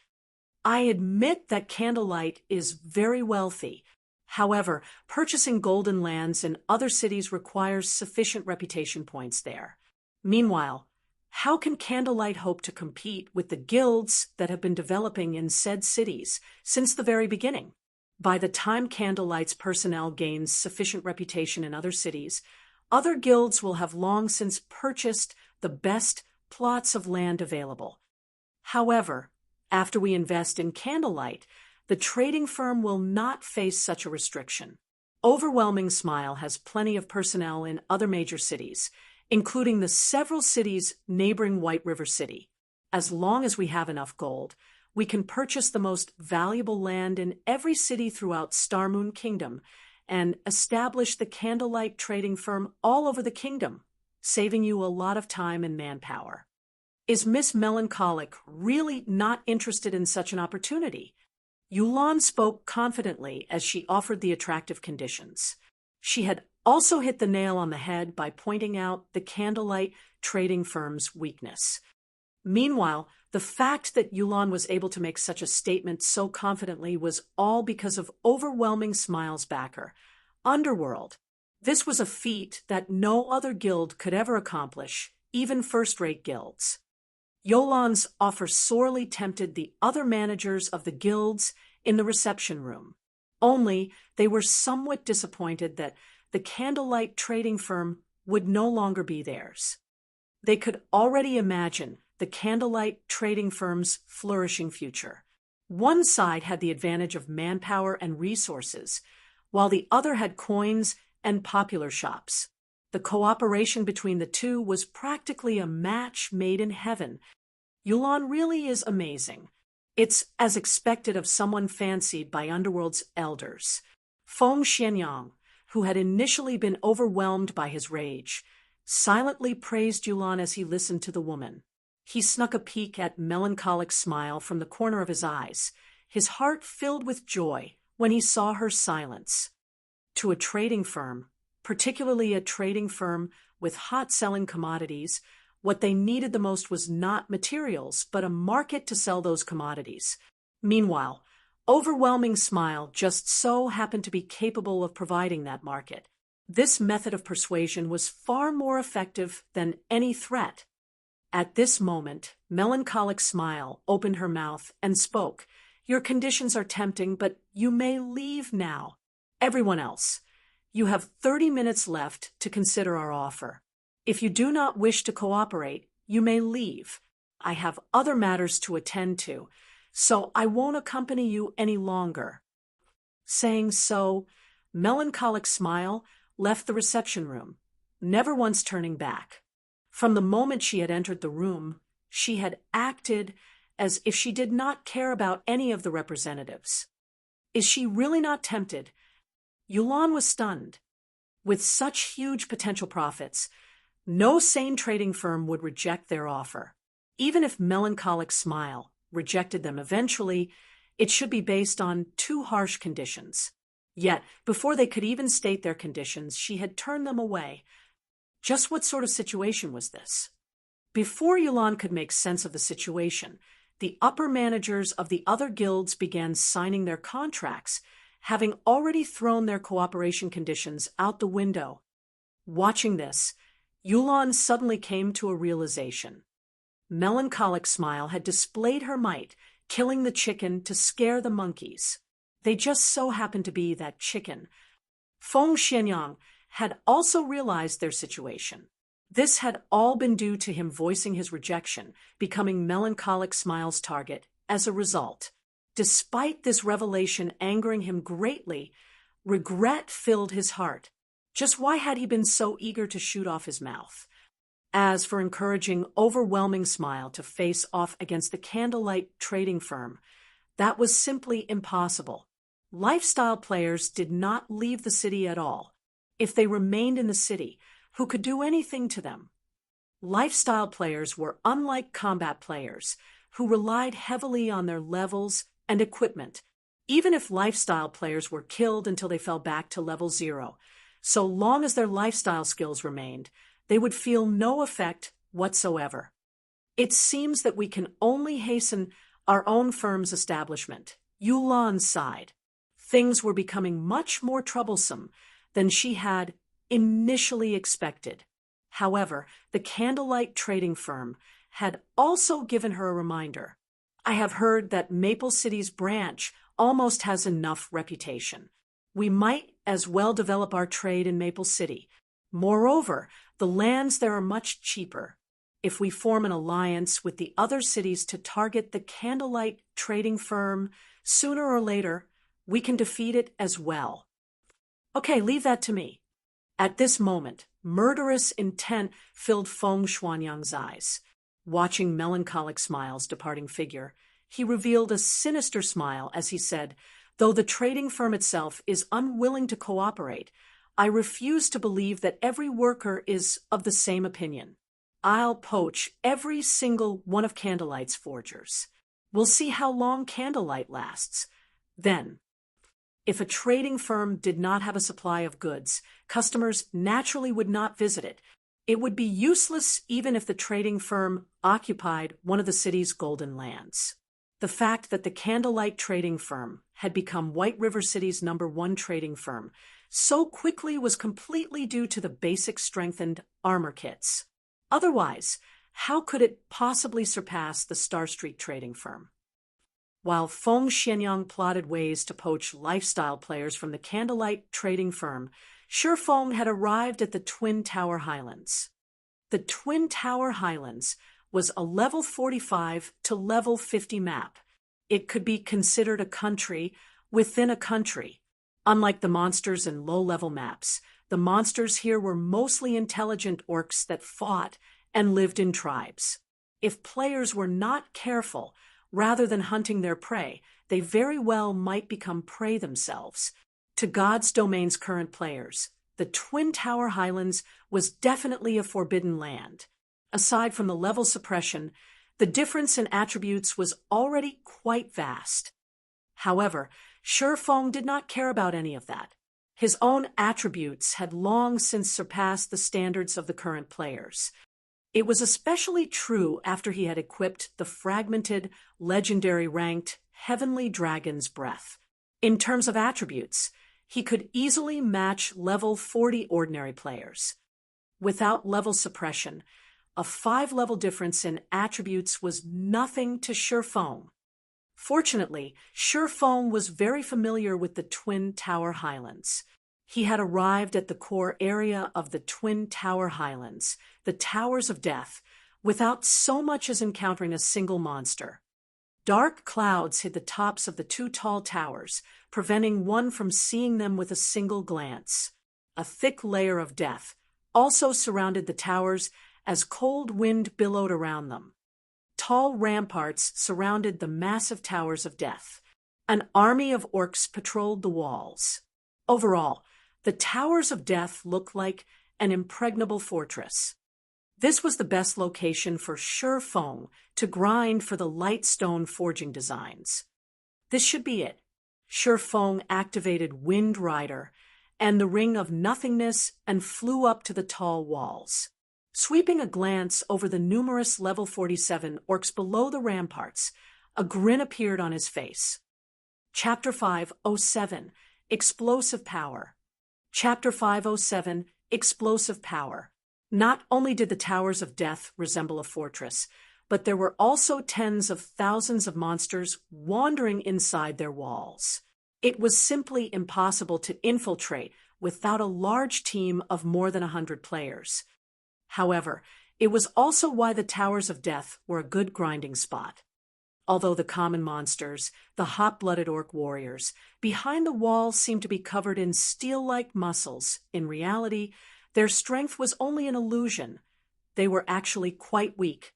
Moreover, they were all melee monsters.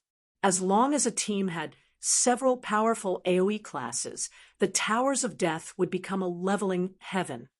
Hot-blooded orc warrior, orc, common monster. Level 47, HP 30, 000/30,000. To players of a similar level, these orc warriors were very easy to deal with. To Shifeng, who was only level 26 right now, they were just as easy to defeat. The only challenge was the fact that these hot-blooded warriors normally moved in groups of 100 or more, with an elite-ranked hot-blooded orc captain leading each company. The orc captains were much larger than their common counterparts. They were fully protected by a suit of plate armor and wielded a war saber and large shield in each hand. Most importantly, these orc captains had an aura effect that could increase the attack speed and damage of nearby hot-blooded orc warriors by 30%. Hot-blooded orc captain, orc, elite rank, level 48, HP 200, 000/200, 000. Even a 50-man team would struggle against such a company of orcs. As for 20-man teams, they could only escape for their lives. Teams that came to grind here would usually eliminate the orc captain first, sending several assassins with high burst damage and a bombardment from the ranged attackers, getting rid of the orc captain in the shortest amount of time possible. That way, the hot-blooded orc warriors would be fish in a barrel, easy to annihilate. However, Shurfeng's level was too low right now. It would be very difficult for him to charge into the group of orcs and kill the orc captain swiftly, hence why Shurfeng had flown up to the ramparts. The ramparts were very tall, and it would not be easy for one to reach the top quickly, especially common monsters like the hot-blooded orc warriors. Monsters like them could only use the only staircase. Moreover, it was a long way from the bottom to the top of the stairs, and it would take the orc warriors quite some time to reach the top of the walls. The orc captain, however, was different. The captain's strength was impressive, and he could easily reach the top of the walls with just a few jumps. In the past, many people had used this method to grind orcs and level up. After Shurfeng positioned himself on the rampart, he switched the 7 luminaries' rings aura of wind to the aura of fire. Simultaneously, he activated the ice blue devil flame, pale blue flames suddenly covering his entire body. With the effects of the aura of fire and the ice blue devil flame combined, his damage instantly increased by 60%. The combined effects were no weaker than when he activated a berserk skill. Moreover, these effects lasted indefinitely and had no side effects whatsoever. He then took out the blazing meteor and threw it at a hot-blooded orc warrior. Xiao! The blazing meteor streaked across the air like a shooting star, instantly striking at a hot-blooded orc warrior who patrolled below the fortress walls. -904. Although there was no level suppression, a level 47 monster was far superior to a level 20+ monster regarding both defense and attack power. Shurfeng only had the attributes of a level 40 or so ordinary player. His damage was very limited. "Intruder!" the orc warrior bellowed angrily as he turned toward Shurfeng on top of the wall. Immediately, the entire company of hot-blooded orcs also discovered Shurfeng. However, as the wall was too large, they could only frantically dash towards one of the distant staircases. The armored hot-blooded orc captain, unlike his allies, simply bent his legs and jumped. In just a moment, the orc captain had jumped up to half the height of the wall. The captain stabbed his saber into the sturdy wall. Using his saber as a foothold, the captain jumped once again, reaching the top of the ramparts. His robust and powerful hand grabbed and tugged on the chain wrapped around his wrist. In the blink of an eye, the saber, which was connected to the chain, returned to the orc captain's hand. The entire process was smooth and only took an instant. The orc captain was like a martial arts expert who could walk on walls and fly through the eaves of buildings. However, Shurfeng was not the slightest bit surprised by the orc captain's actions. Elite monsters' intelligence and combat techniques at this level were not the slightest bit inferior to the professional fighters in real life. In some aspects, these elite monsters were even more amazing than professional fighters. The hot-blooded orc captain looked at Shurfeng, who was 10 yards away with a bloodthirsty fury in his crimson eyes. Raising his shield, he used charge and dashed towards Shifeng. The orc captain was over 2 meters tall. With his mass and speed, he was like a small car rushing towards Shifeng. One could just imagine the consequences of such a collision. Without hesitation, Shifeng activated Purgatory Power, raising his damage by another 30% and attack speed by 100%. He then dashed forward to meet the orc captain's charge head-on.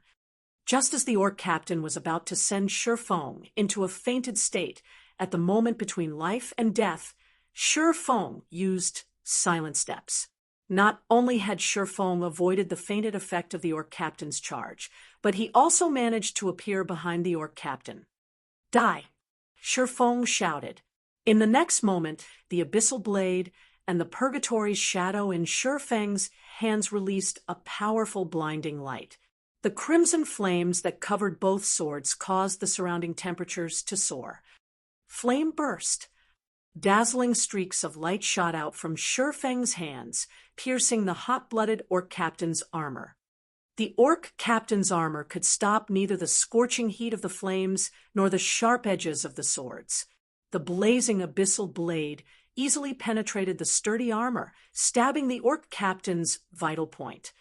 Minus 9,120, minus 18,160, minus 9,234, -27, 548. Frightening damages appeared above the hot-blooded orc captain's head, one after another. In the blink of an eye, the orc captain had lost close to half of his HP. The orc captain bellowed at the damage he received.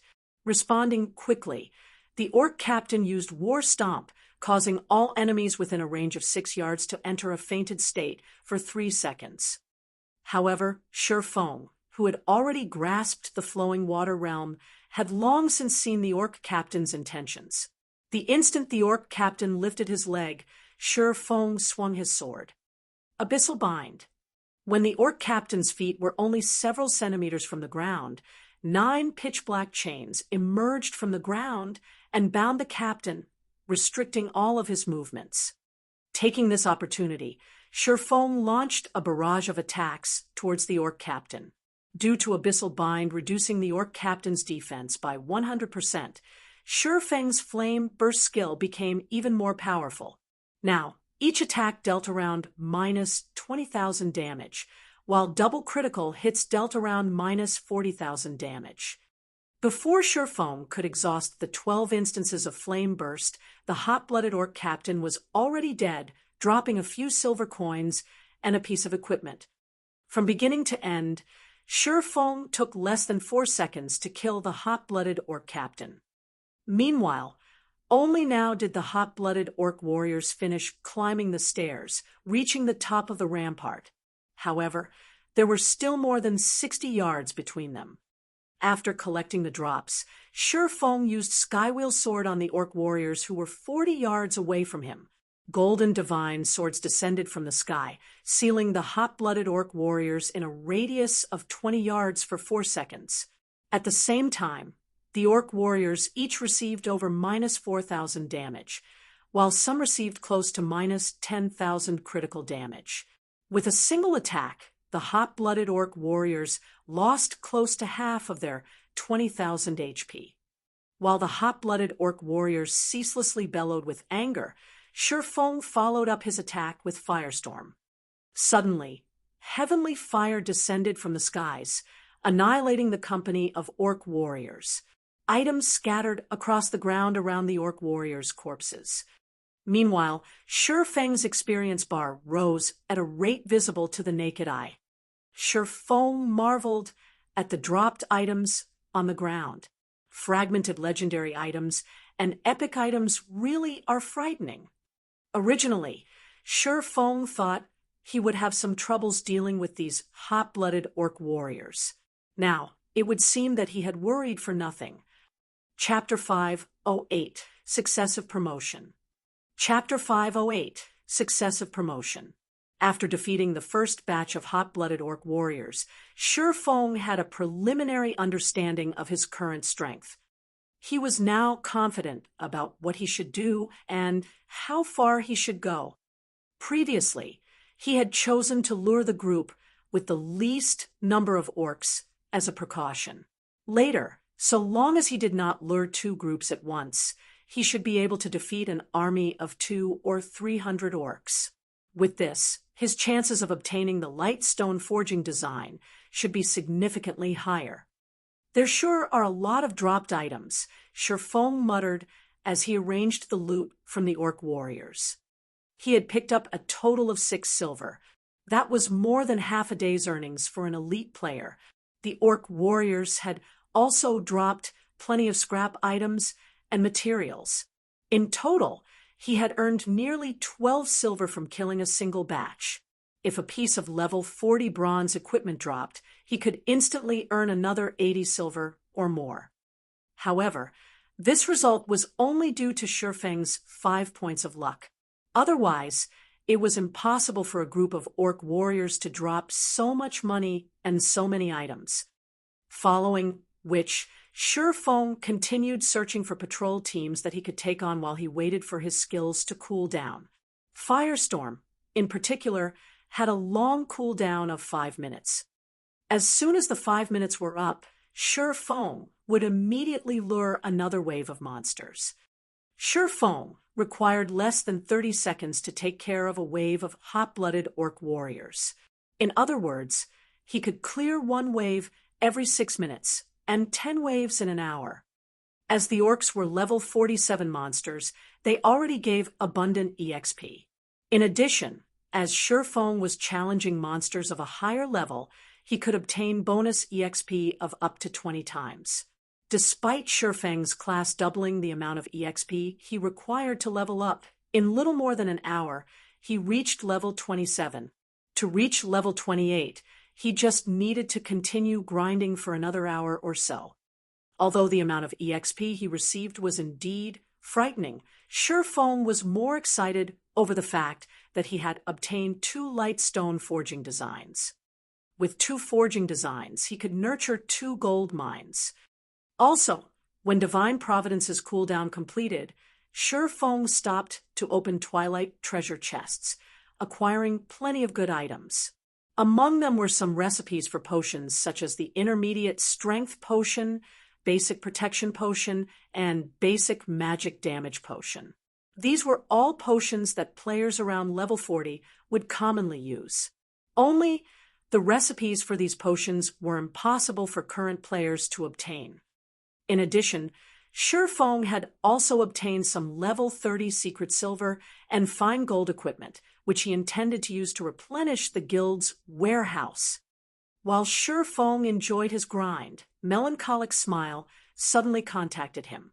Through the screen, Shi Feng could tell that, though Melancholic Smile seemed somewhat tensed, there was a hint of pride and excitement in her eyes. Guild leader, just as you predicted, Overwhelming Smile paid us a visit, though I've already chased them away. The other guilds have also agreed to cooperate with us, Melancholic Smile said slowly. Also, just as you expected, after we chased them away, they immediately began contacting our guild's forgers and forging apprentices. Although Uncle Ironheart and Coco rejected their offers, many of the forging apprentices in the guild were unable to resist the tempting offers and have already applied to dissolve their contract with us to join Overwhelming Smile. From what I learned from those forging apprentices, it seems that they are heading to Maple City to develop themselves. Although Melancholic Smile had tried to dissuade those who intended to leave, there were bound to be some who could not resist Overwhelming Smile's astronomical offer. Melancholic Smile could not force these people to stay. Fortunately, Shi Feng had long since prepared for such a situation. All lifestyle players who joined the Horizon Alliance were required to sign a contract. Under this contract, the Horizon Alliance would provide all materials, forging designs, forging rooms, and other necessities for the lifestyle player. The lifestyle player could also obtain a certain amount of commission from the items they made. This commission would be determined according to the lifestyle player's skill level. The more skilled they were, the higher their commission would be, with the highest possible being 20% of profit. However, these generous benefits came with a condition. Any lifestyle player wishing to dissolve their contracts was required to erase all the lifestyle classes they had taken on. In other words, upon leaving the Horizon Alliance, these lifestyle players would have to start all over again. That way, it would be impossible for these poached players to benefit other guilds in a short amount of time. Only due to their past experiences, it would cost less for other guilds to nurture these players. It was not easy for a lifestyle guild to nurture a lifestyle player. The initial investment included materials and forging designs, particularly those rare forging designs. These items required immense effort to obtain. So, how could they possibly let others take advantage of them? Any lifestyle player who had learned rare forging designs was also required to compensate the Horizon Alliance for this loss. Normally, few lifestyle players would willingly choose to develop themselves elsewhere. However, with Overwhelming Smile's reckless poaching, there were bound to be some who could not resist the temptation. Heading to Maple City? Huh? Shifeng pondered for a moment before saying, "It seems that they plan to develop trade in Maple City before joining the competition in White River City." Although Overwhelming Smile had been nurturing their own lifestyle players all this time as well without their own shop, it was not only very inconvenient to sell their products, but the cost of the items would also increase. In particular, by selling their items through the auction house, they would incur a massive processing fee. For small items, they might not even recover the cost, let alone make a profit. Maple City was Overwhelming Smile's domain. It was very easy for the guild to develop its trade there, and the same went for acquiring land and reputation. By the time Overwhelming Smile possessed sufficient capital, it would be a lot easier for it to deal with the Candlelight trading firm. At the very least, both sides would be on equal footing. Afterward, Overwhelming Smile could just use the simplest way to deal with the Candlelight trading firm: wage a price war. They want another war of attrition. Shifeng could not help but laugh. Unfortunately, Overwhelming Smile no longer possessed such an opportunity. Shifeng then said, "Smile, instruct someone to begin purchasing advanced stones and magic essences in bulk, and don't just buy from White River City. Buy from other cities as well. Buy as many as you can. However, this must be done secretly. Do not let other guilds discover our actions." Although the Candlelight trading firm held a significant advantage due to the basic strengthened armor kits, the production volume for the kits was simply too low. It lacked competitiveness. However, it was a different story for Lightstones. "Okay, I'll head out and buy them myself right now," Melancholic Smile said. After Shifeng gave his instructions, he resumed grinding for more forging designs. For the next several dozen hours, Shifeng grinded the hot-blooded orc warriors like a madman. During this time, his experience bar rose rapidly, his level increasing from level 27 to level 30. His leveling speed was simply unmatched. However, compared to the EXP spent on increasing his own level, Shifeng had expended even more EXP on the 7 Luminaries ring. He had leveled up the 7 Luminaries ring twice, upgrading it to level 7. Just as Shifeng was about to investigate the level 7 Luminaries ring's new power, suddenly the gates of the Towers of Death opened. In the next moment, a roar that shook even the heavens emerged from behind the gates. As the roar grew louder, Shifeng saw a massive orc walk out. This orc wore exquisite armor and had a black cape draped over his back. Upon the appearance of this massive orc, the orcs outside the Towers of Death went into a frenzy. It was as if they were welcoming the arrival of their king. Why has the Orc King appeared here? Shifeng could not help his surprise. Chapter 509, Mythic. Chapter 509, Mythic. The valiant and extraordinary orc king slowly walked up to an altar before the Towers of Death, constantly muttering incantations as he approached the pitch-black altar. Suddenly, countless blood-red runes emerged from the altar. The sky also dimmed as strong winds blew.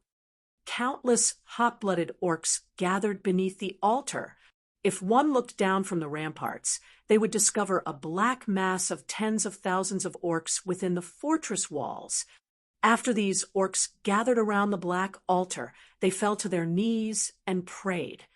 This spectacular scene amazed even Shurfong. Just what are they trying to do? Shurfong was utterly confused. The Towers of Death of the Twin Tower Highlands were, in reality, a level 50, 100-man team dungeon.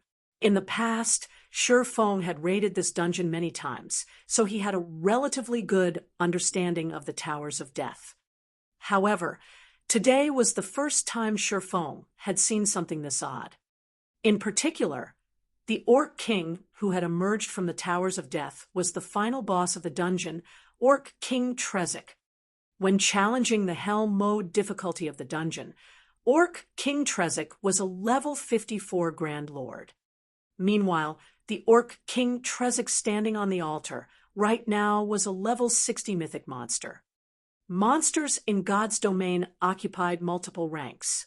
From weakest to strongest, these ranks were common, elite, special elite, chieftain, lord, high lord, great lord, grand lord. Standing above grand lord was mythic. Orc King Trezek, mythic monster. Level 60, HP 90, 000/90, 000/000. Upon seeing the Orc King's information, even Shurfong could not believe his own eyes. A mythic monster. A mythic monster was slightly stronger than even a tier 4 class. Moreover, with that ridiculous amount of HP, any tier 4 party of the same level that attempted to raid Orc King Trezek would be beaten senseless.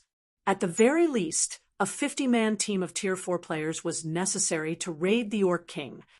Tier 4 classes already stood at the top of God's domain. It was extremely difficult to reach this tier. So how could it possibly be easy to gather 50 tier 4 players? Not to mention, players could only begin challenging their tier 2 class change quests at level 50. They were still far from reaching tier 4. To players below level 60, Orc King Trezek was practically invincible. However, it was because of this that Shurfeng's interest grew. The final boss of the Towers of Death had actually left the dungeon to pray. Moreover, the boss's rank had risen to mythic. There was no way Shurfong could grind the hot-blooded orcs at the moment. The area beneath the ramparts was packed with warriors and captains right now. If he attacked any one of them, he might attract every monster beneath the walls, including the Orc King Trezek. They would annihilate him, leaving no room for escape. I'm interested to see just what this is about. In any case, Shurfong was not in a hurry. He took a seat in the corner of the wall and observed the situation at the altar. However, the orc's prayer was relatively long. Even after over half an hour, these orcs continued to pray. Out of frustration, Shurfong began arranging the contents of his bag. After grinding for dozens of hours, Shurfong had lost count of how many hot-blooded orc warriors he had killed. The items they had dropped had nearly filled his bag. Had he not thrown away some of the worthless scrap items, not even his super large bag would be able to hold all of the loot. Shurfong had to admit that the Towers of Death were indeed an efficient place to farm light stone forging designs. With the addition of his 5 points of luck, his harvest was even more frightening. In total, Shurfong had obtained 141 light stone forging designs. He had also collected close to 30 gold and some random scrap items and materials. If ordinary players came here to grind, they could definitely make a fortune overnight. 30 gold coins. Although the value of gold coins continuously depreciated, each gold coin was still worth more than 7,000 credits. In other words, Shi Feng had earned nearly 210,000 credits in a single day. However, none of these were Shi Feng's greatest prizes. His most valuable gain was the promotion of the 7 Luminaries ring and the equipment he had obtained from opening treasure chests. After upgrading the 7 Luminaries ring to level 7, its skills all received massive transformations. If not for the ring's information labeling it as an epic item, Shi Feng would have thought it was a fragmented legendary item. 7 Luminaries ring, replica, ring, epic rank. Level 20, level 80, current level, 30. Equipment requirement, strength 200. Attributes will be adjusted according to user's level. Strength plus 64, agility plus 60, intelligence plus 52, endurance plus 60, vitality plus 55, damage plus 10%, maximum HP plus 15%, ignore levels plus 10, all skills plus 2 levels. All items level requirement reduced by 5 levels. Additional skill dash, 7 Luminaries aura. There are 7 different auras: earth, water, wind, fire, time, illusion, and space. Only one aura can be used each time, and there will be a cooldown of 1 minute when changing between auras. Aura of Earth. Level 7 requires 200 million EXP to upgrade to level 8. Defense increased by 60%. Damage taken reduced by 55%. Activatable skill dash. Absolute defense. Become immune to all damage for 5 seconds. Cooldown, 1 minute 20 seconds. Aura of Water. Level 7 requires 200 million EXP to upgrade to level 8. Received healing increased by 100%. Cast consumption reduced by 50%. Activatable skill dash. Life Bloom. Heals selected target for 30% HP every second for 40 seconds. Cooldown, 1 minute 30 seconds. Aura of Wind. Level 7 requires 200 million EXP to upgrade to level 8. Movement speed increased by 60%. Attack speed increased by 60%. Agility increased by 50%. Activatable skill dash. Wind Rider. Enables temporary flight and movement speed increase of 220% for 24 seconds. Cooldown, 2 minutes. Aura of Fire. Level 7 requires 200 million EXP to upgrade to level 8. Damage increased by 50%. Target's defense reduced by 60%. Activatable skill dash. Firestorm. Inflicts 1000% damage within a range of 30 by 30 yards for 6 seconds. Cooldown, 5 minutes. Aura of Time. Level 7 requires 500 million EXP to upgrade to level 8. Cooldown of all skills reduced by 40%. Enemies within a 150-yard radius will have their movement speed and attack speed reduced by 40%, and cooldown of skills increased by 50%. Activatable skill dash. Absolute Time.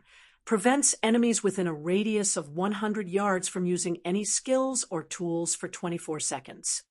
Cooldown, 2 minutes 30 seconds. Aura of Illusion. Level 7 requires 500 million EXP to upgrade to level 8. All attributes increased by 40%. Enemies within a 200-yard radius will have all their attributes reduced by 40%. Activatable skill dash. Fantasy World. Immunity to all magic damage and 20% of magic damage received will be converted to healing to recover players' HP for 20 seconds. Cooldown, 3 minutes. Aura of Space. Level 7 requires 500 million EXP to upgrade to level 8.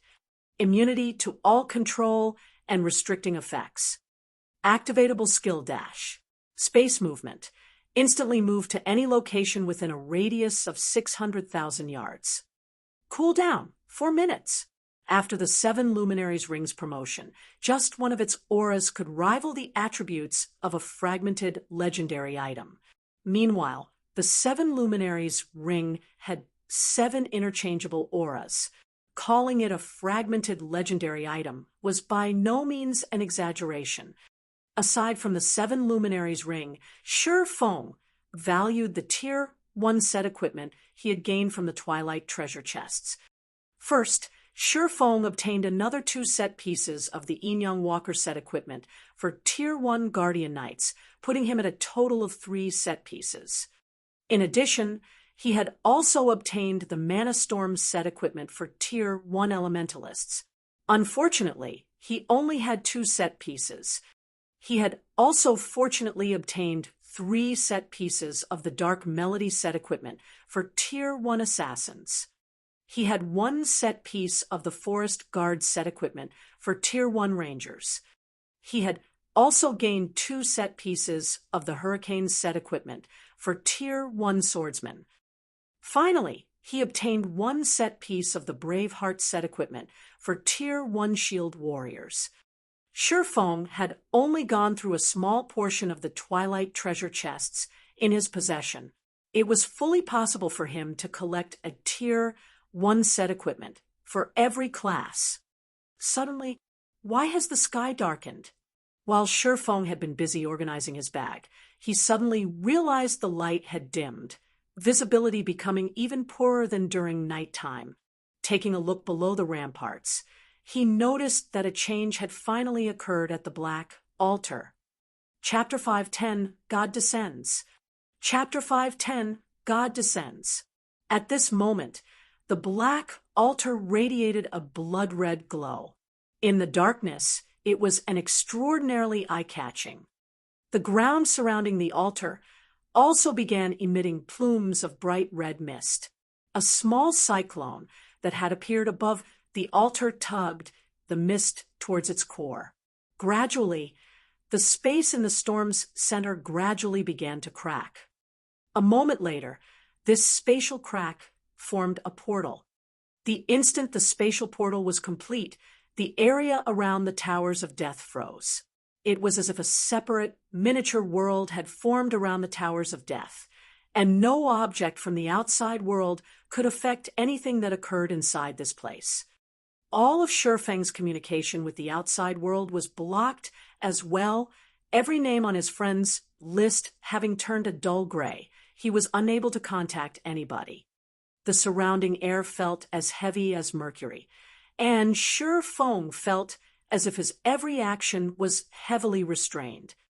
Inside this region, Shi Feng felt like a candle flickering in the wind. His life could be extinguished at any moment. Meanwhile, this was all due to the horrific pressure from the spatial portal. Just what is inside that spatial portal? Shi Feng widened his eyes in shock. He tried to glimpse at what was inside the spatial portal.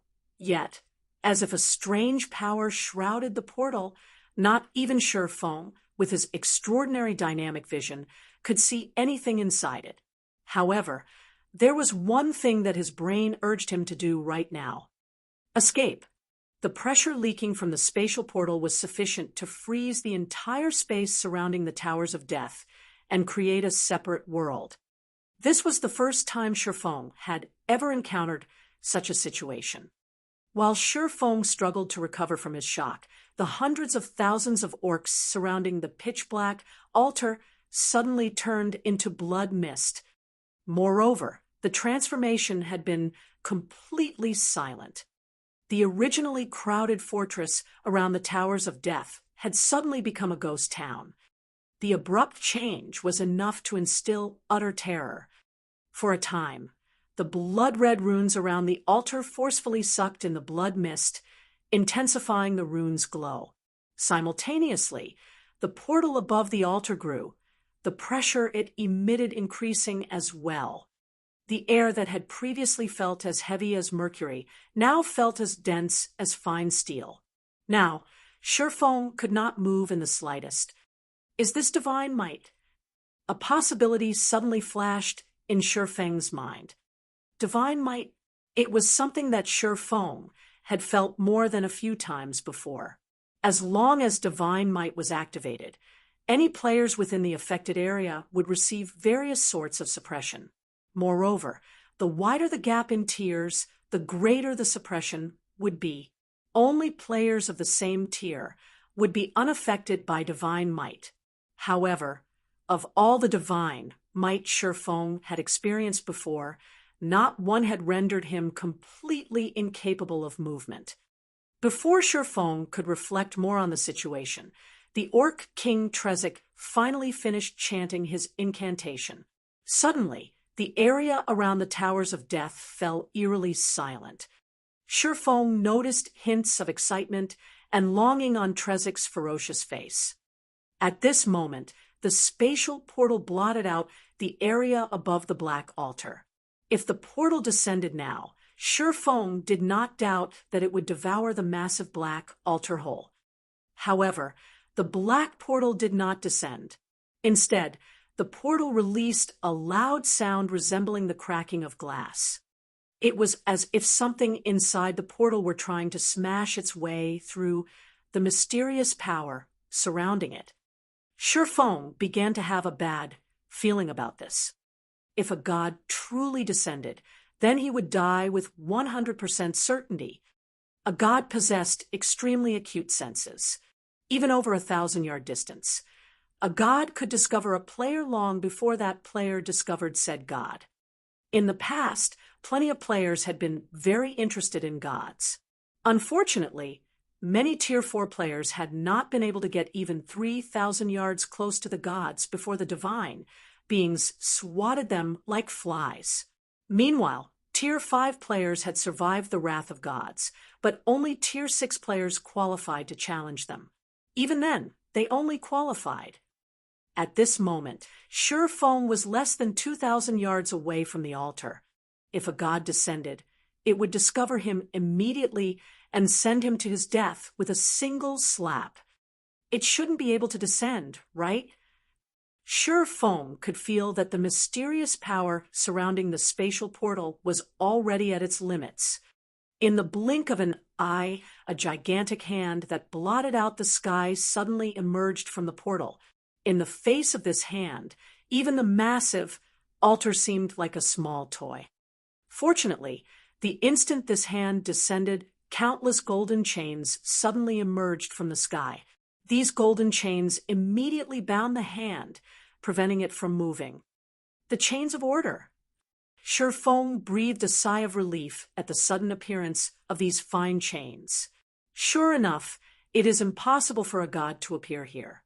Although the golden chains were thin, they contained an immeasurable amount of power. Even gods could not fight these chains.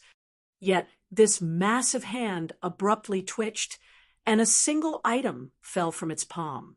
This item released a dazzling golden glow that illuminated the entire fortress around the Towers of Death. The moment this item landed in front of the Orc King, the gigantic hand in the sky retreated through the spatial portal. Peace returned to the Towers of Death. Did that god break open the spatial portal just to give the Orc King an item? Shifeng was utterly stunned. An item that was obtained from a god through the sacrifice of hundreds of thousands of orcs.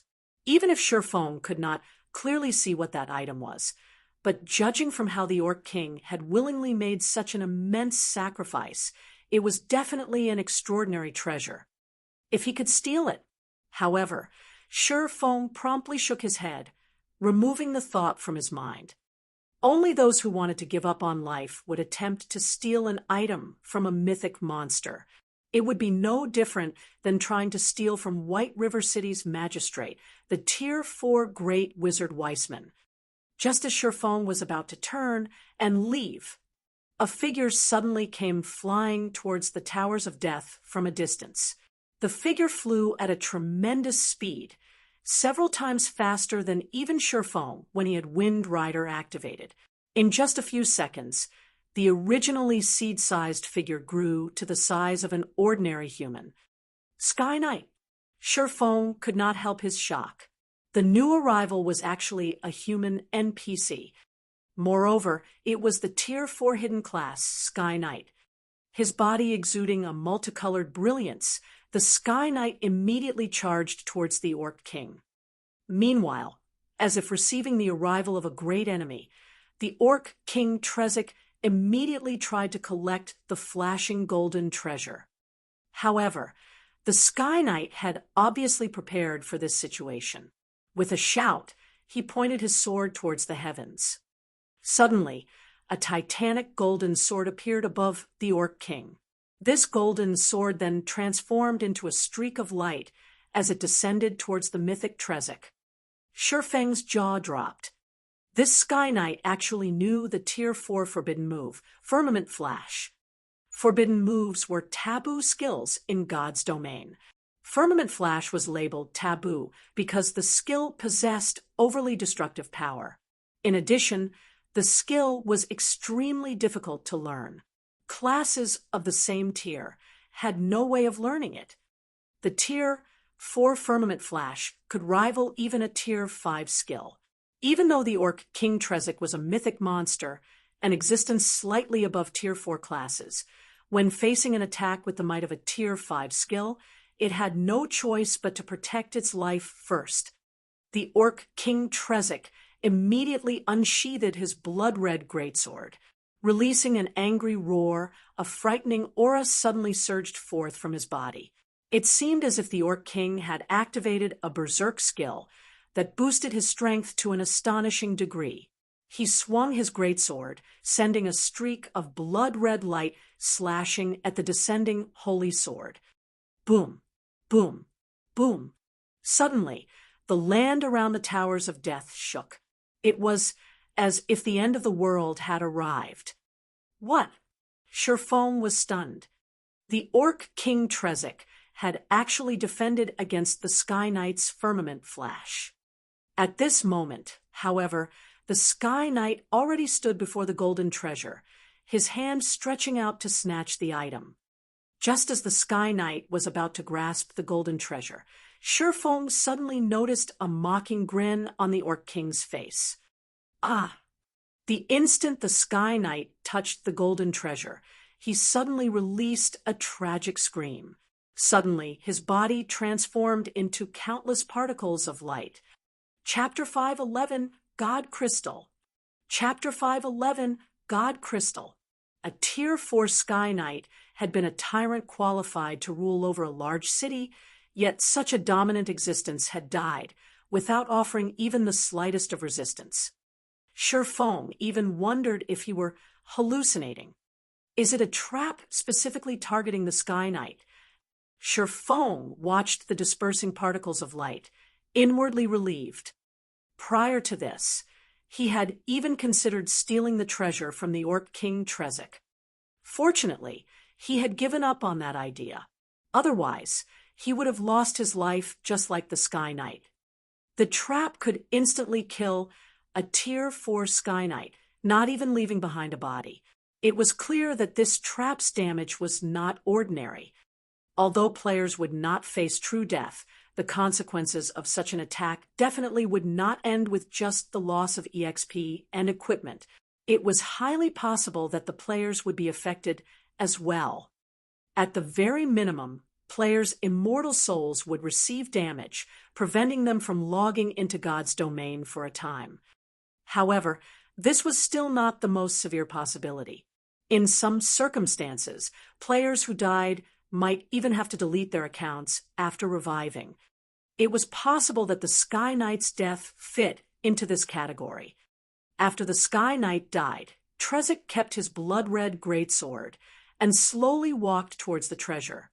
Looking at the treasure, with its golden divine glow, a grin on the Orc King's ferocious face.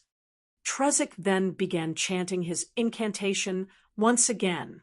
Suddenly, golden runes formed around the treasure, wrapping around the item, as if sealing it. Is it not a trap? As Feng watched the Orc King's actions, it was clear that the trap was not meant for the mythic monster. Instead, there should be something special about the treasure that prevented others from touching it. However, as the Sky Knight had not known this, he had been erased out of existence. Since the Orc King knew that he could not touch the treasure, he knew exactly what kind of item that treasure was, hence why he sealed it. Should I take this risk? Shifeng hesitated. Before, as the Orc King and the treasure were too close, by the time Shifeng made it to the treasure, the Orc King would have already claimed it. However, now that the Orc King sealed the treasure, he had a chance to steal it. Shifeng could take the opportunity while the Orc King was busy to sneak over. And as the treasure was sealed, he could steal it. However, Shifeng had also witnessed the Orc King's power. Trezek had managed to block even the Firmament Flash, which had the power of a Tier 5 skill. Dealing with a Tier 1 player like him would be child's play for the Orc King. It was possible that before he could even arrive before the treasure, the Orc King's greatsword would have already devoured his life. Moreover, escaping after he collected the treasure was also a problem.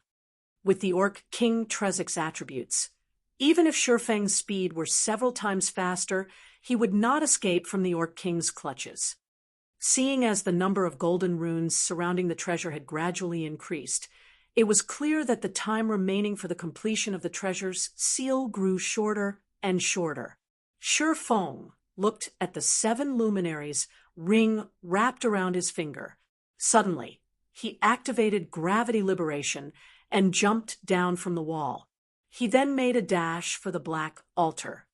It would be a pity if he did not at least try to steal a treasure that could tempt even a Tier 4 NPC.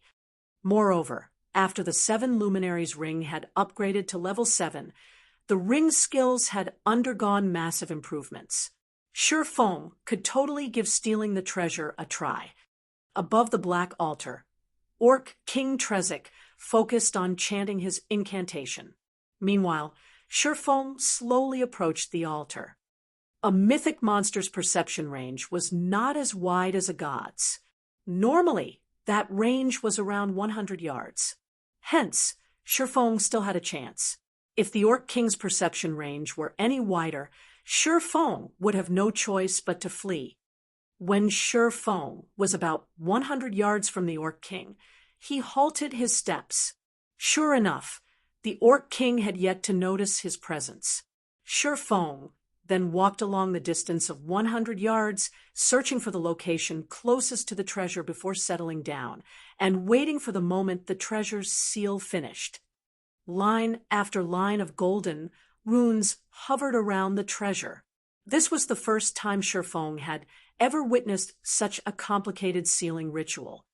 Just as the sealing process was about to end, Shifeng immediately used Phantom Kill and had his doppelganger secretly run over to and wait at the other side.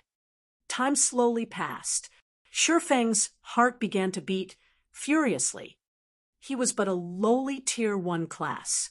Moreover, this was his first time trying to steal an item right from under the nose of a mythic monster. One mistake would definitely end with his death.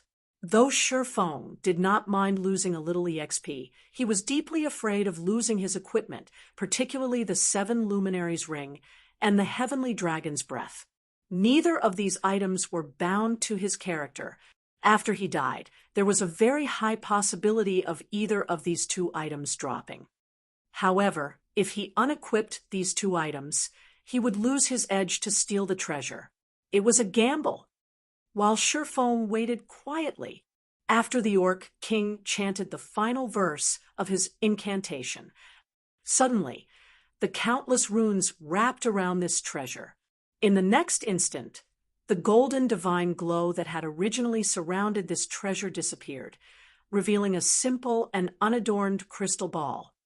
When Orc King Trezek's eyes landed on this crystal ball, the excited smile on his face became even more prominent. However, just as the Orc King was about to step towards the crystal ball, Shifeng's doppelganger abruptly dashed towards it. The doppelganger was extremely fast. It had taken only an instant to cross the distance of 100 yards. A little Tier 1 ant dares to try for my god crystal. Die! Orc King Trezek revealed a disdainful sneer as he unsheathed the blood-red greatsword from his back. Transforming into a flash, Trezek suddenly appeared before Sure Feng's doppelganger. Even though the doppelganger had already activated Windwalk, it was still as slow as a turtle compared to the Orc King. Trezek felt nothing but disdain for a Tier 1 ant like Sure Feng. Hence, the Orc King decided to annihilate this little rat to avoid any taint to his god crystal. Without waiting for Trezek to take action, the doppelganger activated Defensive Blade. Sure Feng's deductions had indeed been accurate. The difference in attributes between them was simply too massive. Before the doppelganger could even raise its sword to defend itself, Trezek's greatsword struck the doppelganger. Although Sure Feng had grasped the flowing water realm and had even learned flowing water acceleration, there was a qualitative difference between himself and the Orc King Trezek.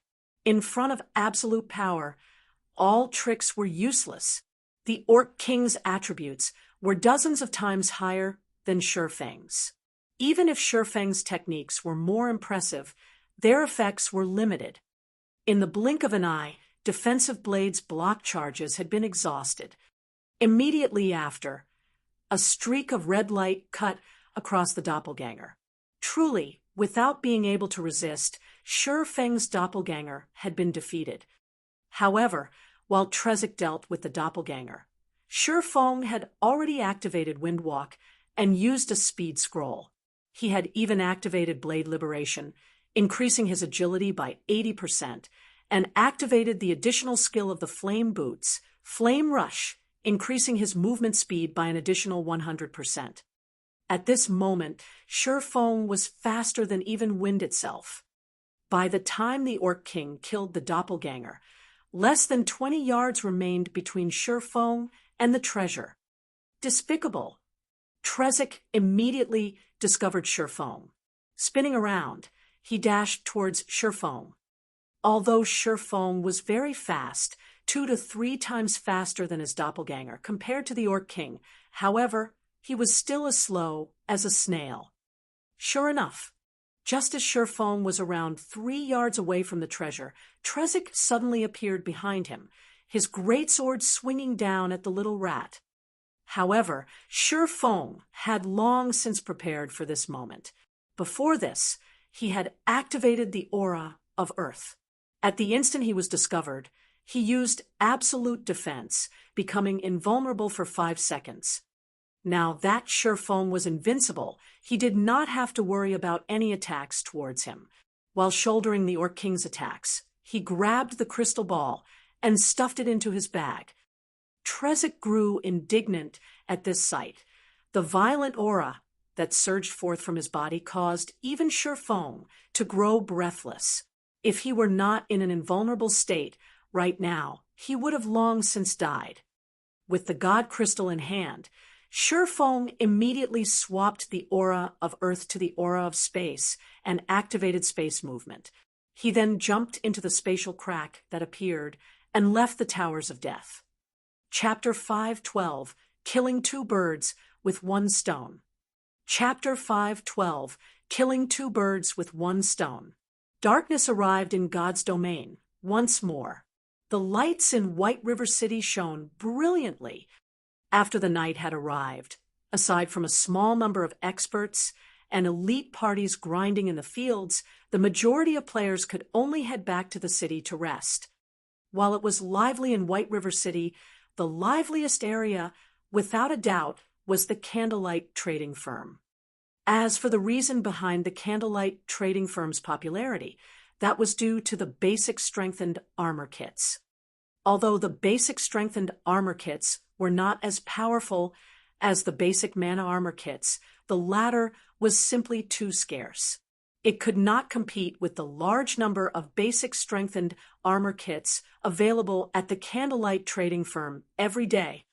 Inside a high-class bar a short distance from the Candlelight Trading Firm, Feng Xinyang sat on the second-floor open-air terrace, gazing at the Candlelight Trading Firm with a smile on his face.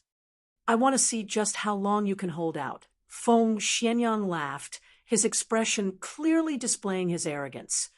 Initially, Feng Xianyang had been slightly worried that the candlelight trading firm's flourishing business would show no signs of ending. If that were so, it would not be easy to deal with the firm in the future. However, during the process of poaching the firm's workers, Feng Xianyang had discovered a secret, a fatal weakness of the trading firm. And that secret was that only 3 people in the trading firm knew how to produce the basic strengthened armor kit. With just 3 people, it was simply impossible to satisfy the demands of the large number of players in White River City. Even if it were possible, a long time would be required to do so. By then, players would have outgrown their need for the kits. Knowing this fatal secret, Feng Xianyang began to spend large sums of money to purchase the basic strengthened armor kits, buying as many as he could. First, he wanted to deplete the candlelight trading firm's stockpile. As long as the firm no longer had any basic strengthened armor kits remaining, the firm's popularity would fall and limit its business. Although he had to invest a massive sum of coins, the basic strengthened armor kits he bought were not completely useless. On the contrary, they were particularly helpful when raiding team dungeons. Secondly, aside from striving to establish their own guild residences, the various guilds in Starmoon City also strive to accumulate sufficient money to purchase the city's golden lands. Other than that, these guilds were also continuously raiding large-scale dungeons, improving their guild's popularity and equipment. Meanwhile, other than giving the basic strengthened armor kits to his own teams, Feng Xianyang also set aside a portion, selling them to other cities. There was no candlelight trading firm branch in other cities, so there were no basic strengthened armor kits available there. With Underworld's channels, Feng Xianyang had sold these kits to the various guilds of other cities. When these guilds saw the kits, they fought tooth and nail to purchase them. As a result, he made a huge profit by reselling the kits. It was truly killing 2 birds with 1 stone. Not only could he deplete the candlelight trading firm's stockpile of armor kits, but he could also profit from reselling them. How could this possibly go wrong? However, as he celebrated his plan, he had also gained a deep understanding of how fearsome the candlelight trading firm was. Fortunately, the candlelight trading firm was only in White River City, and there were only 3 forgers capable of producing the basic strengthened armor kits. Should the trading firm ever resolve these 2 problems, it could definitely dominate Starmoon Kingdom's market. At that time, who could possibly compete with the candlelight trading firm? Feng Xianyang could not hold back his envy. Why isn't the candlelight trading firm mine? Feng Xianyang held a deep hatred towards Melancholic Smile. If the candlelight trading firm had agreed to cooperate, it would have been his possession by now. With the money he could earn through the trading firm, his position within Underworld would also soar. At that time, those currently above him would be at his beck and call. Humph! Did you think that just because you refused to sell the trading firm to me, I would be helpless against you? The firm will fall into my hands. Feng Xianyang could already picture the moment he grasped the rights to the candlelight trading firm, and it would only be a matter of time before all of Underworld's power in Starmoon Kingdom would fall under his control.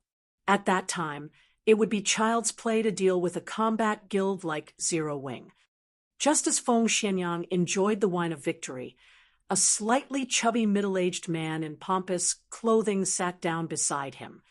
"Young Master Feng, may I know why you have called me here today?" Although the middle-aged man was only level 10, barely reaching the minimum requirement to enter a city, his body radiated a distinct shrewdness. In particular, those beady little eyes of his greatly resembled that of a wily old fox. "How is the progress of the task I assigned you?" Feng Xianyang asked softly. "Young Master Feng, rest assured, I have already discussed things with many members of the candlelight trading firm. although only over a dozen or so advanced forging apprentices have officially defected to our side. Many have expressed their intentions of doing so. I believe that in the near future, many more advanced forging apprentices will willingly defect to our side. At that time, the candlelight trading firm will show signs of supply shortages. When the firm's popularity falls, it will become even easier for us to poach its members. If they run out of workers, even with a good shop and the basic strength and armor kits, expansion will be impossible. The middle-aged man chuckled. Good, you've done well. As long as you succeed, you will receive your fair share of benefits. Feng Xianyang nodded with satisfaction. Meanwhile, inside one of the forging rooms of the candlelight trading firm, Melancholic Smile frowned, obviously worried. Just moments ago, several more advanced forging apprentices had requested to dissolve their contracts. Moreover, these few advanced forging apprentices all held rare forging designs. Although these people had to pay a compensation fee that was over a dozen times the value of the forging designs they had learned, it was still a massive loss for the candlelight trading firm. It had not been easy for the firm to get its hands on these forging designs. Without these commodities, how was the firm supposed to retain its customers? Truly despicable. I didn't expect to have nurtured so many traitorous bastards. I should never have let these people learn those forging designs. Melancholic Smile gnashed her teeth. She deeply regretted focusing on these people, supplying them with rare forging designs, and allowing them to become advanced forging apprentices so quickly. Suddenly, Shifeng opened the door to the forging room and entered. However, due to his silence, by the time Melancholic Smile had noticed him, he already stood right in front of her. Guild leader! Melancholic Smile called out in surprise. Why are you here? Look at how distracted you are. Did you encounter some trouble? Shifeng asked, laughing. Shifeng was in an extremely good mood. After stealing the god crystal from the mythic monster Orc King Trezek and escaping with his life, he had made a beeline for White River City, afraid that the Orc King would catch up to him and finish him off. Now that he had returned to White River City, even if the Orc King did catch up to him, it was impossible for him to invade the city. Guild leader, I'm useless.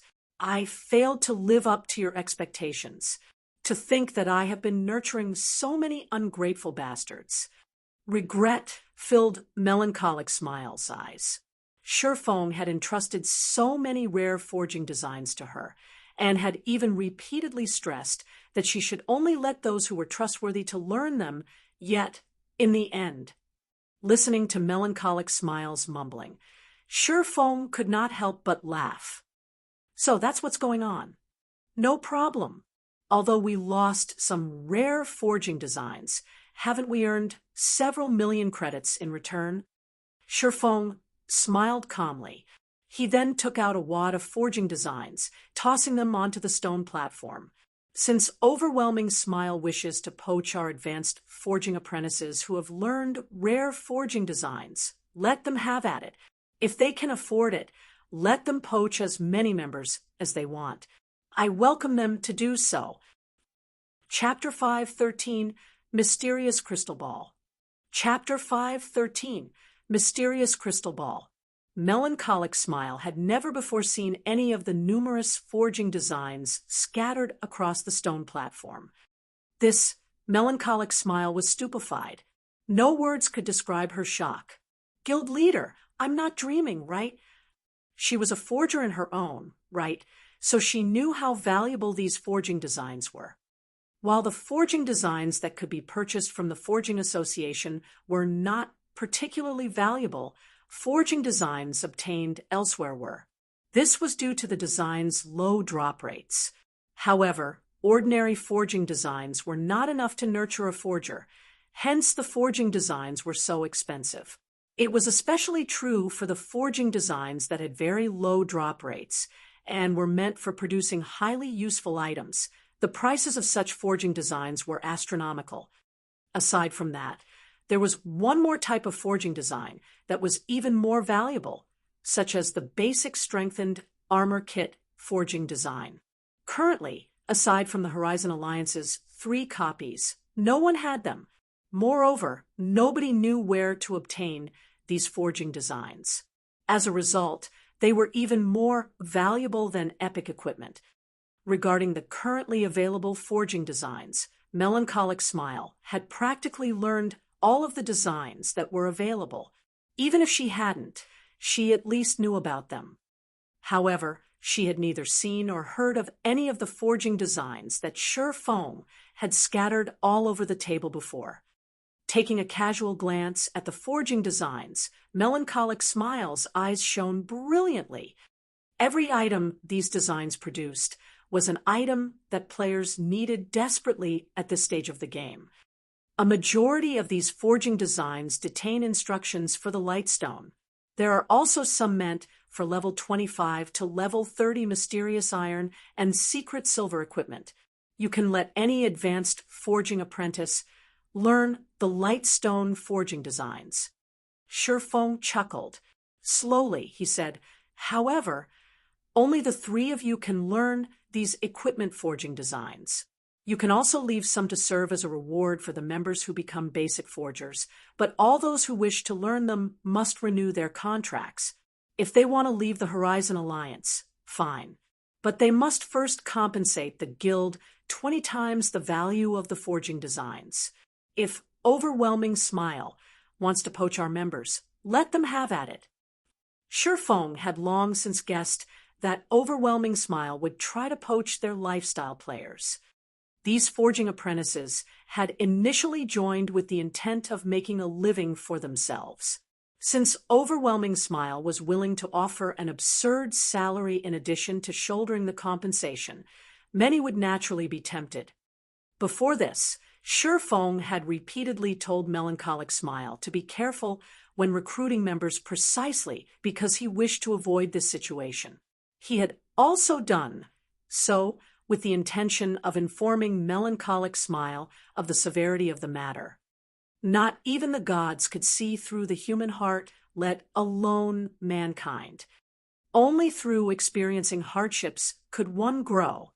There were many things that one could not learn from the experience of others. Only through experience could wisdom be earned.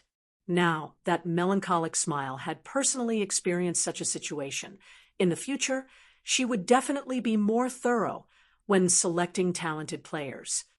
Currently, he had a large number of Lightstone forging designs on hand. If Overwhelming Smile would willingly pay the price to poach the Alliance's members, Shi Feng welcomed them to do so. The Lightstone forging designs were very common. In the past, each forging design only sold for several gold. Moreover, that was when most players had reached level 45. These forging designs were not particularly valuable. Only current players' levels were not high enough yet to obtain them, resulting in their value increasing significantly. Based on Shi Feng's initial estimates, each Lightstone forging design should be worth around several dozen gold. If he wished to acquire more Lightstone forging designs, he could obtain a ton of them anytime he wanted. This way, he would not have to wait for the profits of the Lightstones to slowly roll in. Just the 20 times compensation Overwhelming Smile had to pay for poaching each member could make a ridiculous amount of credits. He could make a fortune just by selling advanced forging apprentices. Guild leader, I will definitely be more careful when selecting who I allow to learn these forging designs. Melancholic Smile was immensely excited when she looked at the Lightstone forging designs scattered across the stone platform. However, her greatest joy was due to Shi Feng's forgiveness and encouragement. It's fine, just pick them at random. Even better, choose those who already have the heart to defect, to Overwhelming Smile. Let Overwhelming Smile poach as many as they can. Otherwise, how will I make money? Shi Feng laughed. But for a moment, Melancholic Smile wanted to dissuade Shi Feng. However, when she looked at the forging designs on the table, she suddenly came to a realization. I'll carry out your orders. Then, guild leader. To others, the light stone forging design might be a treasure. However, judging from Shifeng's behavior, it seemed that they were not valuable in the slightest. Only others did not know this yet.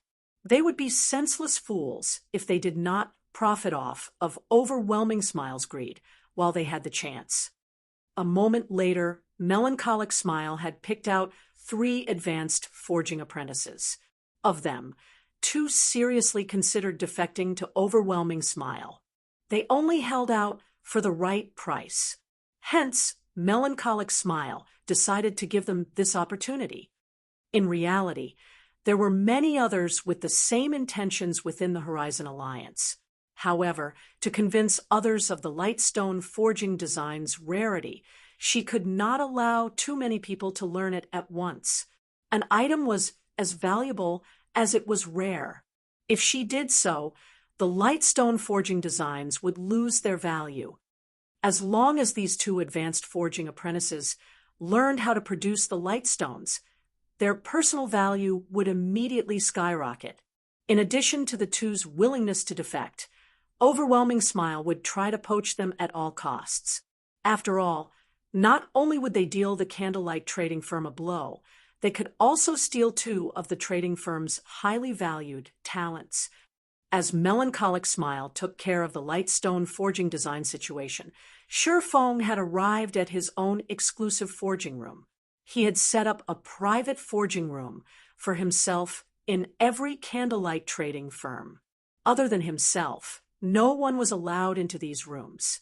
He wanted to ensure that he would have access to a forging room at all times.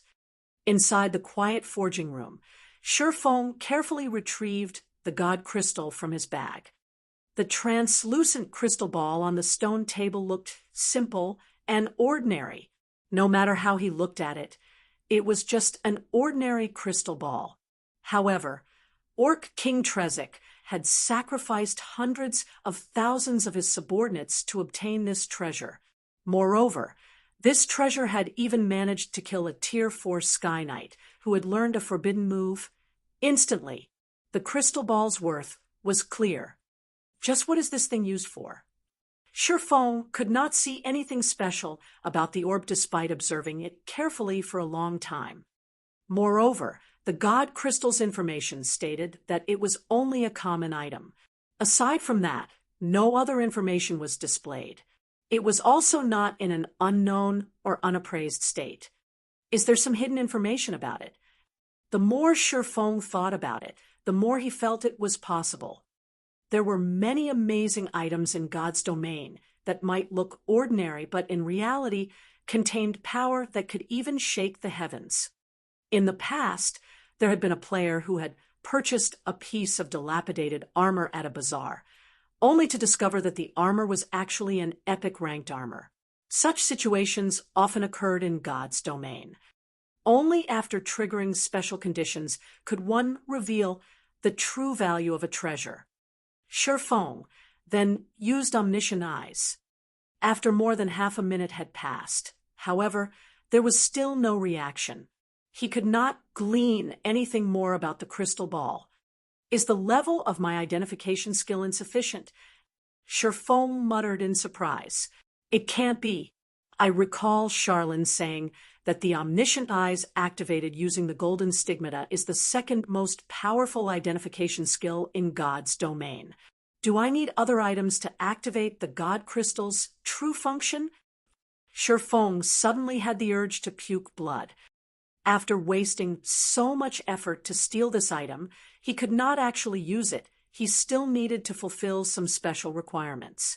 Yet, he had no clue as to what those requirements were. It was utterly frustrating. Doesn't it look a bit like the dark blue crystal ball I got from the Eternal Courtyard? After the improvement to his brain's activity, Shifeng's memory had become extraordinary. Thus far, he had not been able to do anything about the dark blue crystal ball. At this moment, seeing as both items were crystal balls and were related to gods, if someone told him that the 2 items were unrelated, Feng would not believe them. Thinking up to this point, Feng left the forging room immediately and rushed towards the bank. Chapter 514, Divine Might. Chapter 514, Divine Might. Inside Overwhelming Smiles Guild residence in White River City. What did you say? Feng Xianyang abruptly slammed his fist down on the table. Furious, he said, "Those bastards suddenly raised their price? Do they take us for fools?" "Young master, please calm down," the slightly chubby, middle-aged man advised. "They have not raised their prices without reason, but because they have the capital to do so." Capital? Advanced forging apprentices. Like them? Overwhelming Smile has no shortage of individuals of their caliber. Feng Xuanyang's brows furrowed, a hint of killing intent flashing in his eyes. Although his family was successful, he wasn't the only one competing to become the successor. He had joined Underworld precisely because he needed the organization's help to achieve his goal. Meanwhile, upon discovering God's domain's unique standing through Underworld's inside information, he had immediately snatched the chance and invested in the virtual reality game. As long as he could create a legacy for himself, the matter of becoming his family's successor would be set in stone. He had spent such a large sum of money to poach these people only because he wished to wound the Candlelight trading firm. Due to the ongoing war with Zero Wing, Overwhelming Smile's daily gold expenditure was massive. Hence, all of the money spent on dealing with the Candlelight trading firm right now was his. His liquid funds only amounted to several hundred millions of credits, so he could not squander it. Although advanced forging apprentices were indeed rare, with the money he possessed, he could easily hire dozens of advanced forging apprentice NPCs from the Forging Association. It was much easier and cheaper than poaching advanced forging apprentices from the Candlelight trading firm. Not only did he have to offer these people high benefits, but he also had to pay an astronomical compensation fee. Moreover, even when these forgers joined him, they were useless with their lifestyle skills reset to zero. Young Master Feng, the two I mention are somewhat special. Special. Just because they are special, they dared to raise the price we have agreed upon by 3 times. Do they really consider themselves true forgers? Young Master Feng, although they are not forgers, they have recently learned a rare forging design. They can now produce lightstones. A lightstone is an item that enables players to grind and level even throughout the night. With it, players will not be limited by time. Moreover, it's quite cheap to produce lightstones, so it is a very lucrative product.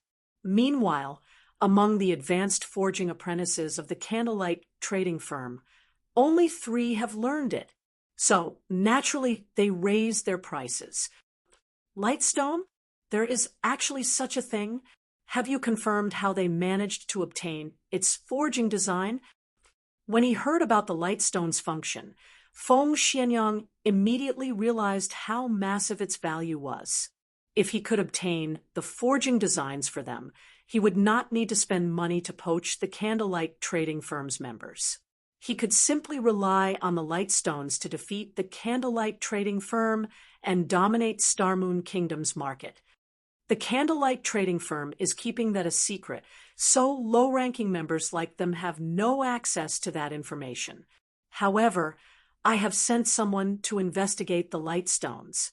Though, it would seem that the Candlelight trading firm only has a limited number of lightstone forging designs. Otherwise, they would not only allow 3 advanced forging apprentices to learn them. Moreover, I have also heard that the 3 forgers of Candlelight are not producing the lightstones, focusing on producing the basic strengthened armor kits. It is quite possible that the trading firm is too busy and has decided to allow its advanced forging apprentices to produce the lightstones instead.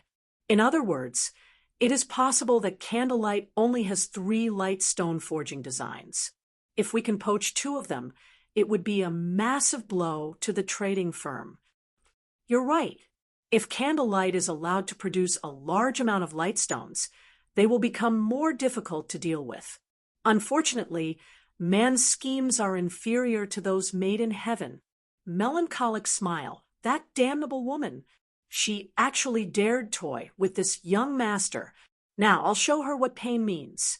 I don't care what it takes. Poach those two. We'll be even better off if you can lure the last one as well. When Feng Xianyang recalled Melancholic Smile's arrogance, he could not help but laugh. Young Master Feng, rest assured, we already have those two in the bag. Only, the last one is rather obstinate.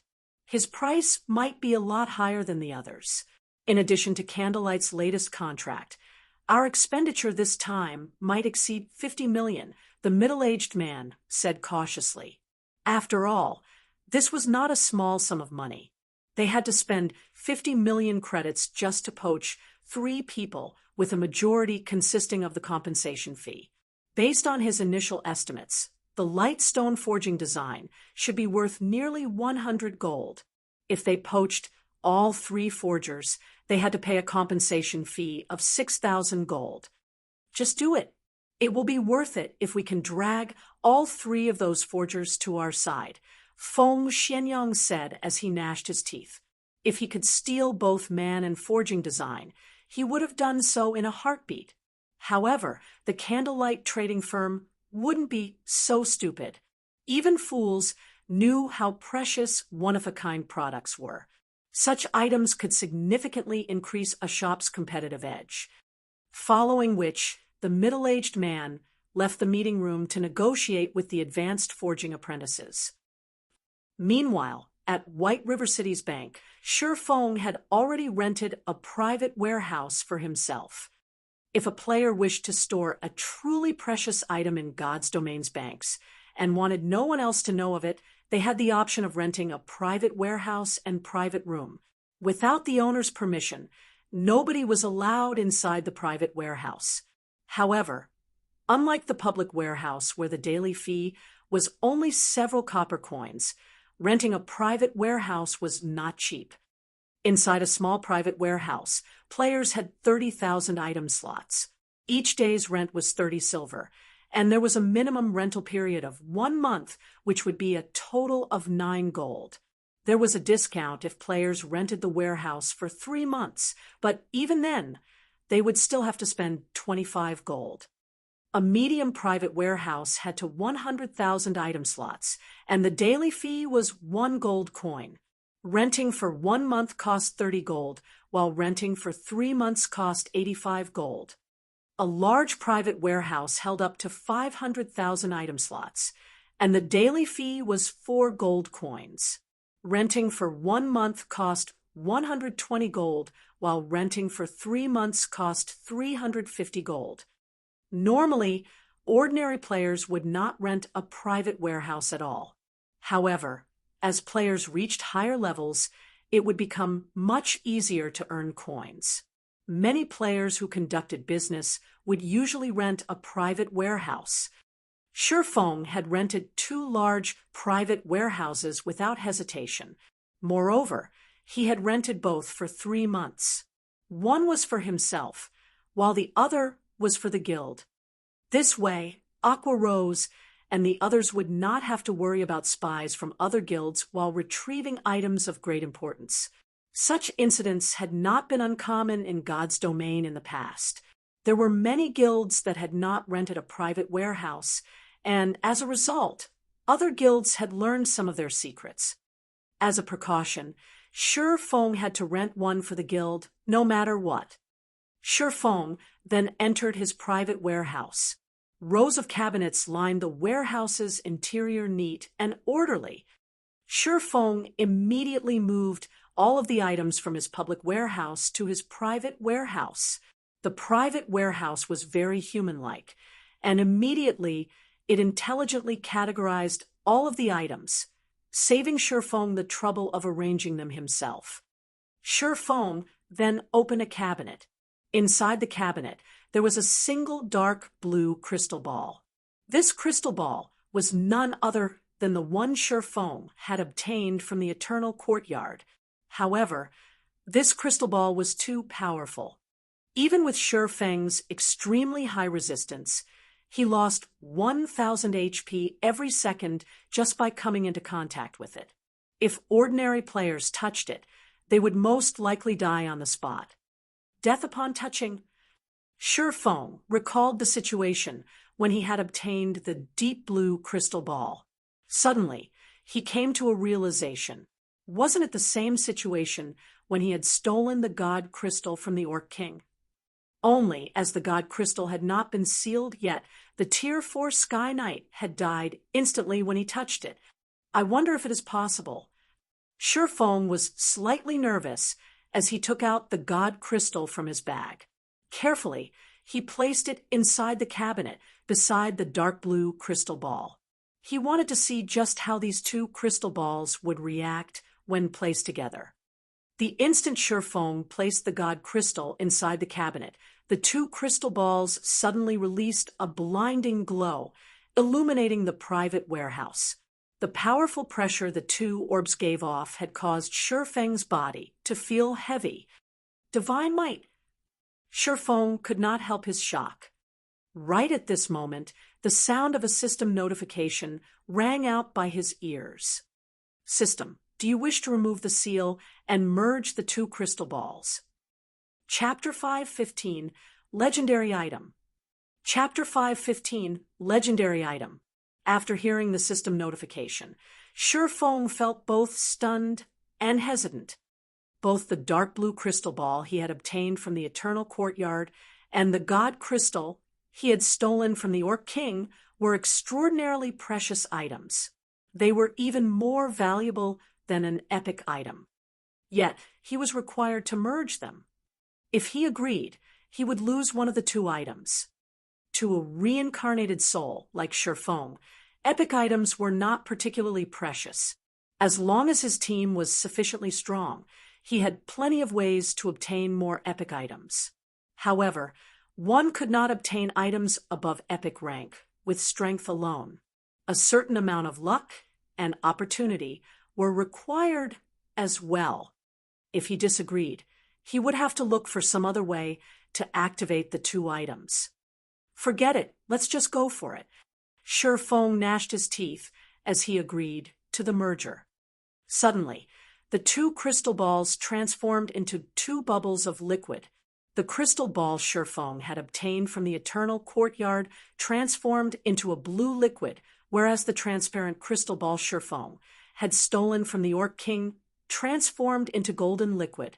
The two liquids then merged, and, as if they tried to devour one another, the newly formed liquid turned blue in one moment and gold in the next. Meanwhile, the divine might exuded by the both grew stronger as more time passed. Is this really a merger?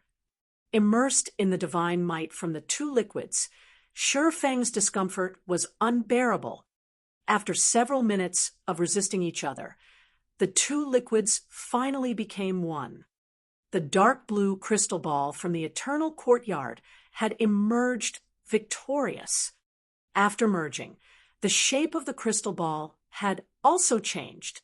Instead of a crystal ball, it was now a dark blue metallic cup. Countless tiny blue runes were engraved around the cup's exterior. There was also a faint purple ring of light flowing around the cup. At this moment, the cup's divine might was far stronger than the one Shi Feng had felt before. So powerful, Shi Feng exclaimed. He even dared to guarantee that this was the most powerful item he had ever seen. Even the fragmented, legendary, ranked Heavenly Dragon's Breath was far from matching this blue metallic cup. If not for this place being a private warehouse, he would have definitely caused a commotion inside the bank's hall. Meanwhile, any players caught within the blue cup's divine would find it impossible to move. After all, if even a Tier 1 Blade Saint like himself struggled, Tier 0 players didn't have a prayer. If he could control this blue cup, he would have no problems dealing with even an army of thousands of elite players.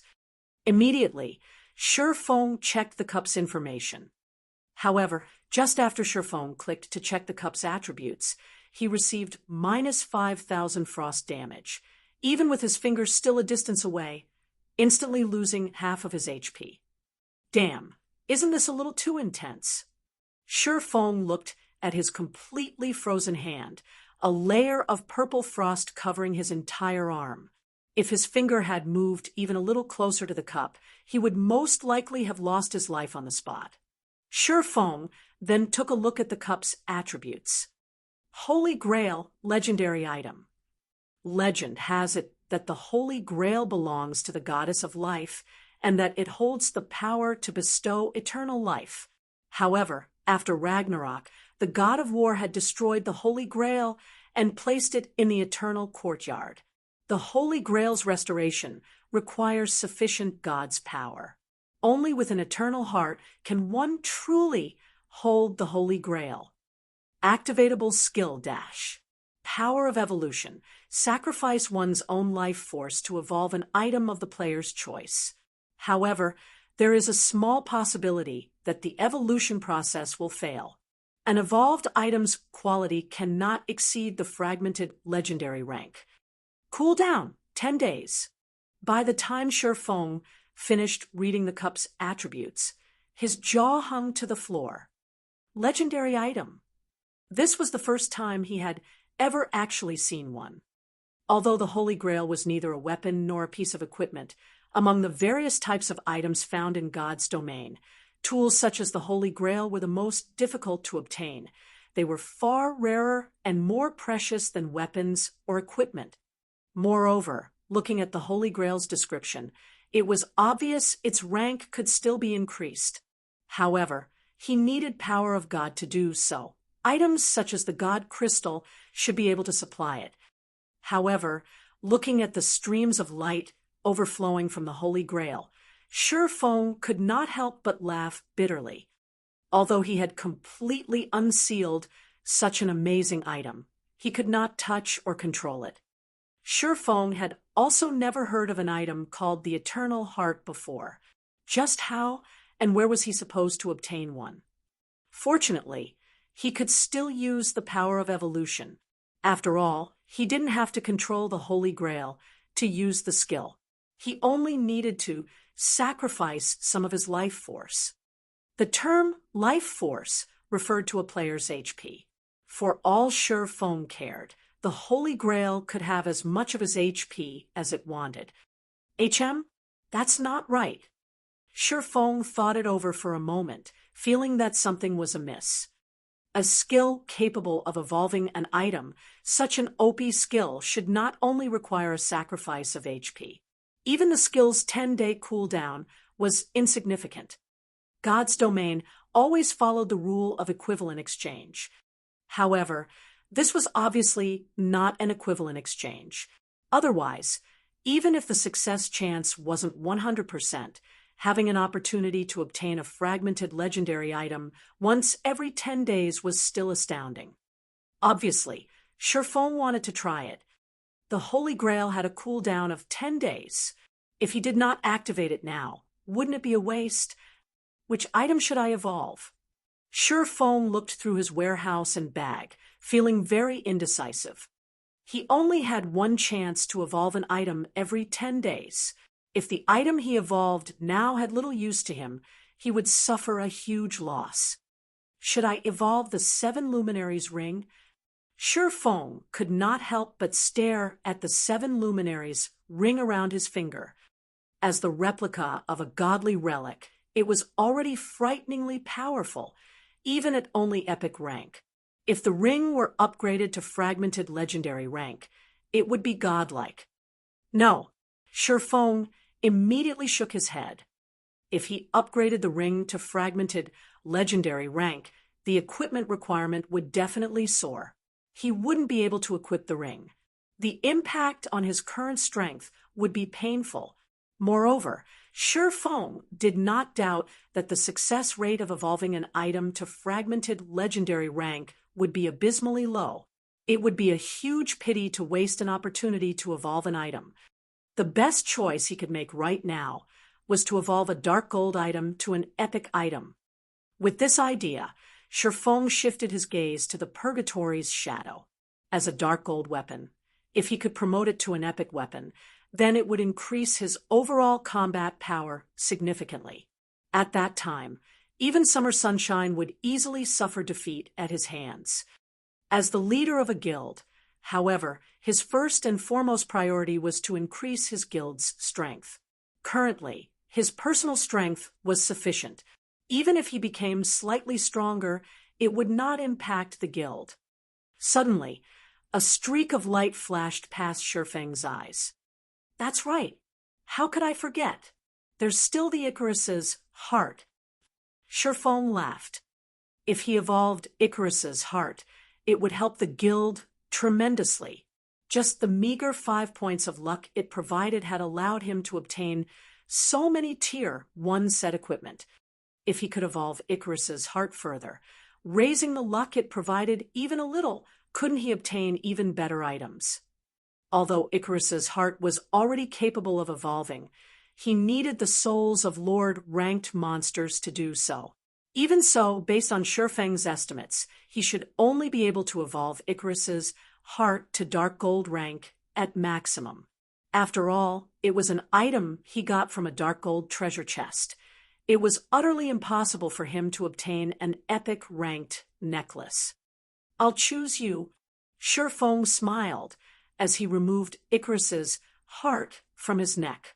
He then adjusted the 7 luminaries' ring to the aura of water and activated Life Bloom, healing himself. Previously, he had received a significant amount of damage just by approaching the Holy Grail. He would have to touch it again, so he had to heal himself back to full HP. He could not afford to miss any. In a moment, Shifeng's 10,000 plus HP recovered to full. Shifeng then tapped on the touchscreen that was very close to the Holy Grail, choosing to use Power of Evolution. The instant his finger collided with the touchscreen, Shifeng lost 7,000 HP. However, Life Bloom quickly regenerated a significant amount of the missing HP. Only when he recovered to full HP did Shifeng proceed to select Icarus's heart as the target of evolution. System, are you willing to permanently lose 400 HP to evolve the Icarus's heart? Crap, that's the requirement. Shifeng could not help but curse. It was actually a permanent loss. No wonder it could allow an item evolve to a maximum of fragmented legendary rank. Chapter 516, Successful Evolution. Chapter 516, Successful Evolution. In God's domain, aside from leveling up, it was extremely difficult for players to obtain permanent attributes. Losing 400 HP, or the equivalent of 20 endurance points, would significantly weaken a player. Even Shifeng would mourn the attribute loss, let alone other players. However, despite having seen the true side of the power of evolution, Shifeng still chose to sacrifice 400 HP, albeit begrudgingly. Although 400 HP was precious, it could not beat being able to upgrade the Icarus's heart to epic rank. Moreover, Shifeng knew of several methods to increase his endurance permanently. He could easily make up for the loss he suffered now. Shifeng then clicked Agree, and suddenly, the strength of the Holy Grail's divine might soared. In the next moment, strands of green light flowed from Shifeng's body and into the Holy Grail. After the Holy Grail absorbed 400 HP from Shifeng, it fired a purple ray at the Icarus's heart. Immediately, the Icarus's heart released a brilliant golden glow, forcing Shifeng to shut his eyes. After the golden radiance faded, Shifeng opened his eyes and looked at the Icarus's heart, discovering that the necklace now emitted a faint purple glow. Was it a success? Shifeng was somewhat nervous as he examined the necklace's attributes. If it had failed, then he had permanently lost 400 HP for nothing. Moreover, he would also have to wait for 10 days before the next sacrifice. However, after investigating the Icarus's heart's attributes, Shifeng's tightened fists relaxed as excitement quickly overtook him. That's right, it was a success. Icarus's heart, necklace, mysterious iron rank can be evolved. Equipment requirement, all attributes 120, level 20, level 80, currently level 30. All attributes plus 18. Luck plus 7. Additional skill. Divine Providence temporarily increases players' luck by 25 points for 30 seconds. Cool down, 45 minutes. Evolution condition. Absorb the life force of 300 players to evolve to secret silver rank. 0/300. After evolving, Icarus's heart's rank had upgraded from bronze to mysterious iron. The luck it provided had increased from 5 points to 7 points. Aside from that, Divine Providence's cooldown had decreased from 1 hour to 45 minutes. This would save Shifeng a lot of time. However, the best improvement by far was the change to the evolution conditions. Originally, the Icarus's heart required Shifeng to kill Lord-ranked monsters. Moreover, it required 100 kills. Lords were extremely rare, and Shifeng would have to waste a lot of time to kill 100. Now that the conditions had been adjusted, Shifeng only needed to kill 300 players and absorb their life force instead.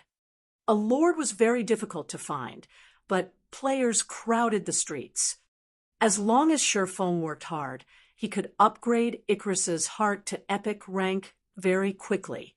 At that time, he would gain massive profits from opening the Twilight treasure chests. At the thought, Shifeng could not help but grow restless. If not for the ongoing war with Overwhelming Smile, he would have struggled to find opponents. Now, however, his target was clear. He would use Overwhelming Smile's players as sacrifices for the Icarus's heart. Now that Overwhelming Smile's White River City branch has been defeated, it won't be easy to find large groups of players. I might as well make a trip to Maple City and have a look at the situation there. After some consideration, Shifeng felt that Maple City was the best location to take action. Overwhelming Smile had already become Maple City's overlord.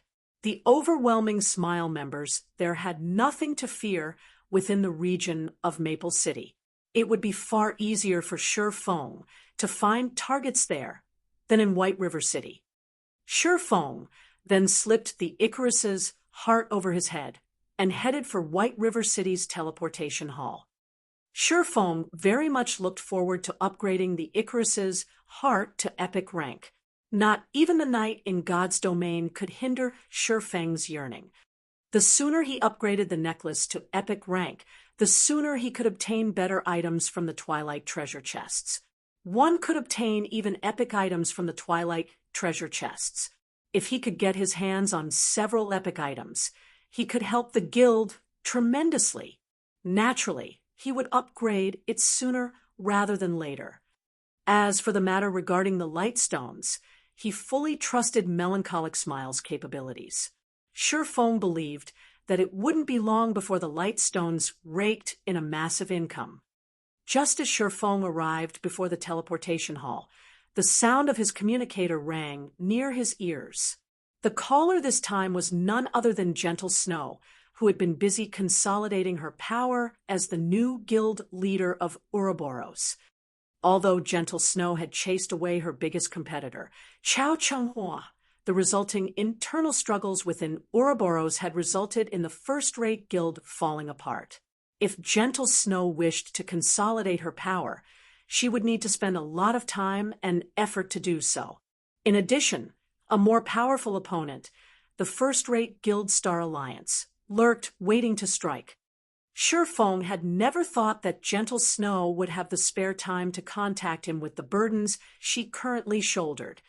Guild Leader Black Flame, may I ask if you have the time to speak right now? In the video call, Gentle Snow still wore the calm and elegant smile she usually displayed. She looked like a goddess that was high above mortals. It felt as if she were in control of everything. However, though she appeared completely fine on the surface, Her act did not deceive Shifeng. He could feel that Gentle Snow had grown frilier than before. Seeing a superwoman like Gentle Snow so exhausted, one could just imagine how terrible Ouroboros's current situation was. However, giving the situation some thought, Shifeng felt that such an outcome was expected. Gentle Snow had just taken control of Ouroboros. The number of people she could trust was limited. Meanwhile, after ruling Ouroboros for so many years, Chao Chenghua would not give up so easily after being kicked out of his position. In addition to a great enemy like the Star Alliance threatening the guild, it would be very difficult for Gentle Snow to cope. Miss Snow, there is no need to mince words. Our guilds are allies, so feel free to speak your mind, Shifeng spoke candidly. Gentle Snow revealed a bitter smile on her pure and delicate face upon hearing Shifeng's words. Guild leader Black Flame's senses are as sharp as always. I'll speak openly then. I'm calling about the candlelight trading firm that suddenly appeared on one of Starmoon City's golden lands and the candlelight trading firms in White River City. I can't think of anyone in the entire Starmoon Kingdom other than you who is capable of launching such firms.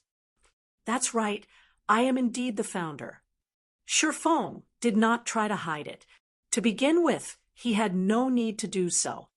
He had spoken with Gentle Snow about his plans to establish a lifestyle guild long ago. Back then, he had hoped to utilize Ouroboros's fame to promote his trading firm.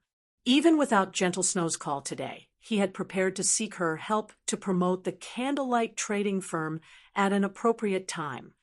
As a first-rate guild, Ouroboros had a large number of members scattered across Starmoon Kingdom.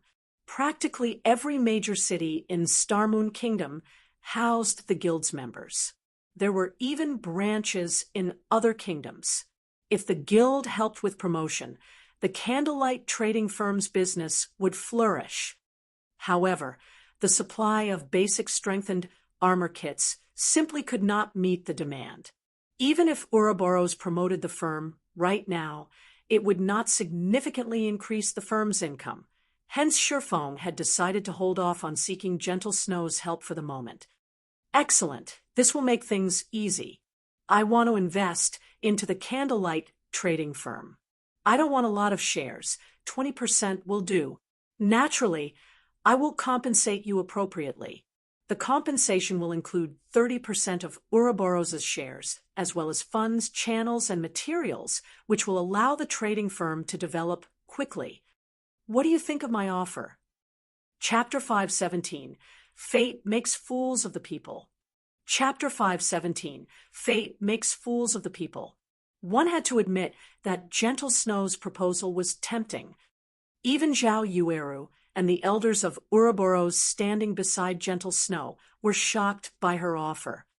After all was said and done, Ouroboros was a bona fide first-rate guild and possessed a massive fortune. The guild had only achieved its current status after striving for many years. Although the guild's internal struggles were serious, the guild itself was still frighteningly strong. Second-rate guilds were still no match for it. Yet, just for 20% of the shares of a trading firm, Gentle Snow actually intended to trade 30% of Ouroboros's shares for 20% of the trading firm, in addition to providing various funds and channels. This decision was simply insane. Snow, have you gone mad? You only hold 50% of Ouroboros's shares right now, yet you're actually going to give Black Flame 30%. What will you do if Black Flame joins hands with Chao Chenghua? Zhao Yueru persuaded her friend softly. Although Zhao Yueru trusted Black Flame, 30% of Ouroboros's shares was simply too important. If utilized properly, Gentle Snow could easily persuade more of the guild's elders to her side. That way, Chao Chenghua would not be able to impact the guild so easily. Utilizing the guild shares to boost Gentle Snow's strength and solidify the guild was far more valuable than obtaining 20% of the candlelight trading firm's shares. That's right, young Madam Snow. You have to consider this carefully. Those shares are the last resort left by young master for you to keep Chao Chenghua in check. Although Chao Chenghua can no longer play God's domain, in the real world, his authority in the company has not been affected in the slightest. If you give those shares to someone else and lose this protective talisman, he can easily join hands with the other shareholders of the company to oppose you. A man nearing his 50s in butler clothing similarly attempted to persuade Gentle Snow. You don't have to say any more. I know what I am doing. Gentle Snow shook her head, waiting for Sure Feng's reply. She was no fool. She knew this was not a worthwhile transaction. Even so, she insisted on conducting such a trade to deepen the relationship between their two guilds. Although she was the guild leader of Ouroboros and one of the major shareholders of the company, neither her authority nor her words were of any use. Unfortunately, although she had tried to nurture plenty of people herself, there were too few capable personnel under her command. It was especially true for experts in God's domain. Chao Chenghua had managed Ouroboros for many years now, so he had previously had the time and resources to nurture plenty of experts. Due to her premature victory over Chao Chenghua in God's domain, he had decisively ordered all of the experts under him to abandon the guild. In addition, Chao Chenghua had also roped in many of the guild's elders and had secretly been transferring personnel out of the guild, gradually splitting Ouroboros in half. If Ouroboros split in half, then the shares she had on hand would be meaningless. Hence, she might as well use it to pull Zero Wing to her side. Although Zero Wing seemed only to occupy a single city right now and looked to be inferior to many second-rate guilds, Zero Wing City had the second highest population in Star Moon Kingdom. That was far better than occupying 3 to 5 minor cities with a population of only several 100,000 players. In particular, after seeing Yi Feng's and Violet Cloud's performance. Although Zero Wing was still a fledgling guild right now, Gentle Snow had seen Zero Wing's small but sharp fangs. When the time was right, Zero Wing would rip apart all enemies in its way and become Star Moon Kingdom's overlord. At this moment, just the fact that Black Flame had managed to establish a candlelight trading firm on one of Star Moon City's golden lands displayed the man's capabilities and power. Meanwhile, Sure Feng was similarly stunned by Gentle Snow's proposal. He had never expected Gentle Snow to make such a tempting offer. However, Sure Feng still shook his head and said, "Miss Snow, your offer is indeed very tempting. However, please allow me to refuse." Refuse? Why? Gentle Snow asked in disbelief, her beautiful eyes widening with shock. Her proposal was no different than shoving money at Sure Feng's face. If Zero Wing and Ouroboros joined forces, not only could they make up for each other's deficiencies, but it would also become more convenient for their two guilds on their paths to becoming the overlords of Star Moon Kingdom. She could not fathom why Sure Feng would reject such a proposal. As I understand it, I know that you hope to deal with Ouroboros' internal problems quickly, but I do not want Zero Wing to get mixed up in the internal struggles of other guilds, Sure Feng explained. However, I have another proposal that Miss Snow might be interested in. Another proposal? Gentle Snow could not help but ask, curiously. It's very simple. Miss Snow simply needs to bring Ouroboros' members into Zero Wing. I can give Miss Snow 15% of Zero Wing's shares. Although Sure Feng's voice was utterly calm, his words were astoundingly shocking. Are you trying to annex Ouroboros? Gentle Snow said, slightly indignant. Ouroboros did not belong to her entirely. Originally, it should have been her brother's. Only, due to her brother having an accident, Chao Chenghua had taken the opportunity to weasel his way to the top. And all this time, she had been thinking of a way to help Ouroboros recover its past glory. So how could she possibly agree to merge Ouroboros and Zero Wing right now? Is there a difference? Shifeng countered. Ouroboros exists only in name now. Although you have acquired the position of Ouroboros' guild leader, you do not possess the corresponding authority. Sooner or later, Ouroboros will split in half, so why not join Zero Wing instead? Shifeng had his own considerations regarding Ouroboros. In reality, Ouroboros was not all that important to him. The only reason he had decided to offer 15% of Zero Wing's shares was solely due to the war goddess herself, Gentle Snow. Everything else meant little to him. In the past, Chao Chenghua had defeated Gentle Snow. With the entire guild pitted against her, it was only natural that she had lost. Aside from Gentle Snow's most trusted followers, not a single person had stood with Gentle Snow. How could she have won? Even if her own abilities were amazing and her strength famed throughout God's domain, the people's aspirations could not be easily swayed just by strength alone. Although Shifeng had helped Gentle Snow win the competition this time, her fate had not changed much. In this life, she was simply the one standing on the righteousness rather than Chao Chenghua. Even so, the majority of Ouroboros' members were still Chao Chenghua's subordinates. He could just withdraw his men and form his own guild. Only, the price he would have to pay would not be small. However, Chao Chenghua had no other choice. In the end, Ouroboros would disband. What point was there for Gentle Snow to strive so hard? It would be much better for her to take the opportunity, while a small portion of the guild still supported her, to join Zero Wing. Time crawled by. Both sides silently looked at each other. At this moment, complex emotions filled Gentle Snow's heart. She had won the competition, but lost the guild. This sentence fit her situation perfectly. Despite her desperate efforts to preserve the guild, at the end of the day, she could not escape her fate. Fate makes fools of the people. Gentle Snow quietly exclaimed. She then looked at Zhao Yueru and the several guild elders beside her. They were all people whom she trusted the most. By the time Chao Chenghua extracted all of his underlings from Ouroboros, the guild would only exist in name. At that time, it would be very difficult for the guild to continue in Star Moon Kingdom. After all, Ouroboros and the Star Alliance were sworn enemies.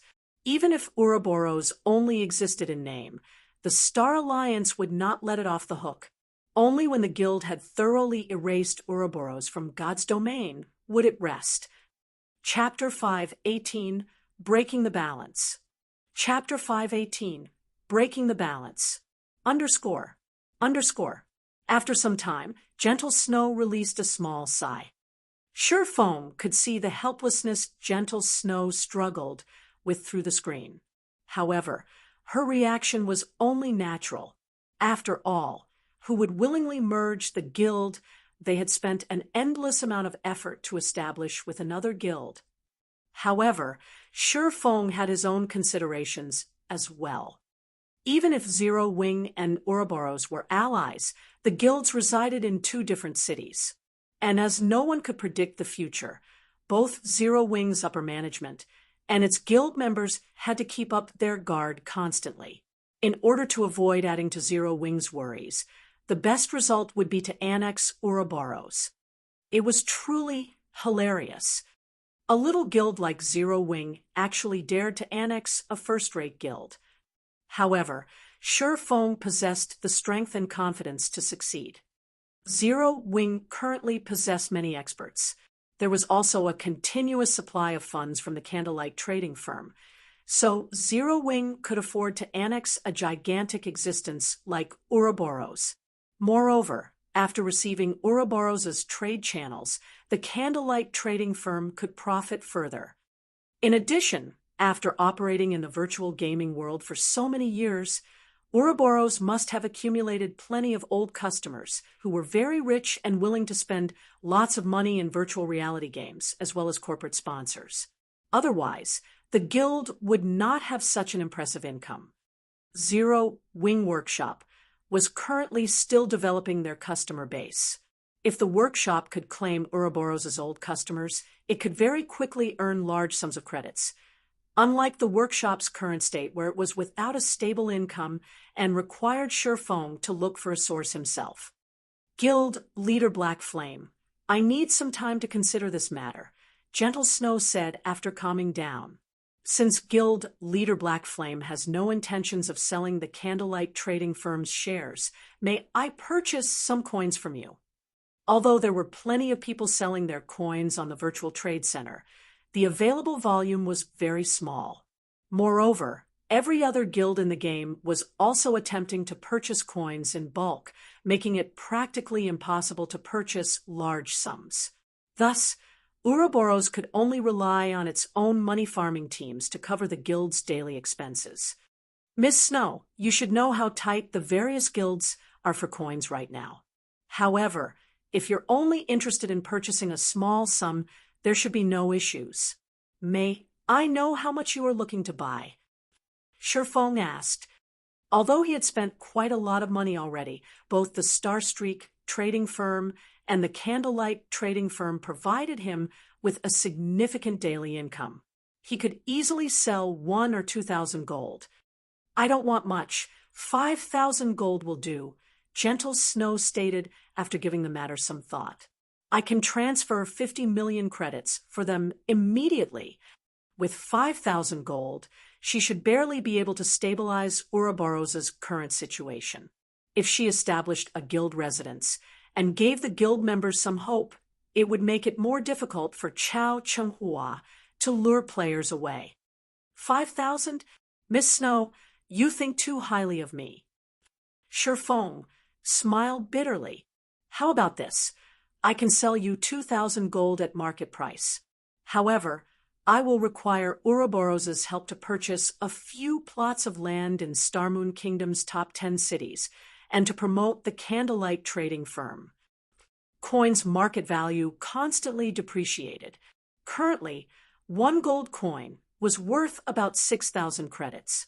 One could roughly purchase a piece of level 25 mysterious iron equipment or level 20 secret silver equipment with that kind of money. Gentle Snow's offer to purchase 5,000 gold at 50 million credits was far above market value. However, even if she had 50 million credits, she couldn't even purchase 4,000 gold, much less 5,000. Otherwise, those corporate giants would have long since bought up all the available lands in major cities. One could say that coins were at their peak value right now. If one could purchase a good plot of land now, they could earn back the money spent by 10 or even dozens of times.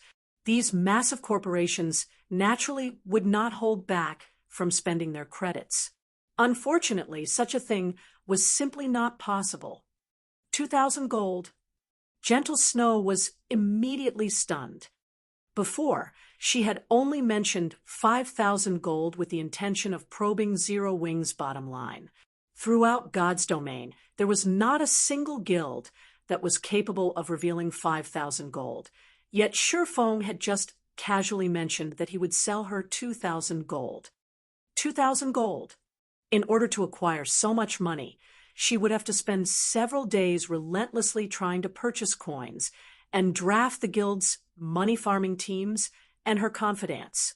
On the other hand, even after purchasing so many golden lands, Shifeng could still afford to sell 2,000 gold.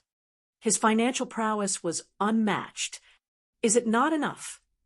Shifeng pondered for a moment before saying, I can offer you 3,000 gold at most.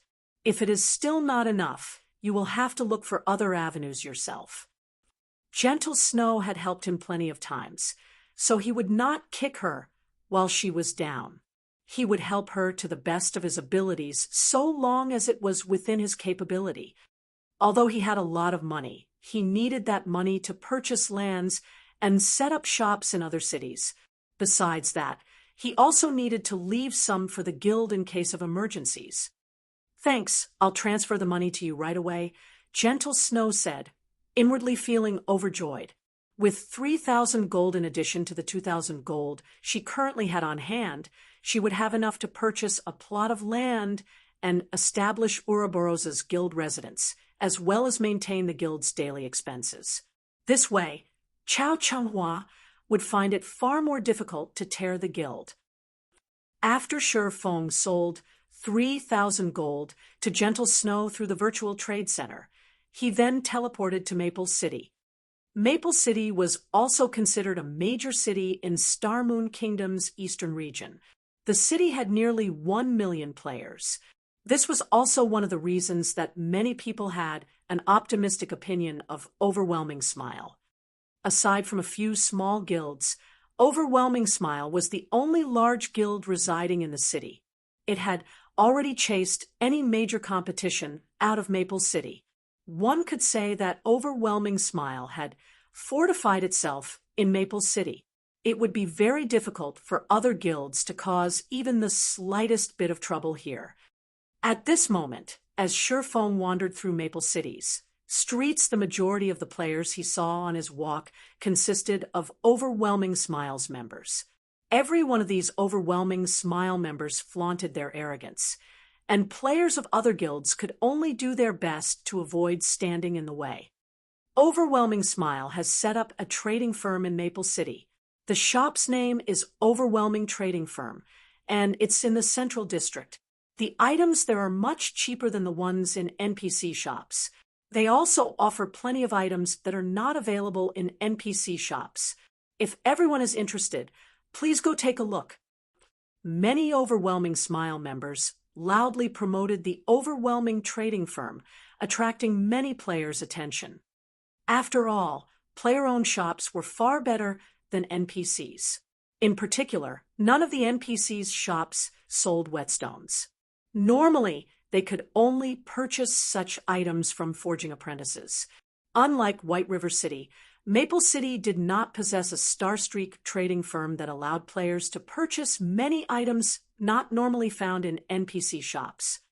Overwhelming really is the dominant force here. Unfortunately, that will only hold true for now. Shi Feng currently sat under a small outdoor pavilion, sipping wine as he observed the lively streets of Maple City. In a moment, a middle-aged man close to his 40s arrived before Shi Feng. Respectfully, he said, "Hello, Guild Leader Black Flame. My name is Liang Chen. Guild Leader Snow has sent me to you. Here is the agreement stating that I will purchase land on your behalf. Please look through it. Thank you for your efforts." Shi Feng received the agreement and gave it a quick glance. After making sure that everything was in order, he signed his name and said, "Let's head to the city hall and proceed, then, ******. Chapter 5:19 Silent Massacre. Chapter 5:19 Silent Massacre. Inside Maple City's City Hall. At this moment, Liang Chen, the person whom Gentle Snow had delegated to assist Shi Feng in purchasing land, was utterly stupefied. Without hesitation, Shi Feng had purchased a plot of land located in the central district of the city that cost over 2,000 gold. Immediately after, he established a luxury shop for 1,000 gold. In total, Shi Feng had spent over 3,000 gold in a span of just a few breaths. Liang Chen was someone whom Gentle Snow trusted absolutely, so she had already shared her knowledge regarding Shi Feng. Hence, Liang Chen knew that Shi Feng had sold Gentle Snow 3,000 gold not long ago. Otherwise, he would not have exposed the fact that he already had enough reputation in Maple City to become a baron. Although Maple City was not as good as White River City, the number of players who had reached the reputation of a baron was still extremely low. There should only be 2 or 3 such players throughout Maple City right now. Previously, Shi Feng had spent 3,000 gold. Now, he had spent over 3,000 gold once again. This level of wealth far surpassed Ouroboros. With such financial prowess, who could possibly challenge Zero Wing in a war of attrition? Only now did Liang Chen finally realize why Overwhelming Smile, a guild that had managed to dominate Maple City, had failed to defeat Zero Wing. and why Zero Wing was publicly acknowledged as White River City's #1 guild. The other first-rate guilds' upper managers believed in their hearts that, although it was no match for Zero Wing in White River City, particularly in terms of the number of experts each guild possessed, Overwhelming Smile would still emerge victorious. After all, Overwhelming Smile possessed ample funds, whereas Zero Wing was a guild with no background or capital at all. At most, Zero Wing could only hold out for a bit longer. However, now that Liang Chun re-examined the situation, even 3 Overwhelming Smiles would not be enough to defeat Zero Wing. It seems the sky in Maple City will change soon, Liang Chun inwardly sighed. After learning more about God's domain, the various guilds had obtained a general understanding of its rules. If a guild wanted to become an overlord in the game, they required 3 things: experts, financial prowess consisting mainly of coins, and member count. Among these 3 points, member count was the least important, as it was very easy to increase a guild's population. As long as a guild possessed sufficient financial prowess, they could increase their member count indefinitely. God's Domain was different from past virtual reality games where member count was a guild's top priority. In past virtual reality games, the differences between each individual player were simply too small. In these games, numbers equaled power. If one person was not enough, then they could just send a group. If a group was not enough, then they could send 100 players. Sooner or later, they were bound to exhaust their enemies to death. Unfortunately, God's Domain was different. A single top-tier expert could single-handedly dominate an entire region. Moreover, unlike in past virtual reality games, the top-tier experts of God's Domain were not easily produced. In the past, one could easily become a top-tier expert if they had sufficiently powerful equipment. Now, however, players needed sufficiently powerful combat techniques to qualify as a top-tier expert. Meanwhile, Overwhelming Smile was far behind Zero Wing regarding both experts and financial prowess. The result of the confrontation between the 2 guilds was already self-evident. In reality, so long as Overwhelming Smile hurriedly established their trade and earned large sums of money through it, they would have a fighting chance. Only, now that Shifeng had arrived, how could Overwhelming Smile contend with Star Moon Kingdom's chief forger, with its few lifestyle players? Moreover, the Candlelight trading firm possessed 3 bona fide forgers. They were several times more powerful than advanced forging apprentices. The Candlelight trading firm also possessed the tactical weapon known as the Basic Strengthened Armor Kits. Simply put, Overwhelming Smile stood no chance of victory whatsoever. After Shifeng obtained some information regarding Maple City from Liang Chen, he hurried towards the city's teleportation hall. From the information Liang Chen had given him, Shifeng basically knew all of Overwhelming Smile's elite members' preferred grinding locations. He could use this chance to sacrifice these players to the Icarus's heart. Guild's elite members were different from ordinary players. When night arrived, ordinary players would usually return to their respective cities to rest or log out of the game, whereas elite players would continue leveling out in the fields. Because of their equipment or combat techniques, elite players had no reason to fear the monsters at night. Only, their leveling speed would slow somewhat this time of day. Even so, it was much better than others who could not level up at all. Even if their leveling speed were slower at night, they would gradually widen the gap between themselves and other players. As a result, the levels of guild elite members were usually a lot higher than ordinary players. Meanwhile, Overwhelming Smile's main grinding location was the Dragon Ridge. Dragon Ridge was a level 25 to 30 leveling area. The monsters inside consisted of dragon men. Dragon men were born with thick scales and had inherited the unparalleled strength of dragons. They were natural-born warriors. Moreover, as they were a small branch of the dragon race, dragon men also had an innate love for collecting treasures. Hence, dragonmen had significantly higher drop rates. There were also many quests available in Dragon Ridge that required players to deal with the dragonmen. So many players loved to level here.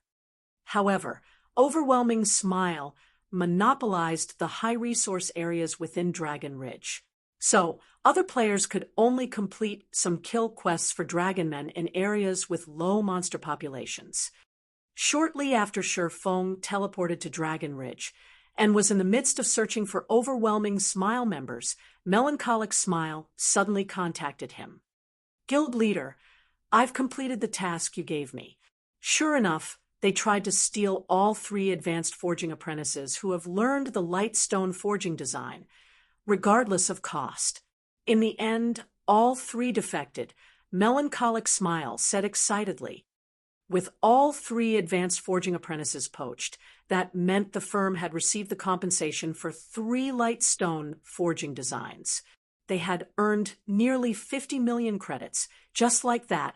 As for the loss of the 3 advanced forging apprentices, Melancholic Smile was utterly unaffected. After the Candlelight trading firm had developed itself, the benefits it provided its members were extremely good. The firm's forgers also received an unlimited supply of materials. As long as they worked hard, they could earn a lot of money. Hence, many forging apprentices had arrived to apply to the firm. Among them, there was no lack of intermediate forging apprentices. As long as the firm nurtured them a little, it would have another batch of advanced forging apprentices in no time. Although Overwhelming Smile had successfully stolen many players from the Candlelight trading firm, the firm's advanced forging apprentice count had not decreased since its establishment. On the contrary, they had accumulated more forgers. Good. Feng similarly smiled. With this sum and what he received from Gentle Snow, he could soon carry out his expert training plan. Right, how many light stones have been produced so far? I have secretly recruited dozens of advanced forging apprentices in other cities, and they are frantically producing light stones in their respective cities' forging associations. They are still unfamiliar with the production process at the moment, so their production is somewhat slow. Even so, we already have several hundred stones. In 1 or 2 days, we should accumulate up to 20,000 pieces, Melancholic Smile said confidently. At that time, Candlelight will become a household name. I guarantee that Candlelight will become Starmoon Kingdom's #1 trading firm. Melancholic Smile had spoken these words not out of arrogance, but because the light stone's value was simply immeasurable. Both elite players and ordinary players could afford them. Considering the number of players producing the light stones right now, they could supply several cities' worth of players. After Melancholic Smile finished her report, Feng had stealthily arrived at the inner region of Dragon Ridge. At this moment, one could see lights flickering occasionally through the dark and quiet forest, coupled with the sounds of explosions. The cause of these phenomena was none other than Overwhelming Smile's elite players grinding dragonmen. These Overwhelming Smile elites were very organized. Forming groups of 20, the team of 100 took turns battling the dragonmen army. They fought with great efficiency. While one group fought, the others would rest and remain vigilant of their surroundings, preventing other monsters from ambushing them. You guys will be it. Feng smiled.